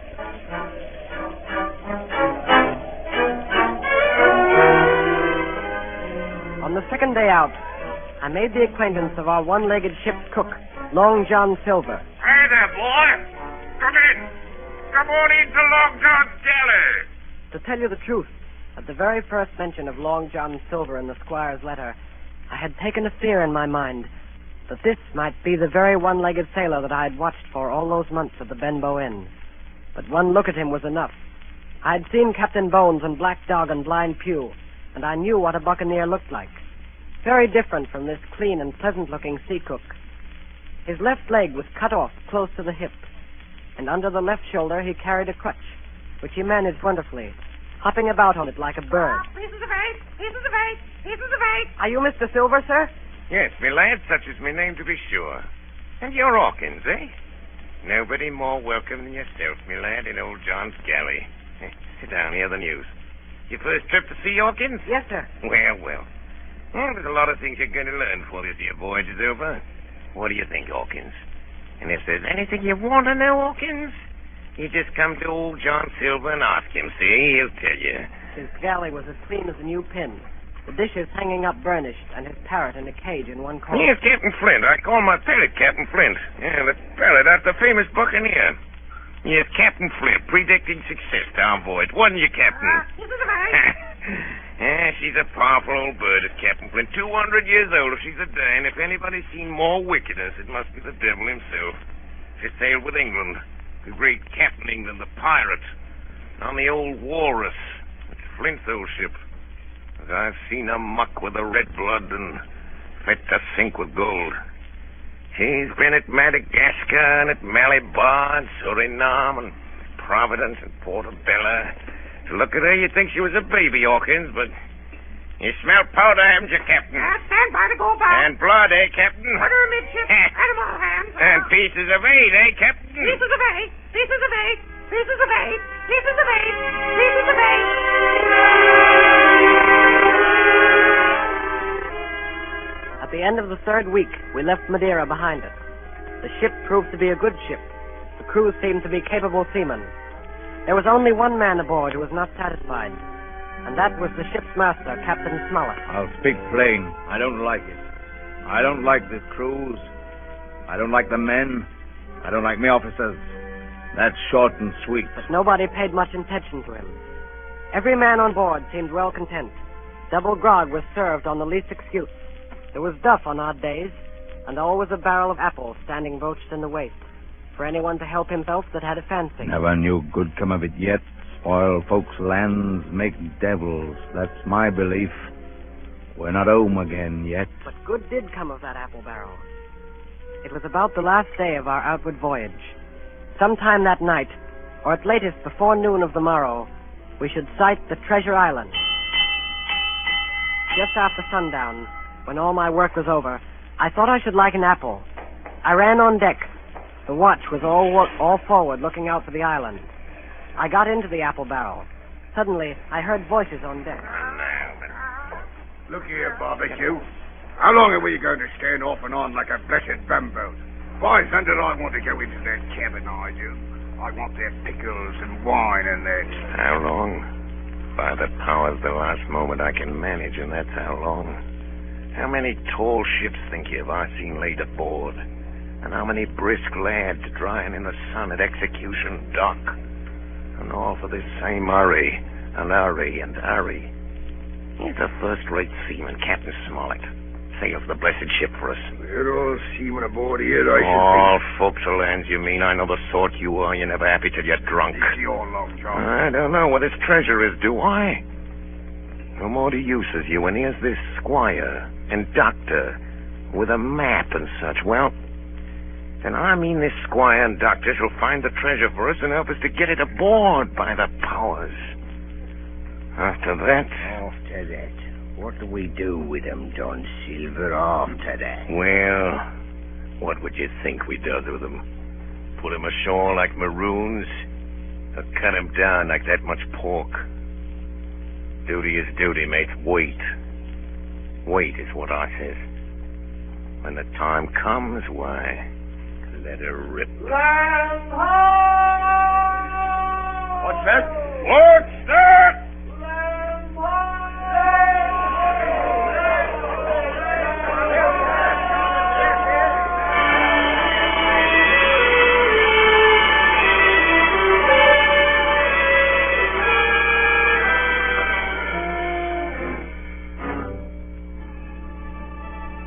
Away to the southwest of us, we saw it. Treasure Island.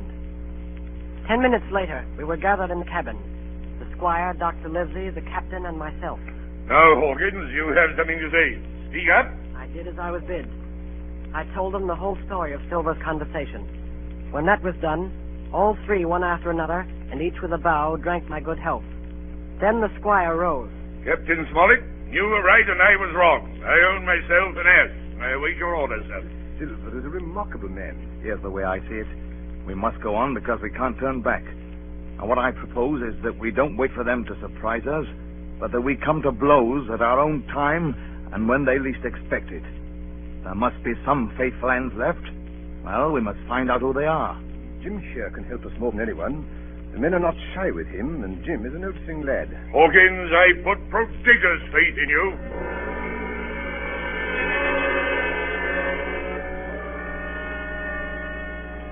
In the meantime, talk as we please, there were only 7 out of 26 on whom we knew we could rely.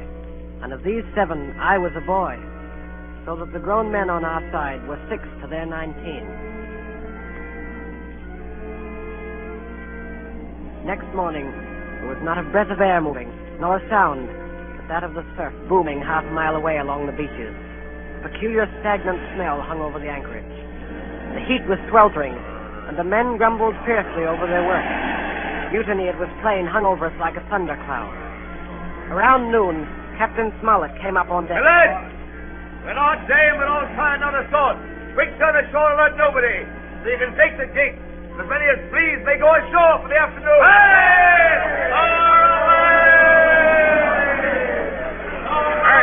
Hey, wait a bit, man. What's the hurry? John Silver suspected a trick. He hopped around the deck on his one leg. Man, what's the hurry? Wait a bit, will you, man? Soon the party was organized. 6 fellows were to stay on board, and 13, including Silver, began to embark. Suddenly, I had a mad notion to go ashore, too. In a jiffy, I had slipped over the side and curled up in the foresheets of the nearest boat. No one took notice of me. The crews raced for the beach. No sooner had we touched shore than I leaped out and plunged into the nearest thicket. Behind me, I could hear John Silver's voice. Hey, Jim! Jim, my boy! Hey, Jim! Jim! Jim! Jim! John Silver was quick at his work. 2 faithful members of the crew were murdered on the island that afternoon.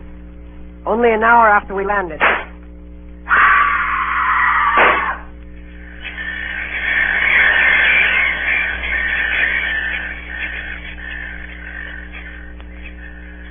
The second killing I saw with my own eyes.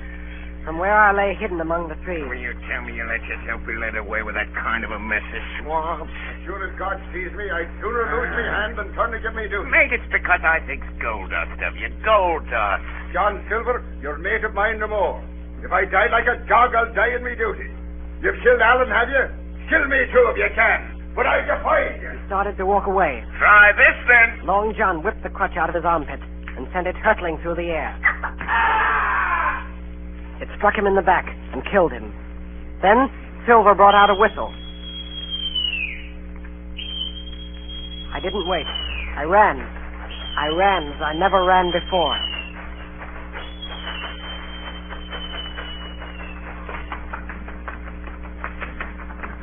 Daddy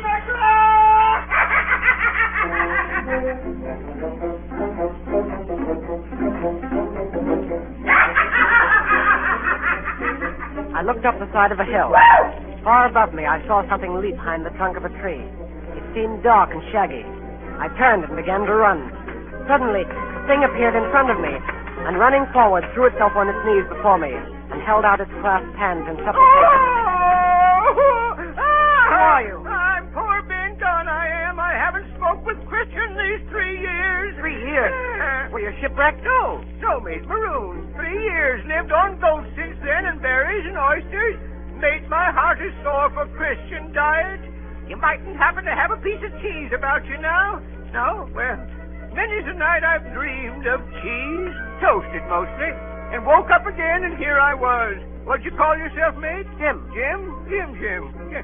Well, now, Jim, you wouldn't think I was rich to look at me, would you now? I know, not in particular. Oh, well, but I am, Jim. I'm rich, powerful rich. Oh, Jim, you'll bless your stars, you will. You was the first that found me. Suddenly his eye fell on the Hispaniola lying far below us. Between it and the land was the jolly boat, with 5 men moving toward shore. But I could not tell if they were our men or the mutineers. Jim, tell me true. That ain't Flint's ship? It's not Flint's ship, and Flint is dead. There are some of Flint's hands aboard, worse luck for the rest of us. Not a man with one leg? Silver? Whoa! If you were sent for Long John... Oh! I'm as good as pork, I know it. I was in Flint's ship with John Silver when old Flint buried the treasure. He and 6 along, 6 strong seamen. They was ashore nigh on a week. And then one day here come Flint by himself in a little boat, and the 6 all dead. Dead and buried along with the treasure. How he done it, not a man of us could make out. I told him the purpose of our voyage and the predicament in which we now found ourselves. Oh, that Long John, he's a bad un. And you're all in a clove hitch, ain't you? Well, you just put your trust in Ben Gunn. Ben Gunn's the man to help you. You tell that to your squire, Jim. Ben Gunn's the man, that's what you say. And Ben Gunn says you has ideas of his own. Ah! Look at that. Far below us, we saw a Union Jack fluttering in the air above the woods. There's your friend, sure enough. More likely it's mutineers. No, mate, Silvered Fly, the Jolly Roger. That's your friend, sure enough, ashore in the old stockade made years and years ago by Flint. Whoa! What's that? That's the ship's cannon. They're shooting at the stockade. Come on. Wait a minute, Jim. Wait. Ben Gunn is spy. Rum wouldn't bring me down there. But remember, Jim, Ben Gunn's the man to help you. And when Ben Gunn is wanted, you knows where to find him. Just where you found him today. Started to run towards the flag. Hey, Jim! Jim! Yes, sir? Yeah, you won't forget that piece of cheese, will you, mate?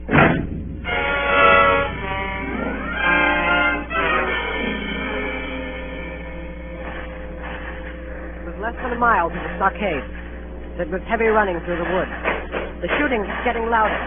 Suddenly before me, I saw a clearing. The smoke of muskets fired nearby. Hey there! Go, sir! Hey! Don't shoot, it's me! Who's this? Me! Jim Hawkins! It's Jim!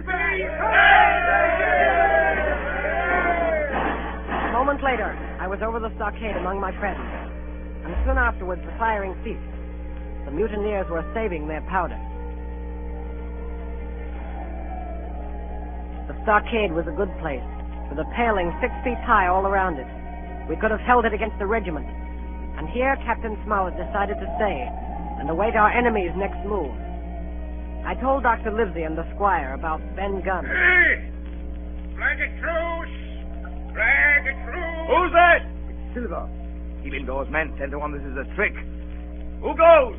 Stand or we fire. Flag a truce! Doctors, watch on the lookout. Dr. Livesey, take the north side, if you please. Yes. Jim, the east. Gray, west. The watch below, all hands to load muskets. Lively men, and careful. What do you want with your flag of truce? Captain Silver, sir, come to my terms! Captain Silver?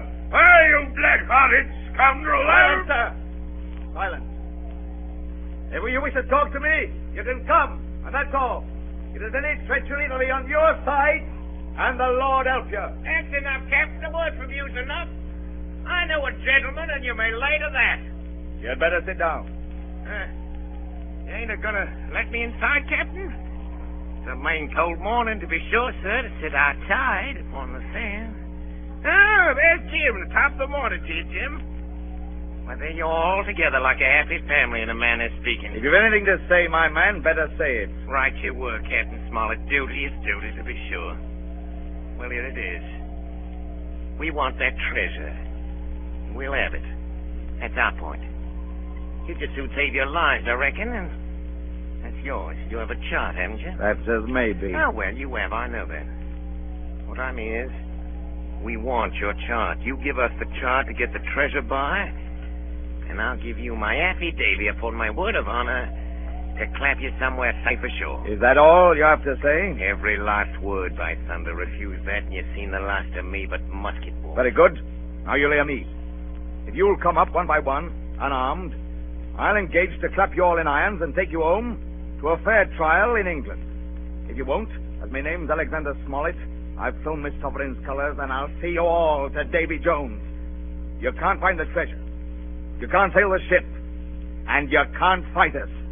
I stand here and tell you so. And at the last good word you'll get from me. Now, out, me lad. Laugh! Laugh, by thunder, laugh. For an hour doubt, you'll laugh on the other side. And then the die will be the lucky ones.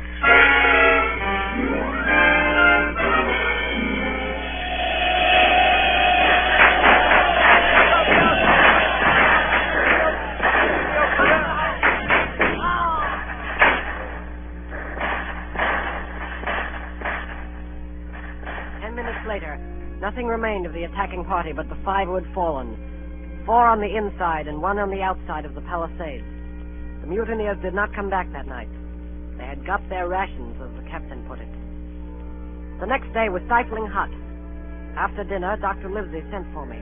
Jim, was it cheese you said Ben Gunn had a fancy for? Yes, sir, cheese. Well, Jim, just see the good that comes of being dainty in your food. You've seen my snuff box, haven't you? And you never saw me take snuff. The reason being that in my snuff box I carry a piece of Parmesan cheese. A cheese made in Italy, very nutritious. Well, that's for Ben Gunn. Oh, goodbye, my lad. Then he took up his hat and pistols, girt on his cutlass, put the chart in his pocket, and set off briskly through the trees. That afternoon, the blockhouse being stifling hot, and the little patch of sand inside the palisade ablaze with midday sun, and so much blood about me, and so many poor dead bodies lying around, a new idea came into my head. This was to swim out under cover of the night, cut the Hispaniola adrift, and let her go ashore where she fancied. The mutineers, after their repulse of the morning, had nothing nearer their hearts than to up anchor and away to sea. This, I thought, would be a fine thing to prevent. It was evening when I reached the east coast of the island. I could see the Hispaniola lying at anchor offshore. And there was the Jolly Roger, the black flag of piracy, flying from her peak. As the last rays of daylight dwindled and disappeared, absolute darkness settled down on Treasure Island.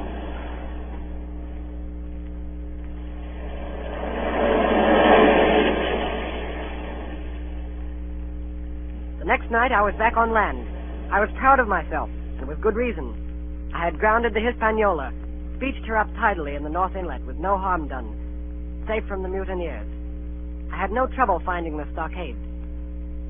Coming in from the shore, keeping close in shadow where the darkness was thickest, I crept into the blockhouse.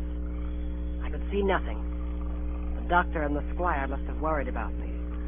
I should lie down in my own place, I thought, and enjoy their faces when they found me in the morning. I felt for a place to lie down. Pieces of eight! Pieces of eight! Now go! Pieces of eight! Now go! Bring a torch, Dick. Well, shiver my timbers. Jim Hawkins. Dropped in like, eh? Quite a pleasant surprise for poor old John. I've always liked you, I have, Jim, for a lad of spirit. I picked her my own self when I was young and handsome. Always wanted you to join my camp and take your share and die a gentleman, and now, my cock, you've got to. You can't go back to your own lot. Where are they? Now, where do you think, my son? Have you killed them? What do you think? Well, I am not such a fool, but I know pretty well what I have to look for. But there's a thing or two I have to tell you. And the first is this. Here you are in a bad way. Ship lost, treasure lost, men lost. And if you want to know who did it, it was I. I was in the apple barrel the night we sighted land. And I heard you, John, and you, Dick Johnson, and Hans, who is now at the bottom of the sea, and told every word you said before the hour was out. And as for the schooner, it was I who cut her cable. And it was I who brought her where you'll never see her more, not one of you. I no more fear you than I fear a fly. I put one to that a year ago, you sneaking son of a scrub. So would I! Come on, sir! Who are you, Tom Morgan? Maybe you thought you was captains here, perhaps. Only that I killed the boy. Did any of you gentlemen want to have it out with me? Him that wants it shall get it. You won't fight him by thunder, you'll obey. You may lay to it. I like that boy now. Never seen a better boy than that. He's more a man than any para-ratty in this here house. What I say is this, let me see him that'll lay a hand on him, that's what I say. And you may lay to it. Seems to have a lot to say. Pipe up and let me hear it, or lay to. Down. What? We got something for you, Jordan. Step up, I won't bite you. Hand it over, lubber. The black spot. I thought so. What's on it? Deposed. Deposed, that's it, is it? Very pretty wrote, to be sure. Like print, I swear. But it ain't one bit prettier wrote than this. What's that? And what does it look like, lads? A chart, that's what it is. A chart! A chart of this island, old Flint's chart. Now, what do you say to that? Yes, that's Flint, sure enough. That's it. Say, and a clovage to it. So he done ever. Silver's the man. Silver. Don't feel about Captain Leg. Barbecue forever. Barbecue for Captain. John Silver, the Captain.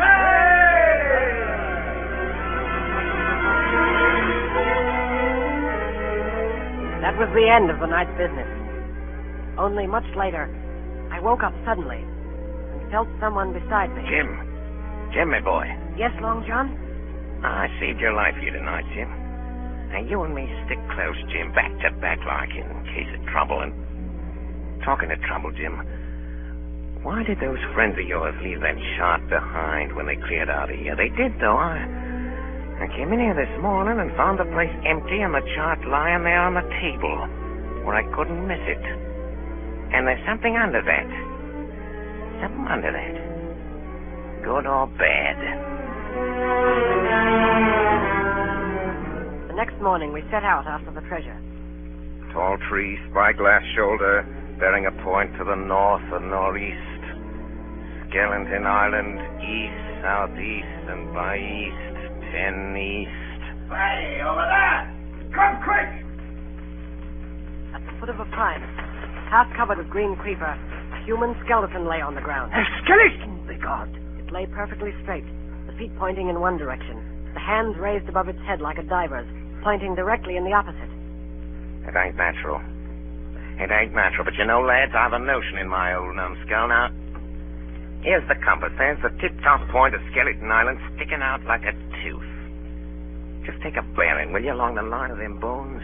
East, southeast, and by... I thought so. There's a pointer. Right up there's our line for the Pole Star and the Jolly Dollars. This is one of Flint's jokes, and no mistake. Him and these 6 was alone here. Alone. He killed them. Every man. And this one yawled up here and laid down by the compass. Yes. 6 they were, and 6 we are. And Bones is what they are now. I saw him dead, old Flint. There he laid with penny pieces on his eyes. Dead, aye, sure enough he's dead. But if ever spirit walked, it'd be Flint's. Dear heart, but he died bad, did Flint. Oh, that he did. May not it were. And the windy was open, and I hear that old song of his coming out clear as hell. And the death hall's on man already. Listen.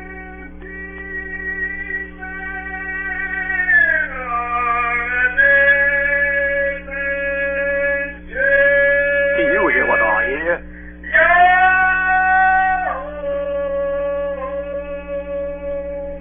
That's Flint, begad. Old Flint. Oh, Lord.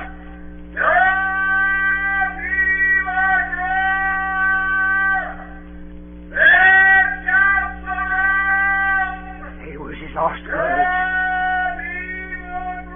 Old Flint's last words about board. Oh, Lord have mercy on me. Shipmates! Shipmates!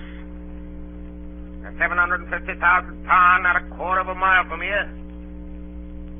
When did a gentleman of fortune show his star to that much dollars for a boozy old seaman with a blue mug? And him dead, too? Hey there, John. Down Joe crosses spirit. Spirit? Well, maybe. You know whose voice that was? It was like a somebody else's. It was like a... By the powers! Ben Gunn! Aye? Aye. So it were. Ben Gunn it were. Why, nobody minds Ben Gunn. Dead or alive, nobody minds it.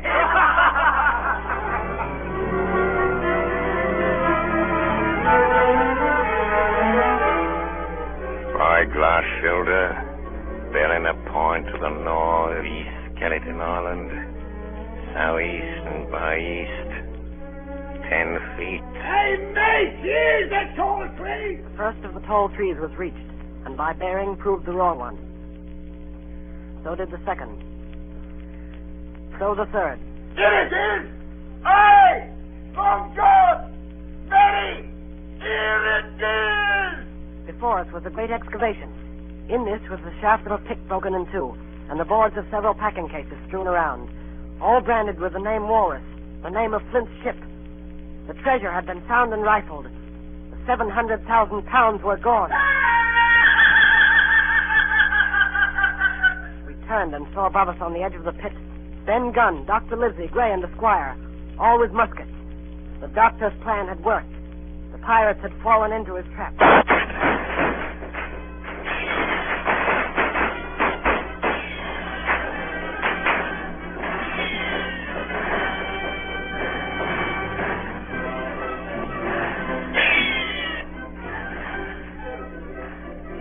John Silver, you're a prodigious villain and an impostor, sir. You saved this boy's life, and I'll not prosecute you. But the dead men, sir, hang about your neck like millstones. Thank you kindly, sir. I dare you to thank me. It's a gross dereliction of my duty. Stand back! It took us 3 days to move the treasure from Ben Gunn's cave on board ship. On the 8th day of December, the Hispaniola reached Bristol. 5 men only of those who had sailed returned with her. Well, that was 19 years ago. All of us had an ample share of the treasure and used it, wisely or foolishly according to our natures. Captain Smollett is now retired from the sea. As for Ben Gunn, he got £1,000 which he spent or lost in 19 days, for he was back begging on the 20th. Silver vanished on the voyage one night off the coast of Mexico, and we heard no more of him. The bar Silver and the arms still lie, for all I know, where Flint buried them. And certainly they shall lie there for all of me. Oxen and wain ropes would not bring me back again to that accursed island. The worst dreams that ever I have are when I hear the surf booming about its coast or start upright in bed, with the sharp voice of Captain Flint still ringing in my ears. Pieces of 8, pieces of 8, pieces of 8, pieces of 8, pieces of 8, pieces of 8, pieces of 8.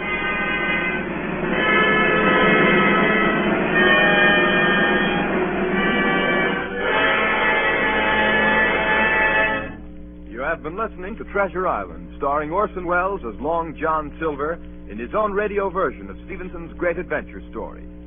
This is the second in a series of 9 special broadcasts presented by the Mercury Theater.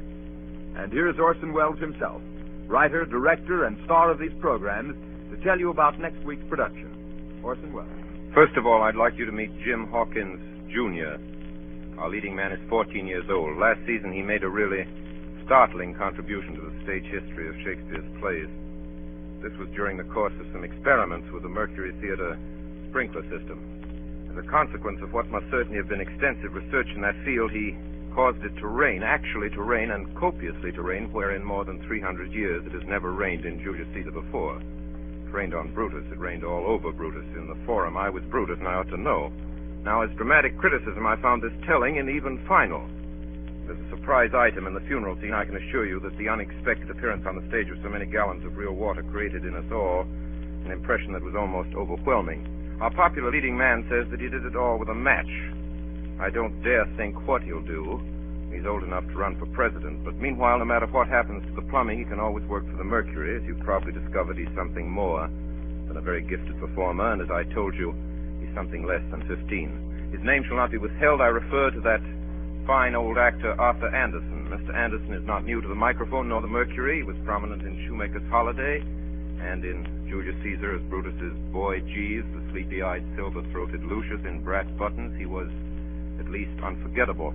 As to our celebrated Mark Antony, George Coulouris, who has always somehow cleverly escaped Rainmaker Anderson, he played Captain Smollett tonight. Eustace Wyatt, late housebreaker of Heartbreak House, was the squire. Ray Collins is responsible for Ben Gunn, among other things. And that was Alfred Shirley as Blind Pew. Then you heard Stephen Fox and Agnes guess what she played, Moorhead, and a Mercury roundup, William Allen and Richard Wilson inclusive. Jim Hawkins Sr. will bear no comment. Next week, we offer you the ominous and authentic click of the world's most famous knitting needles. Madame Lafarge's needles and Madame herself, Dr. Manette, Sidney Carton, and the entire French Revolution, same time, same station. It is a far, far better thing that I do than I've ever done. Charles Dickens, that is correct. That is absolutely correct. Charles Dickens' Tale of Two Cities. There is at this moment a disturbance in the sub-control room, and if it isn't a tumbril, it's Arthur Anderson. It's a good thing the program's over. Good night, everybody. Thanks. Please write me the stories you'd like to hear, and goodbye till next week.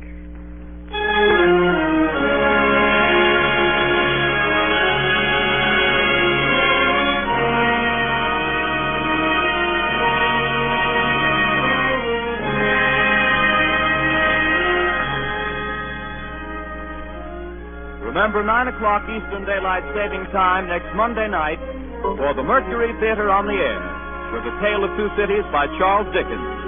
On tonight's production, Bernard Herrmann composed the original music and conducted, and Davidson Taylor supervised for the Columbia Network. Dan Seymour speaking. This is the Columbia Broadcasting System.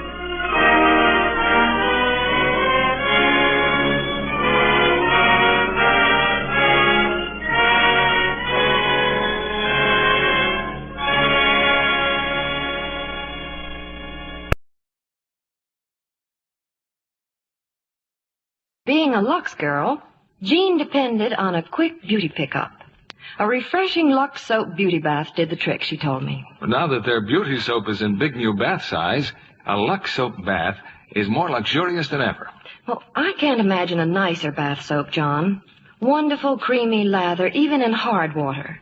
And a lovely, delicate fragrance that lasts and lasts. The Lux soap perfume is an exclusive blend, you know.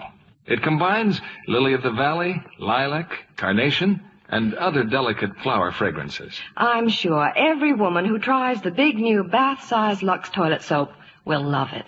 Yes, that generous satin smooth bath cake is a good item to put at the head of your shopping list. Why not try the new bath-size Lux toilet soap tomorrow? It's another fine product of Lever Brothers Company. HOJO Radio. We're your old-time radio headquarters. Stay tuned.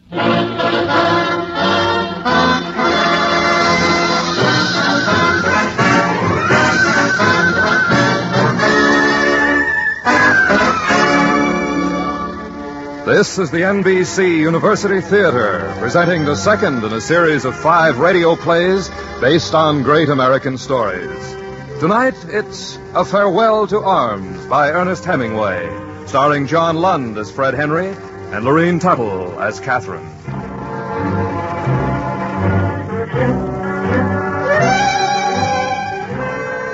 The First World War changed boundaries over all Europe and left the dead strewn across the continent from the fields of Belgium to the lesser-known front in the mountainous north of Italy. The mud, the dirt, the quick and lingering deaths changed a generation of American writers, men who saw human agony and courage firsthand, who discovered that a soldier died with a curse and lived in a world of cold food, raw whiskey, and women when he could find them. One novelist is recognized as the leader in this new school of sharp talk and fast-moving action, Ernest Hemingway. His style is real. Florid description and false beauty are discarded to give us men and women who act and speak as Hemingway really knew them. Tonight our story is A Farewell to Arms, a strange novel and a famous one, for against the mud and dirt of the Italian front in the First World War, Ernest Hemingway has told the story of a love that overcame the dirt and misery of battle. The NBC University Theater presents Ernest Hemingway's A Farewell to Arms.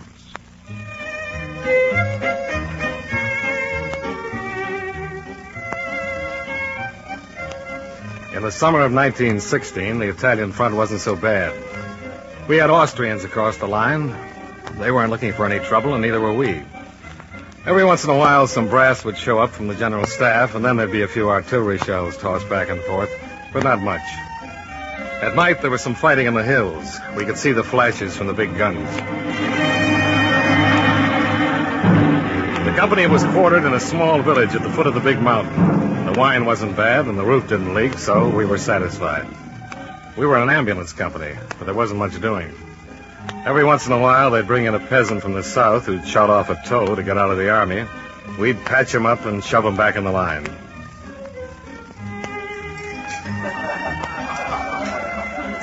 I was coming back to the outfit from leave, but I didn't get any part of the Gorizia Cafe. Lieutenant Rinaldi, the company surgeon, was sitting at an outside table, and he waved his hat and howled when he saw me. Henry! Federico! Hey, you passed me right by, you long-legged American hound, you low... Hello, Rinaldi. Sit down, my friend, and have a drink. I am way ahead of you. I got to report in. Plenty of time. Now, where did you go on leave? Oh, Milan, Florence, Rome, Naples. But the girls. Did you meet any girls? Sure. Where? Milan, Florence, Rome, Naples. Great American. But that's nothing. This is now the rich man's war. We have beautiful girls, too. Right here at the front. Wonderful. You don't believe me? Tenant Henry, we have English girls. Beautiful, all in white. I am in love with Miss Barclay. You're crazy. I'll take you with me. You'll see. Have you got any money? Some. Lend me 50 lire. I must make on Miss Barclay the impression of a man of sufficient wealth. Well, I guess I can... Oh, Henry, I love you. Have you any more? Yell out. All right, enough. We'll go now. No. Please, my friend, you talk English to her. Tell her how fine a man Rinaldi is. A drink, and then we go. Hey, Mario, grappa. Oh, no grappa. I still need my teeth. Wine, then. Good red wine. And then we go to see the English girls. Mario, make it wine. Wine for the American.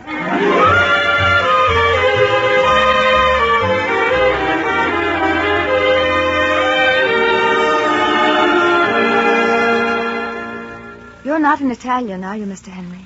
No, Miss Barclay. American. Your friend is very Italian. Rinaldi? He's over there talking to Miss Ferguson. She can't understand a word. I have trouble understanding her. Well, that's because she's very Scotch. It's a matter of principle with her. Oh? It's an odd thing. I mean, your being in the Italian army. Well, it's really the ambulance corps. But why Italian? Oh, I don't know. I was here. I speak Italian.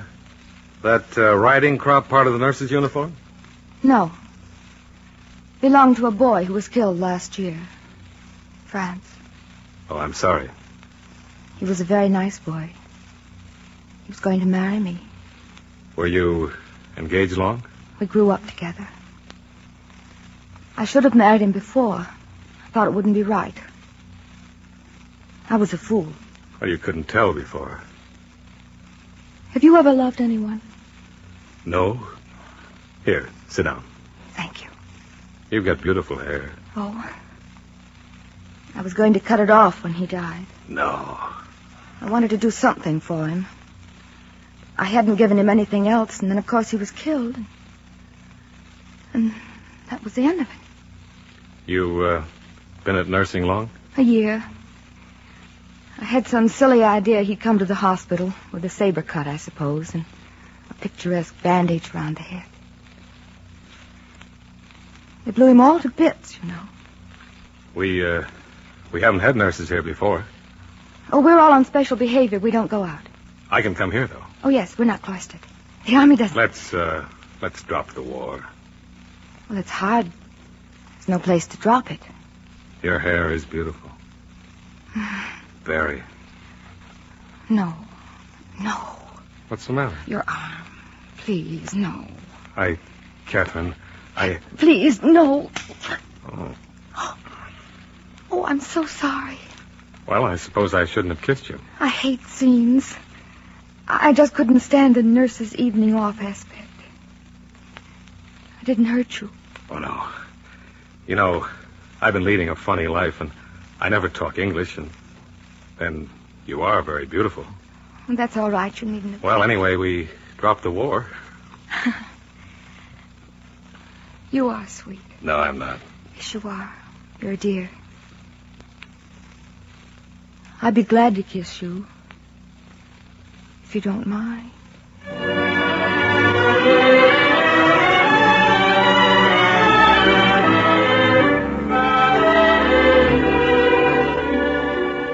So, the prodigal returns. Don't bother me. Where the devil have you been, Henry? Go on back to your book. After stealing the beautiful Miss Barclay and leaving poor Rinaldi with a sour Scotch one. Blow out that candle before I knock it out. Little puppy, don't scratch. All right, then. Hey, I was reading. Good night, Rinaldi.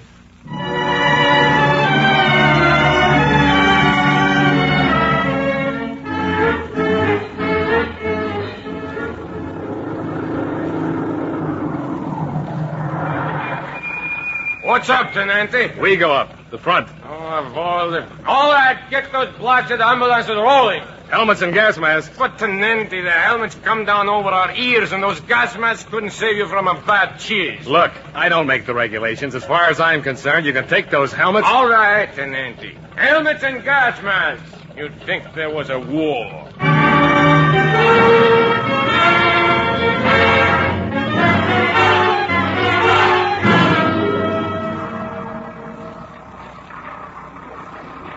Listen.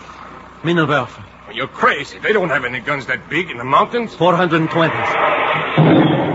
There, you can tell by the holes. Not me. I ain't going out of this dugout to see no holes. What do you think, Tenente? Barrage. They know there's an attack. You figure the men know they know? You crazy? If they did, they wouldn't attack. Hey, what would happen if nobody attacked? They'd shoot them. Hey, Tenente, you shouldn't let us talk this way. It's sedition.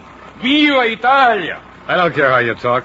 Just shut up when the other officers are around. Officers. Excuse me, Tenente. But that's how the war goes. Nobody wants it. Only some are more afraid of the officers, so they fight. So we take San Gabriel? Maybe we take Carso and Trieste. So then where are we? You talk too much. Hey, when do we eat, Tenente? Well, they said they'd bring over some pasta asciutto. They said. There'll be snow in the valleys before they bring it over. What do they care? They got a dugout empty down. Holy Mary. Hey, Tenente, you scared? Sure. There won't be no food up now. A couple more like that and I'll lose my appetite. Not me. I haven't had a decent meal since Victor Emmanuel was a second-grade corporal. I could go for a dish of pasta, maybe with the cheese sauce and...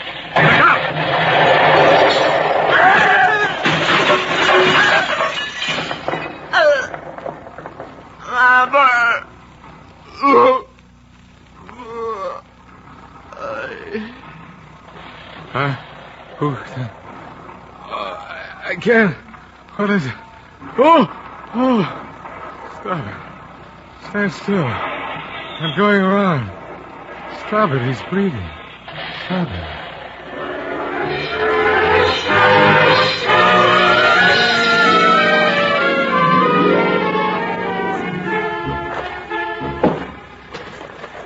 There he is.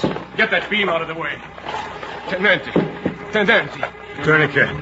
Stretchers. We got him outside. Here, take his legs. Blasted. Look out, Jim. Hooker. Sure, Tenente. Cavuzzi. He's in there. Tourniquet. He's dead. Hey, look out. You dropped me again, $30. Sure, Tenente. Come on now. You go to the aid station.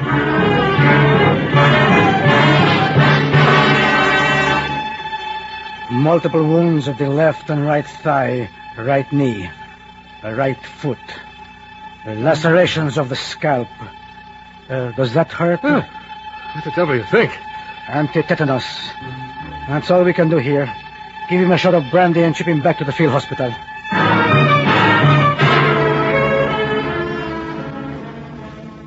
Baby, Henry, where have you been? In this bed for 3 weeks. How far do you think you could get with a plaster cast? Ronaldo, Look, I brought you a present. A nice big bottle. And you are going to get a medal. What for? You were wounded, were you not? Maybe they can get you the silver medal. If you did something heroic. What happened? I was blown up while we were waiting for macaroni and cheese. Oh, blast it. What's the matter? Itches under this foul cast. The corkscrew's under the bed. I got it. This ought to be good. Costs 15 lire. Go ahead. Drink first. Takes the enamel off your teeth and leaves it on the roof of your mouth. Everybody misses you at the outfit. No more crazy American. The British hospital unit still there? Alas, no. Your pure sweet Miss Barclay is gone. And the sour Scotch one. Back to Ospitale Milan. Go to blazes. A lovely, cool goddess. What else is an English woman good for, eh? Nothing but to worship. You're an ignorant, foul-mouthed, stupid... And after I've got good news for you, you are to go there, too. Tomorrow, you leave on the hospital train. All the fighting for the Italian and all the luck for the crazy American.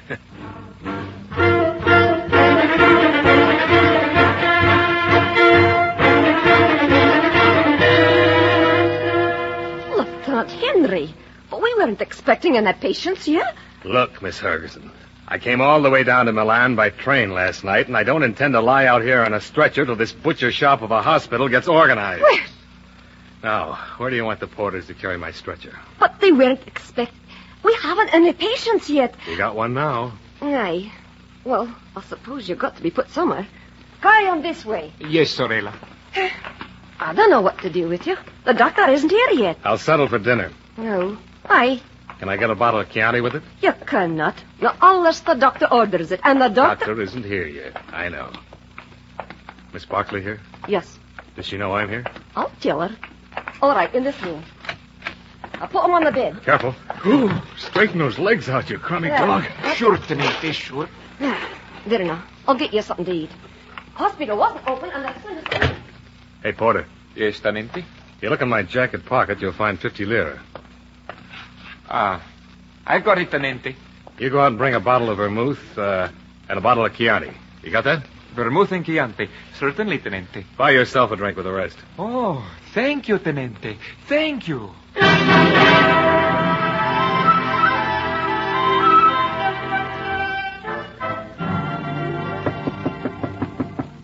That's supper. I don't want any. Well, don't stand there. Come in. Fred? Lieutenant Henry? Catherine. Fred? Hello. Hello, Catherine.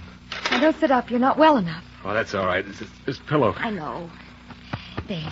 How's that? Been remembering about you, Catherine. Oh, well, I was crazy before. All the way down the hospital train, I thought about you. I didn't care what I was getting into before, but... Don't say anything. Kiss me the way you did then. Catherine. Catherine. I think I love you now. I know. I didn't before. It's all right. Oh, kiss me again, Fred. I've been so frightened. You're sweet. There. Now, do you believe I love you? You're beautiful, Catherine. I've got to be awfully careful.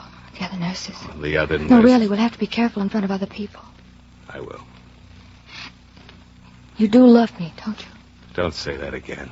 I have to go now, darling, really. Come back right away? I'll come when I can. Catherine, I didn't want to fall in love with you. I know, dear. I know. It's all right. Goodbye.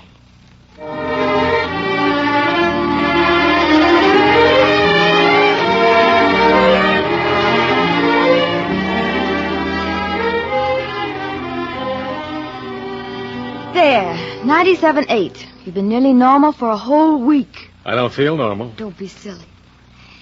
There, now it's on the chart. You know, darling, you've got a lovely temperature. I'm awfully proud of it. Maybe all our children will have lovely temperatures. Probably beastly ones. I wish we could go for a walk. Maybe I could send the porter out for a chair. No, I have to get you ready for the doctor. You're going to be operated on. Will you be on night duty again? You won't want me.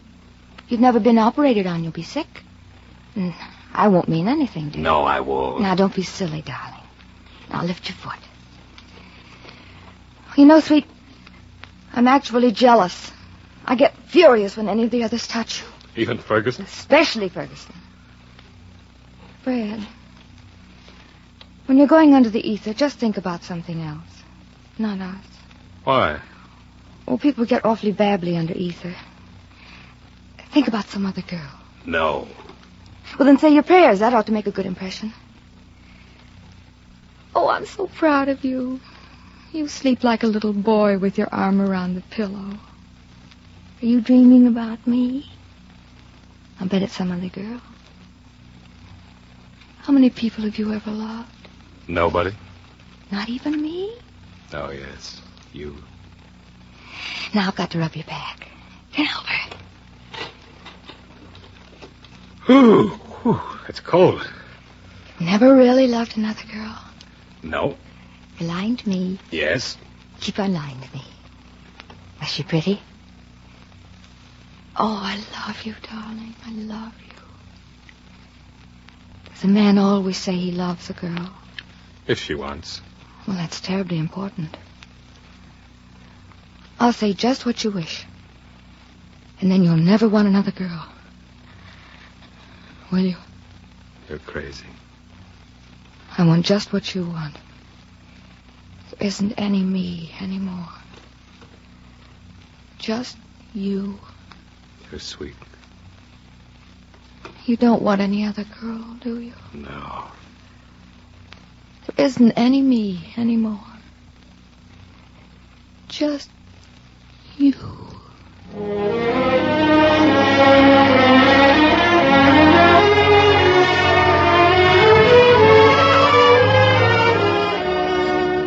All right, Lieutenant, wake up. Huh? Come on, Go wake up. away.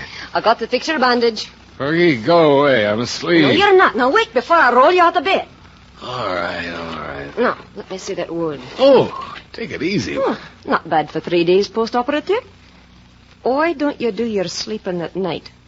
I'm not blind. Will you come to our wedding, Fergie? You'll not get married. We will. You'll fight before you marry. We'll never fight. What are you doing? Pick and shovel work? Stop squirming. Aye, you'll fight, or you'll die. That's what people do. They don't marry. You're okay, Fergie. I'm not. Maybe you'll be all right, you two. But don't you hurt her. I'll kill you if you do. I won't. Miss Gage, the supervisor, spoke about your sleeping all the forenoon. She would. And if she finds all those bottles in the cupboard, oh, she's a prohibitionist. She can go to the devil. Have a drink, Fergie.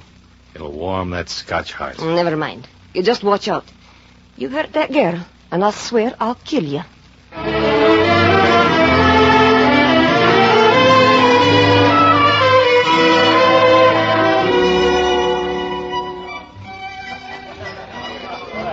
There, darling, the great outside world. It hasn't changed, has it? I have. 2 months in bed. That's over now.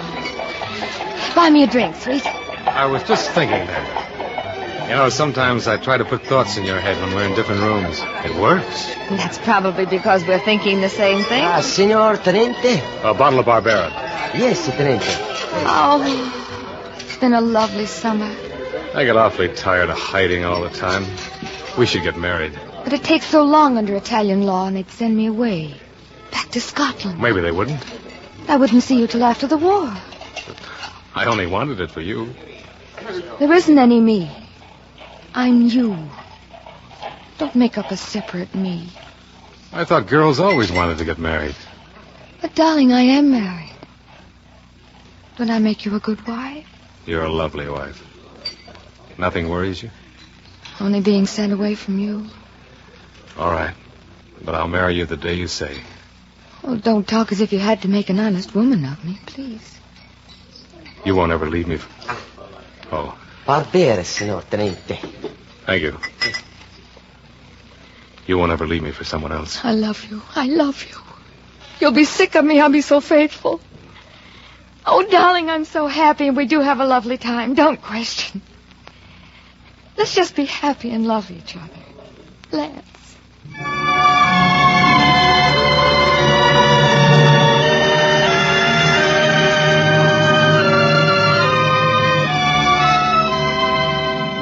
One, two. One. Lieutenant Henry, the machine can't do all the exercising for you. Don't you want the leg to get better? Sure. The quicker it gets better, the quicker I go back to the front. I'm just dying to go back to the front. Oh, never mind. You do what the doctor says. Now then. 1, 2. 1.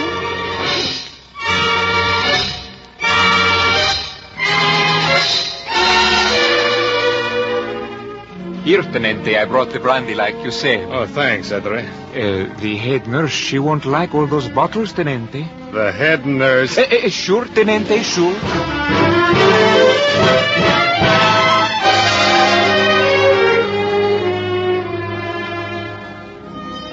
Oh, Fred, they say I can't walk out with you anymore. What's the matter? Well, you don't have to use crutches anymore. And they don't think it's proper for a nurse to be seen with a patient who doesn't look as if he needs attention. You're almost well, isn't that lovely? Sure. It's lovely. Lovely.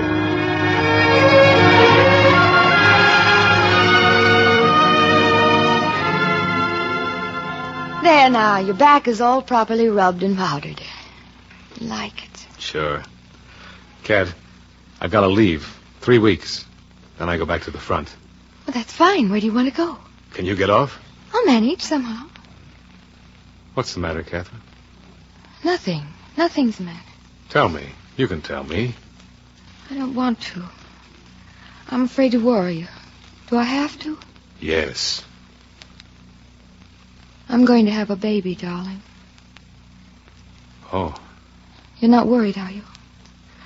Please don't. You mustn't. all right. I haven't worried about it. Now, you mustn't or feel badly or anything. You're pretty wonderful. No, I'm not. I didn't want you to worry. You never knew it, did you? No. We'll have a lovely time on your leave. And I'll write you every day when you're at the front. Where will you be? I'll look after all that. Now, you're not angry. And you don't feel trapped. Well, maybe a little, but not by you. You always... It's only us two. And in the world, there's all the rest of them. Anything comes between us, they have us. They won't get us. You're too brave. No. But I'd like to be. We're both brave. We'll have a drink. We're splendid people. You deserve a drink. You've been awfully good. We'll have a lovely time on your leave, won't we, darling?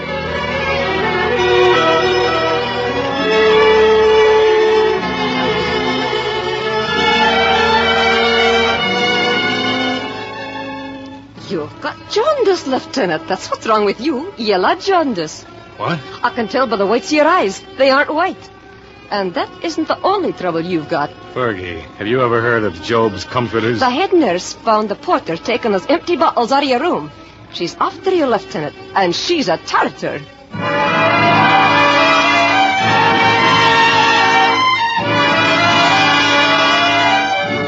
I'm recommending you for a court-martial, Lieutenant Henry. Those were all brandy bottles, weren't they? No. Some of them were Chianti. 23 brandy bottles. There were a couple of vermouth flasks, too. I suppose you can't be blamed for not wanting to go back to the front, but you might have tried something more intelligent than producing jaundice by alcoholism. By what? Alcoholism, and you'll get no leave. I don't believe in self-inflicted jaundice. I don't believe that it entitles you to a convalescent leave. Have you ever had jaundice, Miss Gage? I've seen a lot of it. You noticed how the patients enjoyed it. I suppose it's better than the front. Miss Gage, did you ever know a man who tried to disable himself by kicking himself in the pit of the stomach? You can stop, Lieutenant. There's no point in becoming offensive. Your leave is canceled, and I shall do my best to have you court-martialed. I'll show those bottles to the doctor when I make my report.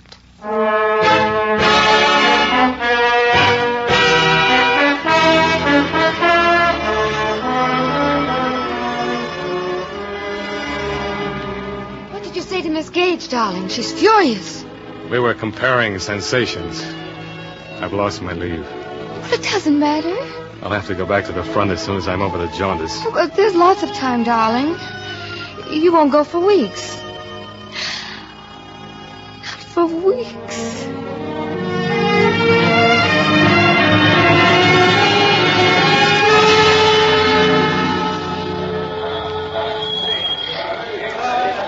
It's nearly time to go, Kat. I know. Don't worry. You were fine till now, but you're worrying. I won't. Will they read your letters? They can't read English enough to hurt any. I'm afraid I've got to go. We'll have a fine home when you come back. Maybe I'll be back right away. Wounded? Yes. Oh, maybe you'll be hurt just a little in the foot. Or the lobe of the ear. Oh, no, I want your ears the way they are. You're sweet. Oh, darling. I have to go, really. I won't watch you. Take good care of yourself. And young Catherine. Fred. Goodbye, darling. Goodbye. Goodbye, darling. Goodbye.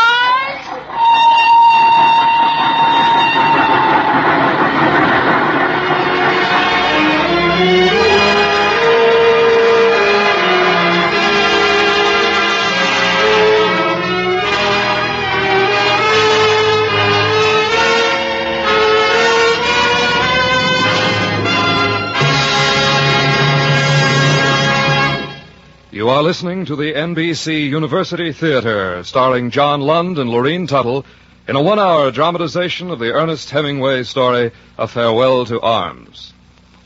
Now it is our pleasure to present a friend of Ernest Hemingway, Malcolm Cowley, literary critic, author, and editor of a collection of Hemingway's best work. Mr. Cowley, speaking from New York.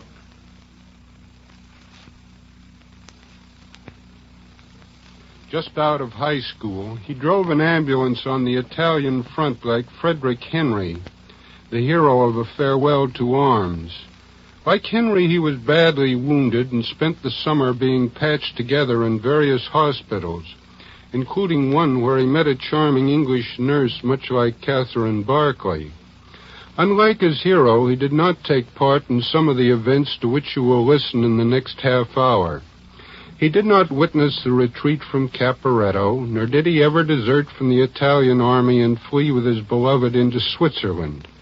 On the contrary, he went home to his family in Oak Park, Illinois, with an aluminum kneecap and a fistful of Italian medals, one of which, the Silver Medal for Military Valor, was the second highest military decoration in the gift of the Italian government.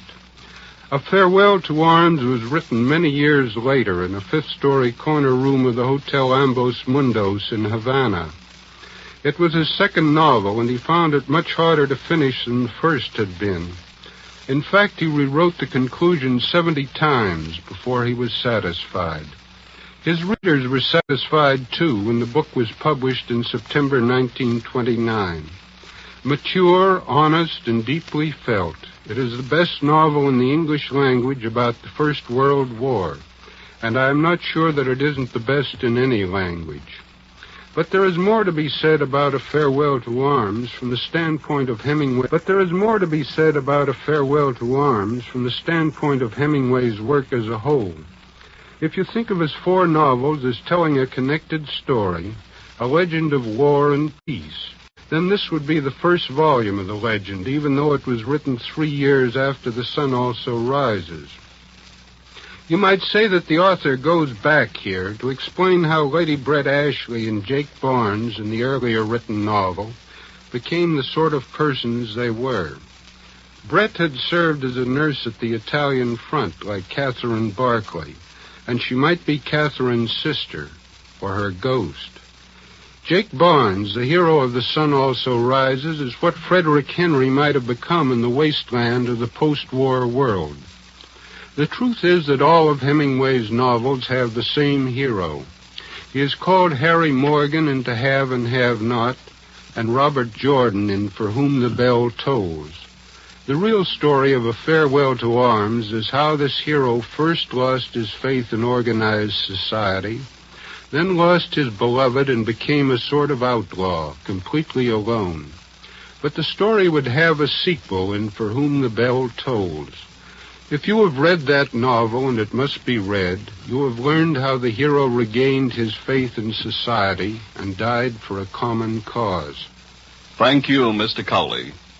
We will resume the story Farewell to Arms from Hollywood following a brief pause for station identification. Stay tuned to HOJO Radio.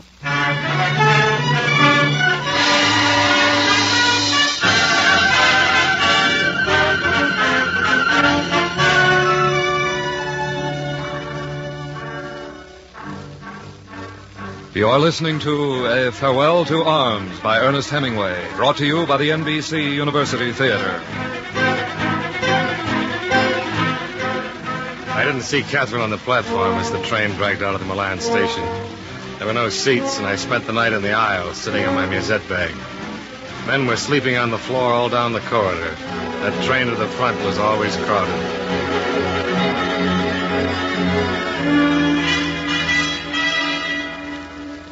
I joined the company just south of Caporetto, in a clean little town with a fine fountain in the square. Rinaldi was in his quarters when I got there. He was a little drunk, but he insisted that I show him my knee. Is that all the articulation you have? Yes. It's a crime to send you back. You ought to have more treatment on it. Tell the general staff. All right, baby. There's nothing left but a drink. It's good. We captured it from the Austrians. 5 stars. Looks like you've been having a fine time. The liquor's better in Milan. Baby, all summer and all fall I operated. All the time. I am one fine, lovely surgeon. I don't think I operate. It's a lousy war. The whole business stinks. Sure it stinks. And the blasted bottle is empty. You ought to have a leave. Who, me? I have to operate. All day, all night. Tenente Fred, the arms and the legs, they pile up like stove wood. Sure, it's a lousy war. I've got the cure. The anodyne, a sedative. This one has 7 stars. We captured it from the Germans. Go ahead, Federico. Drink. It's good for the hands. Makes them shake. Drink, my friend. Tomorrow, we go up to Caporetto.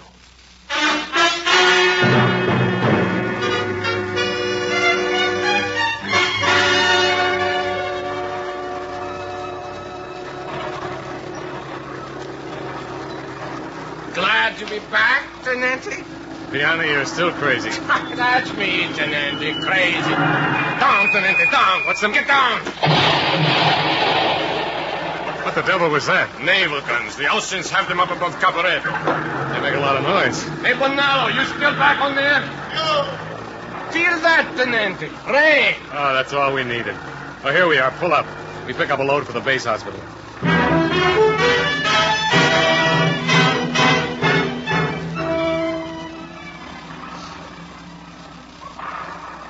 Henry, you brought me a load?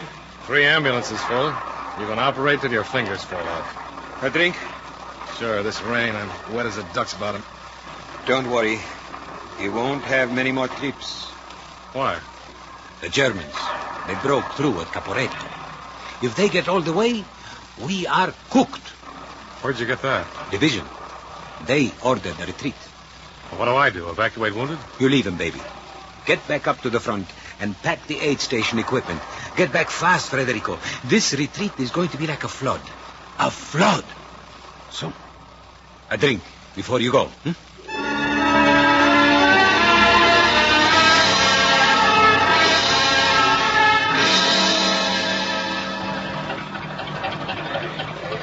Hey, Tenente, we're all loaded. When do we pull out? We've got to wait for orders. Ah, Tenente, there ain't gonna be no orders. Some shellings are closer. How about it, Tenente? Okay, we might as well get rolling. Only don't fall asleep at the wheel, Piani. I don't want to end in a ditch.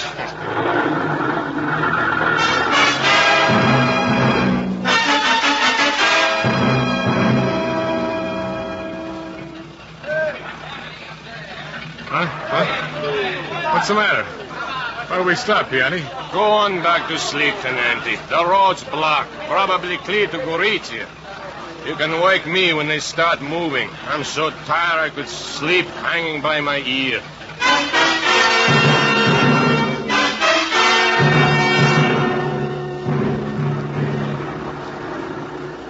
Hey, Tenente, we move again. Hey!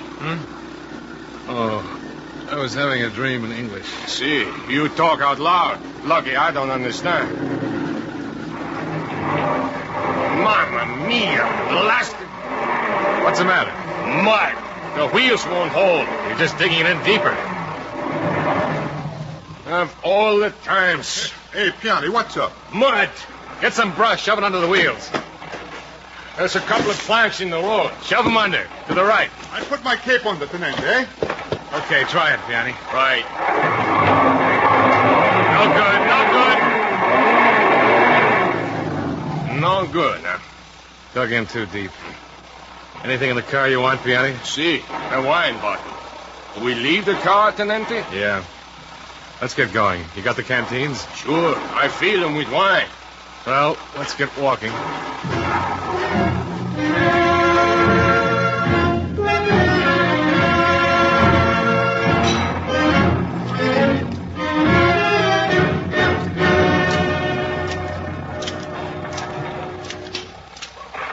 Hey, Piani, lay off of the wine. What's the matter? You want me to save it for the Austrians? Oh, boy, my feet hurt. How about you, Tenente? Mine hurt. Look out for the truck there. Hey, maybe we can get a lift. Hey! Look out! For crying out loud, the low life. How do you like that? Mud all over. That dog. Come on, that firing's getting close. There's a bridge up ahead. We better hurry before they blow it up. Who? They're all gone. It's probably mine. You go first, Tenente. Listen to the hero. I'll go. Won't be mine for one man. Come on. Look at that. Bicycle troops. Germans. They'll spot us, sure. Keep down. That's it. Run. Over the embankment. Close. Yo! My ankle! Down the other side. Ronaldo, I got him. Tenente! Tenente! I'll get him. Hold on, Tenente. There's no chance. Yanni! Tenente! For the love of... See? No chance. Dead? I cut him in half. Come, Tenente, we got to get out of here before they come over after us. Come on. Tonello, we don't have to worry no more. We do.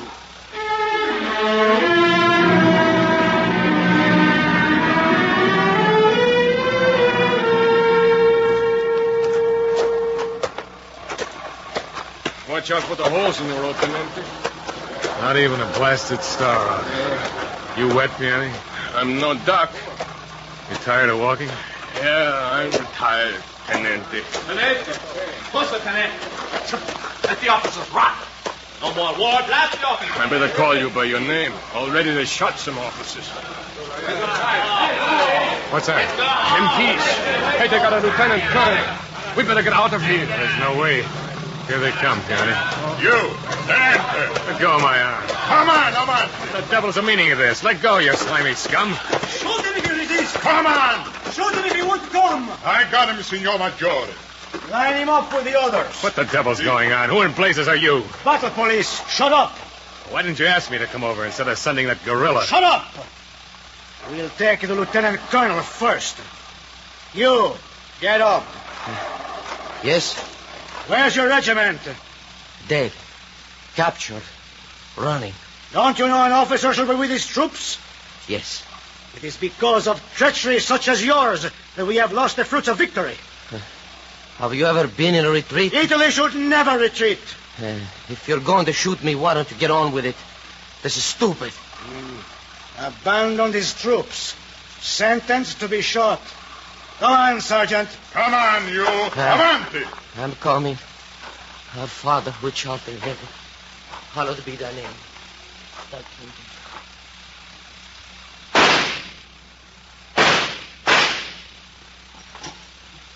All right, who's next? Hey, where the devil's that other man? Sergeant! Sergeant! He's escaped!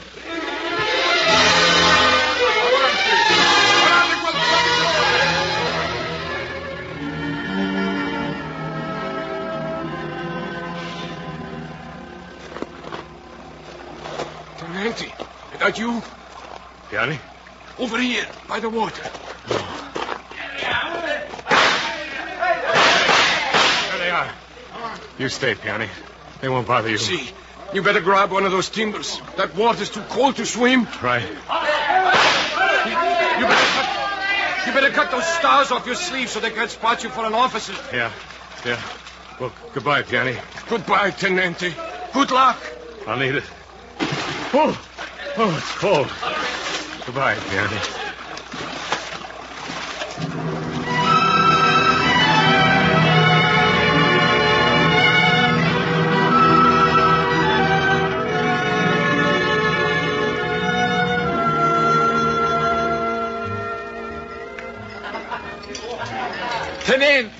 Tenente, you're back.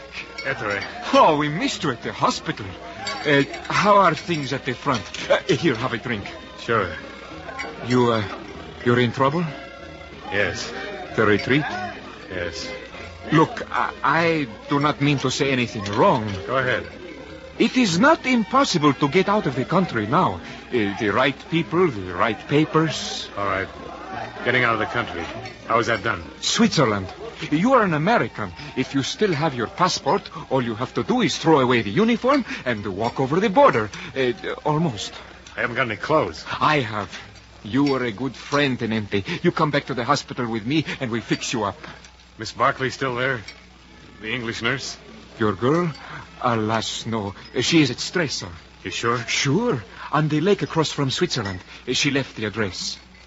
You're a good friend, Etri. Why not? In the war, there's nothing left but good friends. So drink up, Tenente. Then we fix you up in nice clothes for the trip to Stresa.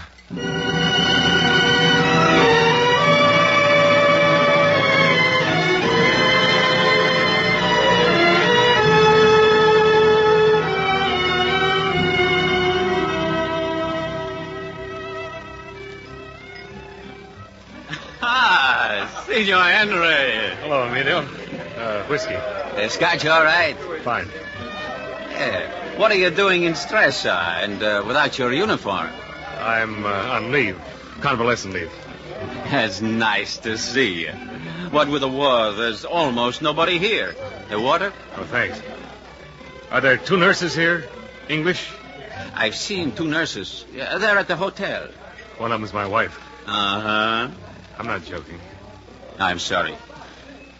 How's the front, Tenente? Let's not talk about the war, Emilio. There isn't any war.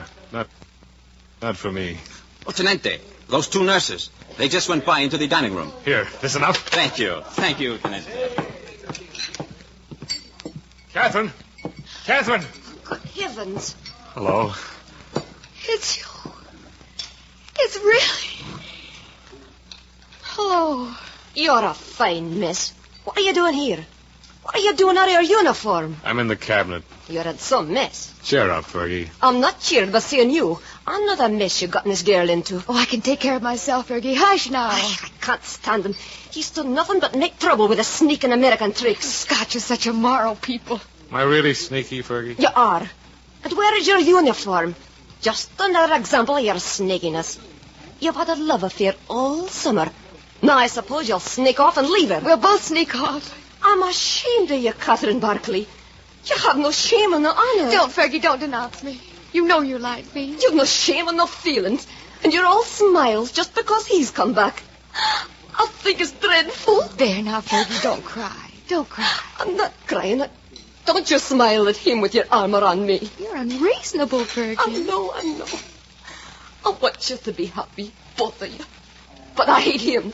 I hate him. Oh, now, Fergie. The waiter's watching and he looks so unhappy.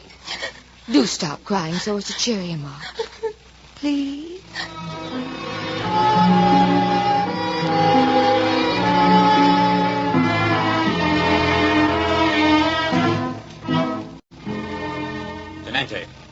Tenente, can I speak to you? What's the matter, Emilio? You in trouble? No. You are, Tenente. Yes? They're going to arrest you in the morning. I heard them talking in the cafe. You sure? They know you were here before as an officer. Now you're out of uniform. After this retreat, they arrest everybody. Well? Switzerland, Tenente. Switzerland. How? In my boat. Across the lake. There's a storm. It's rough, but you'll make it. Get your lady dressed, Tenente. I'll be up for the bags right away.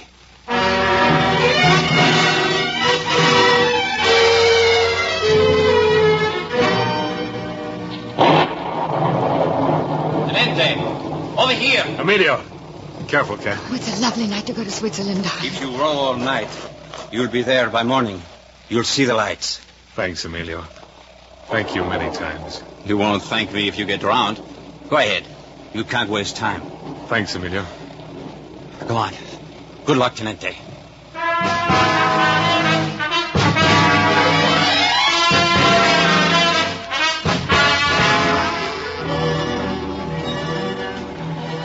Fred, are you all right? I could row for a while, you know. It's all right. I want to get across before the custom guards spot us. Oh. What's the matter? Blisters. It's all right. Oh, you poor sweet, you must be dead. Oh, my hands are sore, that's all. Give me a drink of water, will you, Cat? My hands hold up.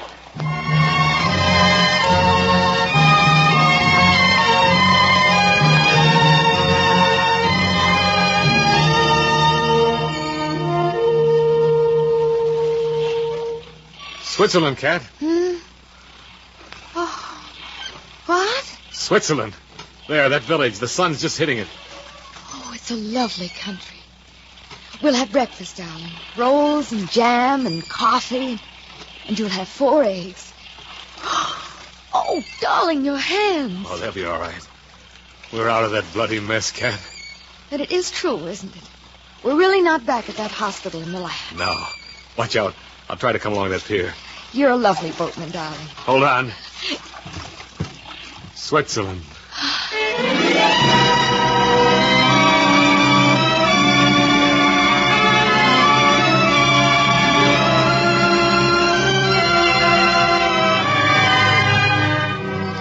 Monsieur, overlooking the fact that one does not usually enter Switzerland by rowboat, and since you have British and American passports and sufficient money, there is only one thing for me to do.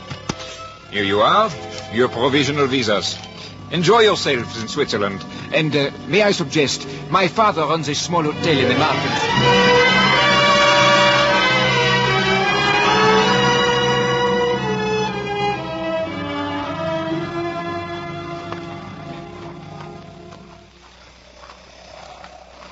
Tired, Cat? I could walk forever. Let's walk forever. Where we go? Oh, you're a silly boy. It's been grand here, Fred. Lovely winter. Say grand, darling. What? You say grand so sweetly. Say grand. Grand. Why don't you let your hair grow, darling? You're crazy. Then I could cut mine off and we'd be just alike. Only one dark and one blonde. Oh, darling, I want you so much. I want to be you, too. You are. We're the same one. The doctor said that. Monsieur and Madame go so well together. Did he say everything was all right? He was immensely impressed with my blood pressure. Darling, why don't you grow a beard?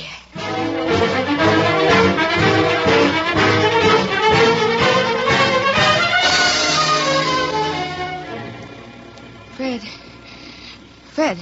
What is it? Something wrong? I think maybe you better call the doctor. Catherine. I think maybe this is it.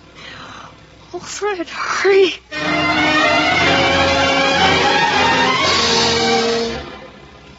Please, monsieur, you can see her soon. The doctor is making an examination. Is it all right? The first child is always a long time. Relax, monsieur. There is a cafe across the street. All the fathers go there.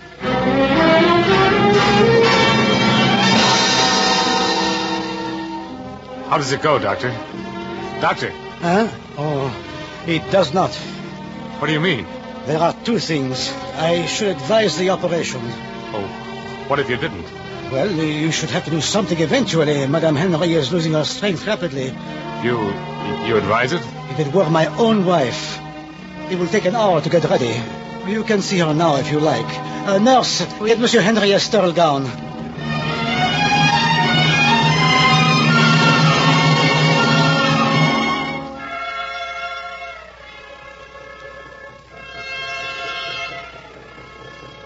It is your husband, Madame Henry? Catherine. Darling. Darling, I have the most lovely doctor. He gives me gas when it gets too bad. She is a little drunk from the anesthetic. I didn't want to make trouble, darling. And now I'm all done. Gone to pieces. No, you're brave. They've broken me. I'm not brave anymore. Everybody's that way. Oh, darling. I'm not going to die. I don't want to leave you. Everybody feels that way. I won't let myself. Nurse. You will have to go outside now, monsieur. Nurse. We will call you if there is anything.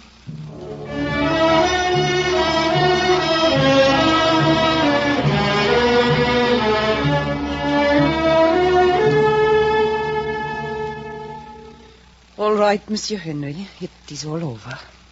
Catherine. Hello, darling. What sort of a baby was it? Shh, now don't talk. A boy. He's long and dark. I'm awfully tired. I hurt. What does he look like? Like a skinned rabbit with an old man's face. Monsieur, that is all. You will have to come away. I'll be back, Cat. Sleep. Goodbye, darling. Goodbye, sweet. What's the matter, nurse? Why did you pull me away? The baby. Didn't you know? What? Oh, I thought you knew. He is dead.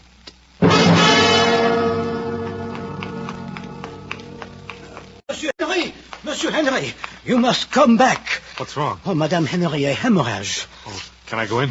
That's what I came back for. Is it dangerous? It is very dangerous. Dr. Valois is with her. Allow me, please. Hello, darling. Poor sweet. I'm going to die.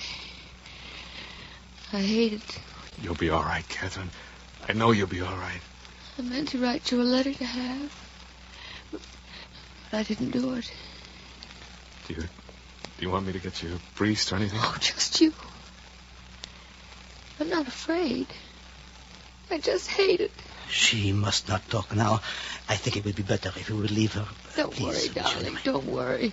I'm not a bit afraid. It's just a dirty trick. You dear, brave. No. It's just a dirty trick. Please, Monsieur Henry, outside now, please. All right. All right.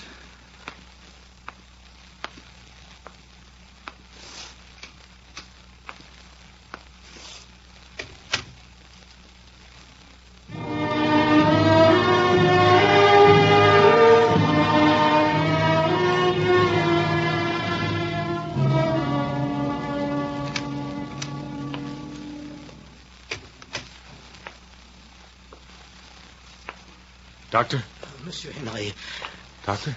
She was unconscious all the time. Can I take you to your hotel? No. No. I know there's nothing to say. I wish No, there's nothing to say. It was the only thing to do. The operation... I don't want to talk about it. Well, good night, then. Good night.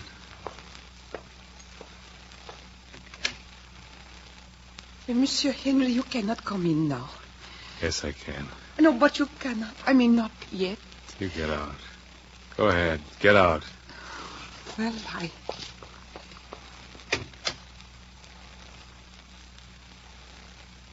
Catherine. They never give you time, do they? They kill you. Stay around long enough and they kill you. If you're brave or gentle, they break you first, but they kill you. Catherine. It's no good. It's no use. There's no goodbye, no anything. It's just no good.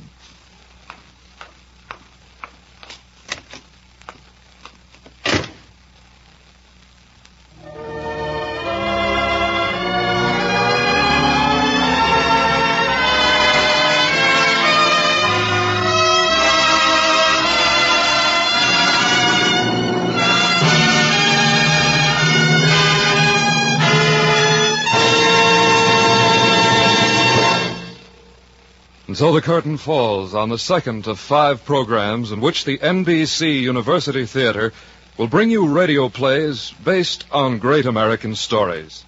Tonight, Ernest Hemingway's A Farewell to Arms, as adapted for radio by Ernest Kenoy, has starred John Lund and Lorene Tuttle in the leading roles.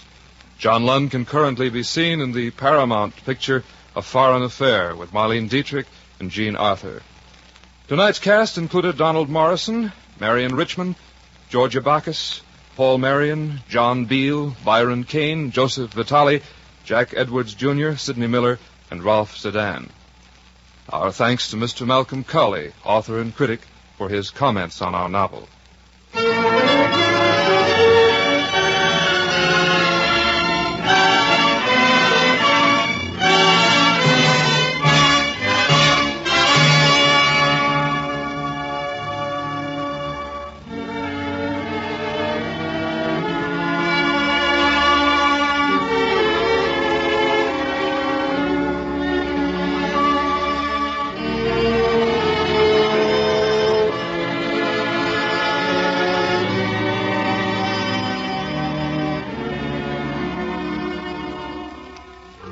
Original music was composed by Albert Harris, and the orchestra was conducted by Henry Russell. The production was directed by Andrew C. Love. We invite you to listen next week to the NBC University Theater when we present a play based on the story Number One by John Dos Passos, starring Barry Sullivan. Productions of the NBC University Theater are currently being used in conjunction with a course in American fiction under a college by radio plan at the University of Louisville.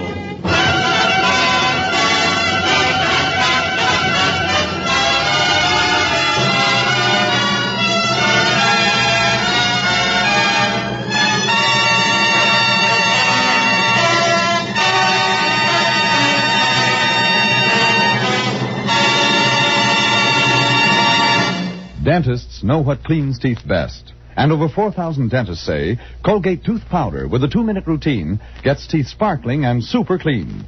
So to remove dull film and get your teeth shining clean, just brush teeth 2 minutes morning and night with Colgate tooth powder.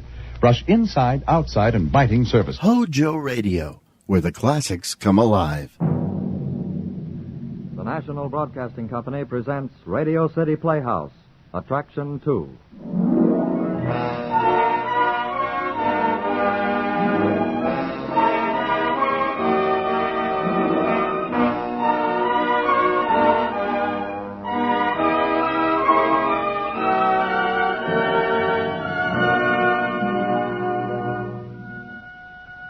Before we raise our curtain, we'd like to take time for a small speech. It amounts to this. Thanks. Thanks very much for your many, many very wonderful letters in praise of our opening play, Long Distance. Bowing to your wishes, we promise we'll repeat it later on in this series.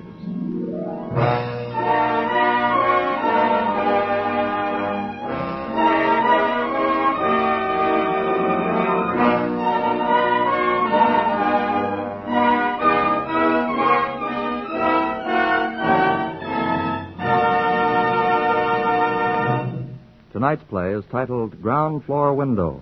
It was written by an extremely talented young author, Ernest Kinoy. With Bill Redfield starring as Danny and directed by Harry W. Junkin, here is Radio City Playhouse, Attraction 2, Ground Floor Window.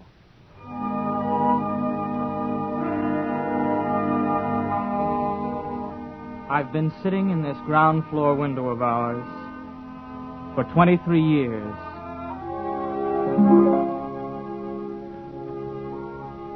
Yes, ever since I can remember, I've watched the girls playing potsy on the sidewalk, the boys playing stickball, dodging the cars, shooting marbles in the gutter. I'm 23 now. 23. Hey, Sonny, go on here and talk, boy, will you? Come on. It was 6 years ago that I first saw you, Ruth. You were the new upstairs tenants.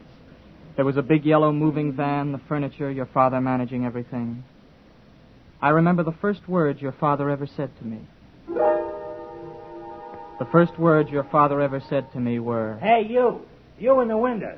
This 791. I said, is it 791? No use asking him, mister. He's dopey. Yeah? What do you know? Yeah, he's a regular goof. Just sits there all the time. I can't... See? Like I said, he can't even talk straight. Yeah, it's 791, all right. You're moving in, huh? Yeah. Say, the goof there, he ain't dangerous or anything, is he? Him? Nah. He can't even get out of that chair. His ma even has to tie his shoes for him. No kidding. Yeah.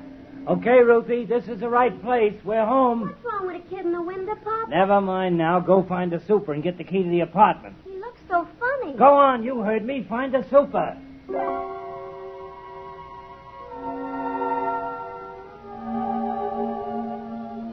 All afternoon, I watched your father and another man carrying furniture and trunks into the house. It was dark before the truck finally pulled away. The kids on the block were shooting bottle caps under the street lamp. And the ice cream man had been around twice. Danny, getting late? Let me fix you for bed. Oh, no, Ma, not yet. I'll stay up a while. You had a long day, Danny. You should rest. Ma. All day you sat by the window. Let me alone, will you? You want I should get you some ginger ale? It's cold in the ice cream. I don't want nothing, Ma. Just leave me alone. So you'll call when you want to go to bed, all right? All right, then? Oh, yeah, Ma, all right. Tap, tap, Shirley. Tap, tap, Shirley behind the garbage. Hello? Huh? Hello. My name's Ruth. I moved in today upstairs.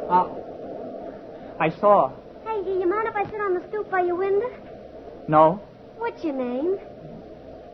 Dan? What's wrong with you? You make funny faces. Well, I can't help it. Why didn't you answer Papa when he asked you a question this afternoon? I have trouble talking sometimes. Oh. Can you walk? No. Will you run over? No, I was born like this. You ain't really dopey, are you? No, it's just I was born with... That lady in the blue dress, she's your mother, ain't she? Yeah. My mother died last year. She had double pneumonia. Oh, that's too bad. Hey, there's a quarter in the grate. Can a doctor do something? For me? Yeah. Well, my mother took me to the clinic when I was 4. They told her they couldn't do anything. That's awful. What is it? Well, the doctor said cerebral palsy. That means something isn't there in the part that tells the muscles what to do. Oh. That's what makes me make funny faces all the time. You don't have to tell me if you don't want to. Oh, I don't mind. You won't laugh at me, though. No, I won't laugh. The rest of the kids on the block do. I'm used to it, I guess. They call me Dopey Dan. That isn't fair. It ain't your fault, is it? No, it isn't my fault. Ruthie! Ruthie! Look, Papa, I gotta go upstairs. I'll see you tomorrow, Dan. Good night, Ruth. Who's that you're talking to, Danny? Girl from upstairs. The one who moved in today? Uh-huh. She should shame herself with such a dirty face. Her name is Ruth. Such a nice neighborhood this used to be. She looks straight at me, Ma. So, she looked at you. You want I should put you to bed? Oh, no. No, that's all right, Ma. I want to sit up a while longer. You go ahead. I want to think.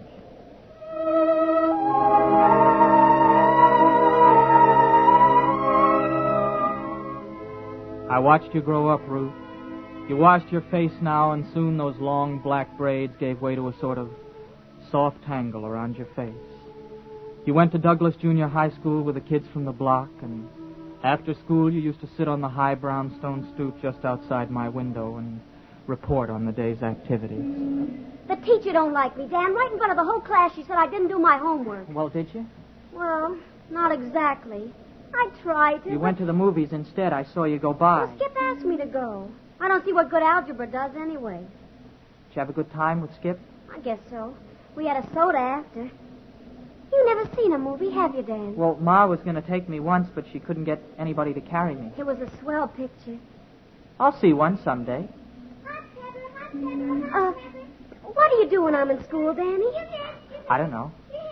Watch the street, I guess. Don't you read? Well, I can't turn the pages so good. I used to have a teacher come twice a week, but not anymore. Hey, I know what. I'll read to you Saturday afternoon. I've got to read Ivanhoe for school anyway, and I'd just as soon read it aloud. Hey, Ruthie! That's Skip calling you. I'll let him come over here if he wants anything. Hey, what you doing, Ruthie? Just talking. But don't be Dan. Skip Parsons, you shut up. Oh, that's all right. Sure, Danny don't mind. Do you? No. We're old friends, ain't we? Never mind, Skip. You shut up anyway. All girls are crazy. Ain't they, Danny? I... See? Danny agrees with me. Why don't you go away, Skip? I'll go when I want to. Say, Ruthie, all the kids in school are going up the river on the day line Saturday. You're coming, ain't you? I don't know. Won't cost much. Look, I'll tell you what. You come with me, and I'll get your ticket. Well, I was going to read to Danny on Saturday. We're going to Bear Mountain. Joe Barker's father's giving her hot dogs for the whole bunch. I don't know. It sounds swell, Ruth. Yeah, it's a lot better than just sitting on a stoop reading all afternoon. I don't know yet, Skip. I'll let you know.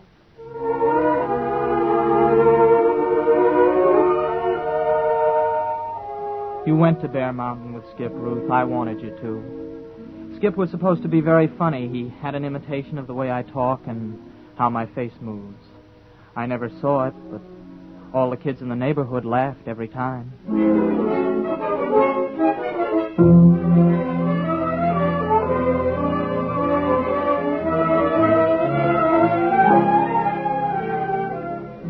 Saturday afternoon, I watched the little kids unscrew the top off the fire hydrant and run around under the water. Hey, Billy, show us to the top of the hydrant. Come on! I thought of you on the boat with the wind blowing through that short tangle of hair. I think I enjoyed that trip more than you did.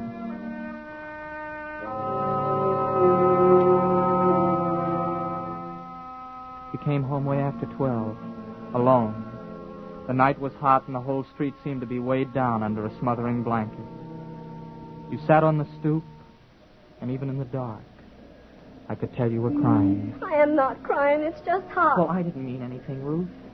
Didn't you have a good time? Sure. Well, how come Skip didn't bring you home? Your father will be awful mad. I don't care. Well, what's the matter? You are crying, Ruth. It's nothing, Danny. Something happened on the trip, didn't it? No. It was Skip, wasn't it? Oh, Danny. He made fun of the way I talked. I tried to make him stop, but he wouldn't. He only did it because they all laughed. Oh, Danny, it was awful. You mustn't mind, I Ruth. hit him, Danny. I slapped Skip as hard as I could. And then I ran into the cabin. Well, please don't. I didn't come home with him. I couldn't stand it, Danny. I won't ever talk to Skip as long as I live. Oh, they don't mean anything, Ruth. It's just that I'm different. Now, don't cry, Ruth, please. Is that you, Ruthie? Papa? He's been to Connolly's bar. I saw him go by around 10. Ruth, answer when your father calls. Yes, Papa? Danny, he's drunk. What'll I do? Didn't I tell you to get home before midnight? Papa, Didn't I say before midnight? Didn't I? Papa. Mr. Gower. What do you want? Well? Ruth was here, talking to me. No, Dan. Oh, she was, huh? She was talking to me. She was back around 11. Why, you lying half-witted cripple? Papa, I don't oughta... you dare talk to Dan like that. Why, you little... Ruth! Go on, get upstairs before I beat your head off. Mr. Gower, you shouldn't do that. Listen, you overgrown idiot. If I didn't know that your mama has to even wipe your nose for you, I'd stay away from Ruthie, see? I don't want her hanging around well, just stay away. Danny. That was Gower coming home drunk again, Danny. Danny. You're crying. No, Ma. What's the matter? Can I do something for you? Danny, what are you crying for? Nothing. All right, so let me fix the pillow behind your back. It's all crooked. Ma, stop it. Danny. I can't stand it any longer. Let me alone.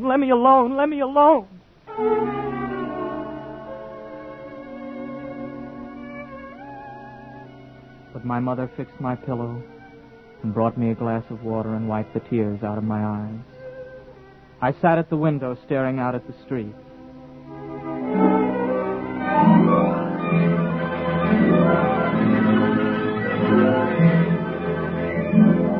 That night I dreamed I could walk. I was with you, Ruth, walking by the ocean. We were running hand in hand, sort of floating over the sand. Running. And then suddenly, I fell. I couldn't get up, and you looked down at me and said quietly, "Cripple." I was screaming when I woke up, and my mother came running. She insisted on sitting up with me all night. I didn't dream again. After that, you didn't come every day. You had a job after school, and I'd see you go out in the morning with your books and come back late in the afternoon. You weren't really pretty, I suppose. You always looked tired, and you took a long time climbing the stoop. Let me up and throw me down. Hello, Danny. Isn't this a scorcher? Oh, hello, Ruth. Oh, You tired? sometimes I think you're lucky, Danny. I get so worn out in the store, I fall asleep over my homework. It gets tiring just sitting, too, Ruth. Gee, you know what I mean, Danny. Here, I'll straighten your pillow. Oh, it's all right. Let me fix your collar, Danny. It's all twisted. There. I couldn't reach it. I'm sorry, Dan. I didn't mean to... You know. Oh, it's all right, Ruth. I never mind when you talk about it or anything. You're different from the other boys I know, Danny. Not only because you're... Crippled. It's all right. I mean, it seems like I can always talk to you. Papa doesn't seem to understand. Honest, Danny, sometimes I think you're all there is on the whole block that's real. I mean, I don't know. Danny, why is it you seem kind of good? I don't know. I mean, you seem so old. Old? As if you knew what was right. Oh, Dan, Will you always let me talk to you? Ruth? I get so tired. I need you to talk to, Danny.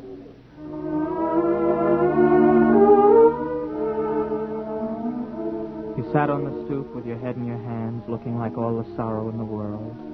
And then you looked up and smiled at me, and I could see tears in your eyes. And I was glad, Ruth, glad you wanted me to listen while you poured out the troubles of your 18-year-old heart.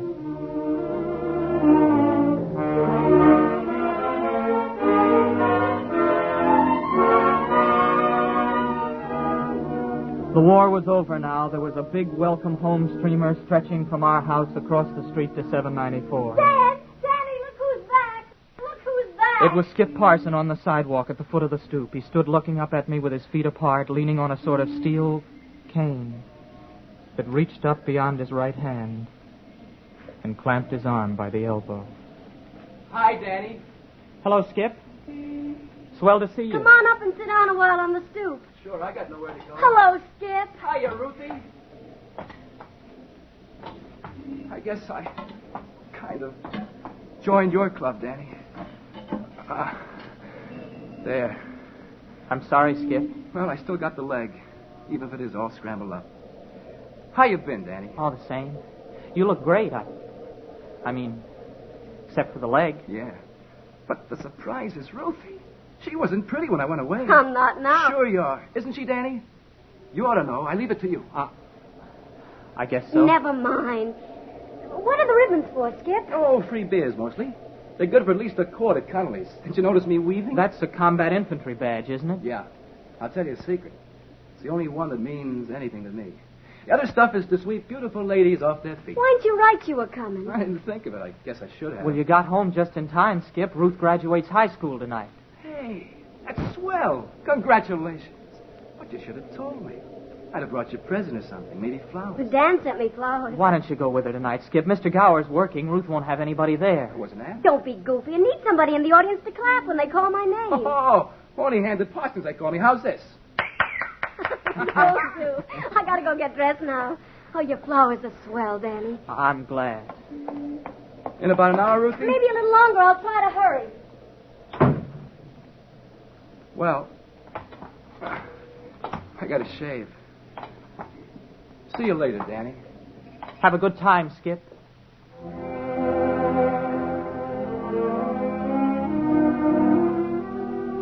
I saw you go off together to the graduation. It was almost dark, and the street lamp went on just as you passed under it. Oh, Skip was wrong. You weren't pretty, but the light caught the white flowers in your dark hair. They danced when you tossed your head and waved to me. That's the Gower girl going to graduation. Yes, Ma. You'd think her father would come home to go with her. He's working. Working, not working. A girl graduates only once. Who's that with her? Skip Parson. He came home today. I already heard.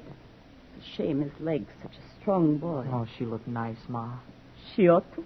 You made me buy expensive enough flowers. So much money for a little girl like that. Oh, Ma. Still, you're right. The father wouldn't get them, and on graduation a girl should have flowers. They were pretty. She had them in her hair. Lucky Skip came home, so she had someone to take her. Everybody's got his troubles. In the whole world, nothing but troubles. So, you want ice cream the next time the man comes around?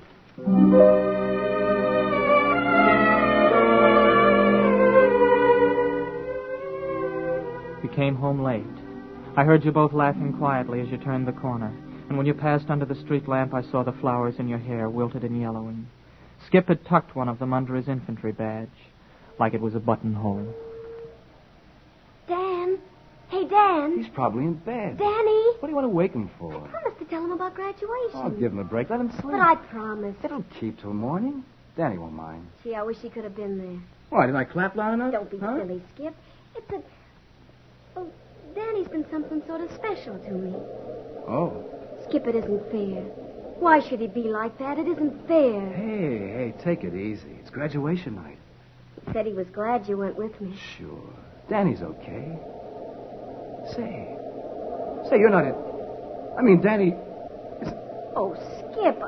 Ruthie, Let's walk down to the river. It's early. I can't. Pop will be home from work soon. He'll get mad. You got lots of time. After all, you only graduate high school once. Well, I really promised. If Danny was up, he'd have answered. But Papa Your said... old man doesn't come home till 3. What do you say? All right. Oh. What's the matter? My flowers came loose. Here, hold my purse. Oh, they're drooping anyway. You might as well throw them away. No, I'll fix the pin. I want to save them. There. We can make it to the river and back before your father comes home.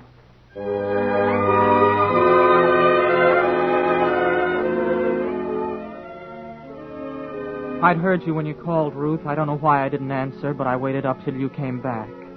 I wanted to be sure you got home safely. I was afraid your father would come home and find you still out, too. But he didn't.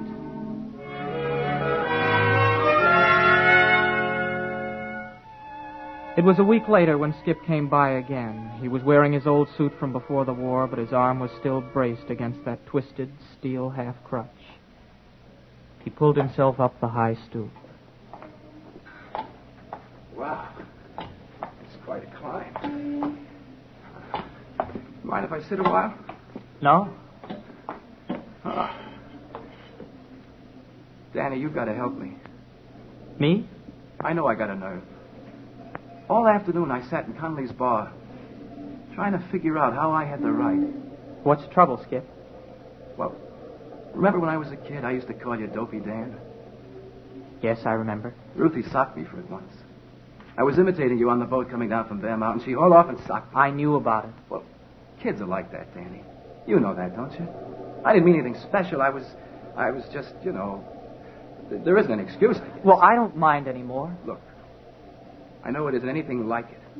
I mean, my leg and your trouble, they aren't in the same class. But this morning I saw 2 kids following me down the street making like my brace with a stick. You'll get used to it. No, that isn't what I mean.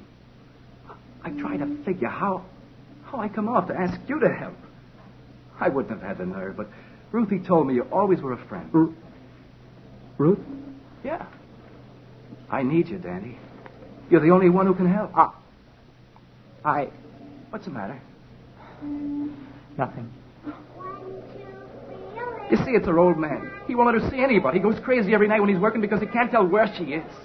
She's scared of him, Danny. Well, what do you want from me? I gotta see her, Danny. I just gotta. She's gonna meet me over at the park. She told her father she's gonna read to you. He'll ask you, Danny. You've got to tell him she was with you.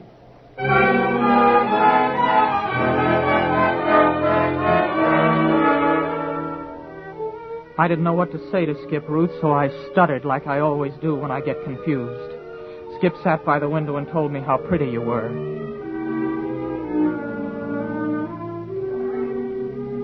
You weren't really pretty, Ruth, even on graduation night with my flowers in your hair. I wanted to tell him there were lots of prettier girls, so many others. He could walk, he could find the others. Why did he have to come to me? Why did I have to help him?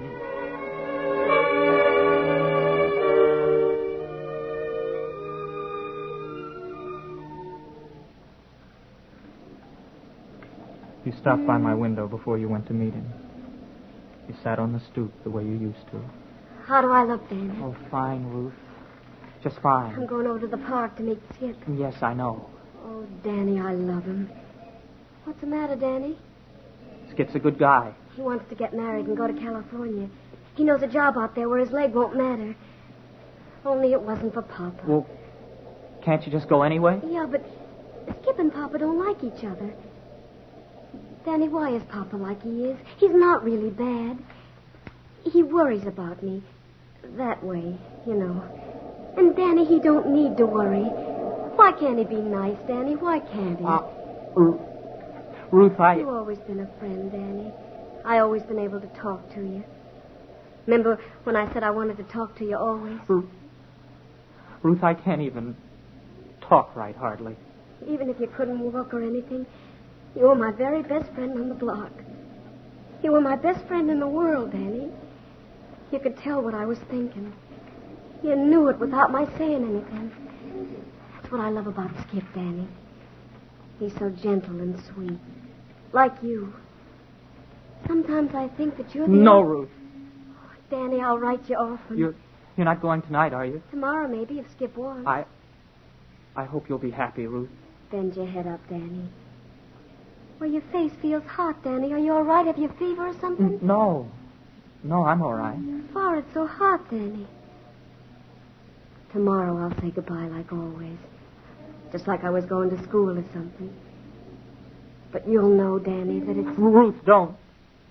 Goodbye, Danny. Oh, Danny.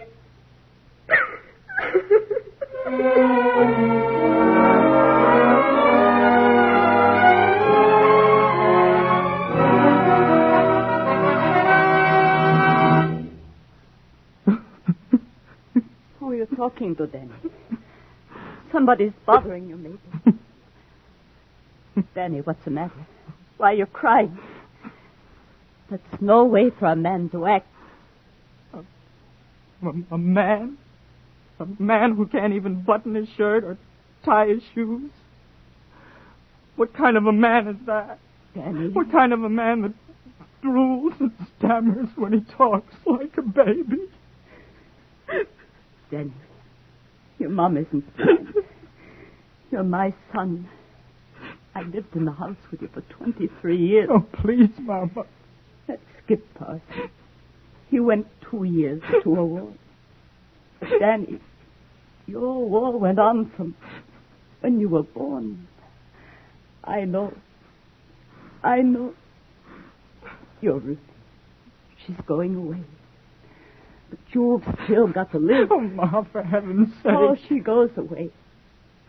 Danny, it didn't take courage to live 23 years sitting in a window watching the world run and play games. A man. Could there be more of a man? Mama, I love her.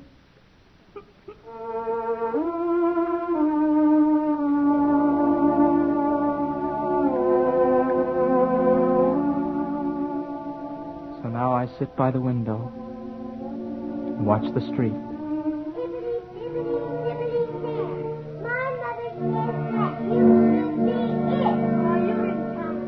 All day I watch the girls jumping rope and the boys playing stickball. You wrote me, Ruth, but I didn't answer. This is the letter I write in my head. Even if I wanted to, I couldn't put it on paper. I'm 23 years old, and I can't hold a pencil in my hand. Do the family a favor and remind Mother to get a can or two of Spam when she shops tomorrow. This delicious meat packed in a handy can is grand to eat. Easy to serve, cold or hot. Tomorrow, ask for Spam. Thanks for listening to HOJO Radio. We'll be back again very soon. Welcome to HOJO Radio. Where there's life, there's fun. At a concert or a show, in your own backyard, wherever you go. Budweiser beer is for folks who know where there's life. There's Budweiser. CBS Radio, a division of the Columbia Broadcasting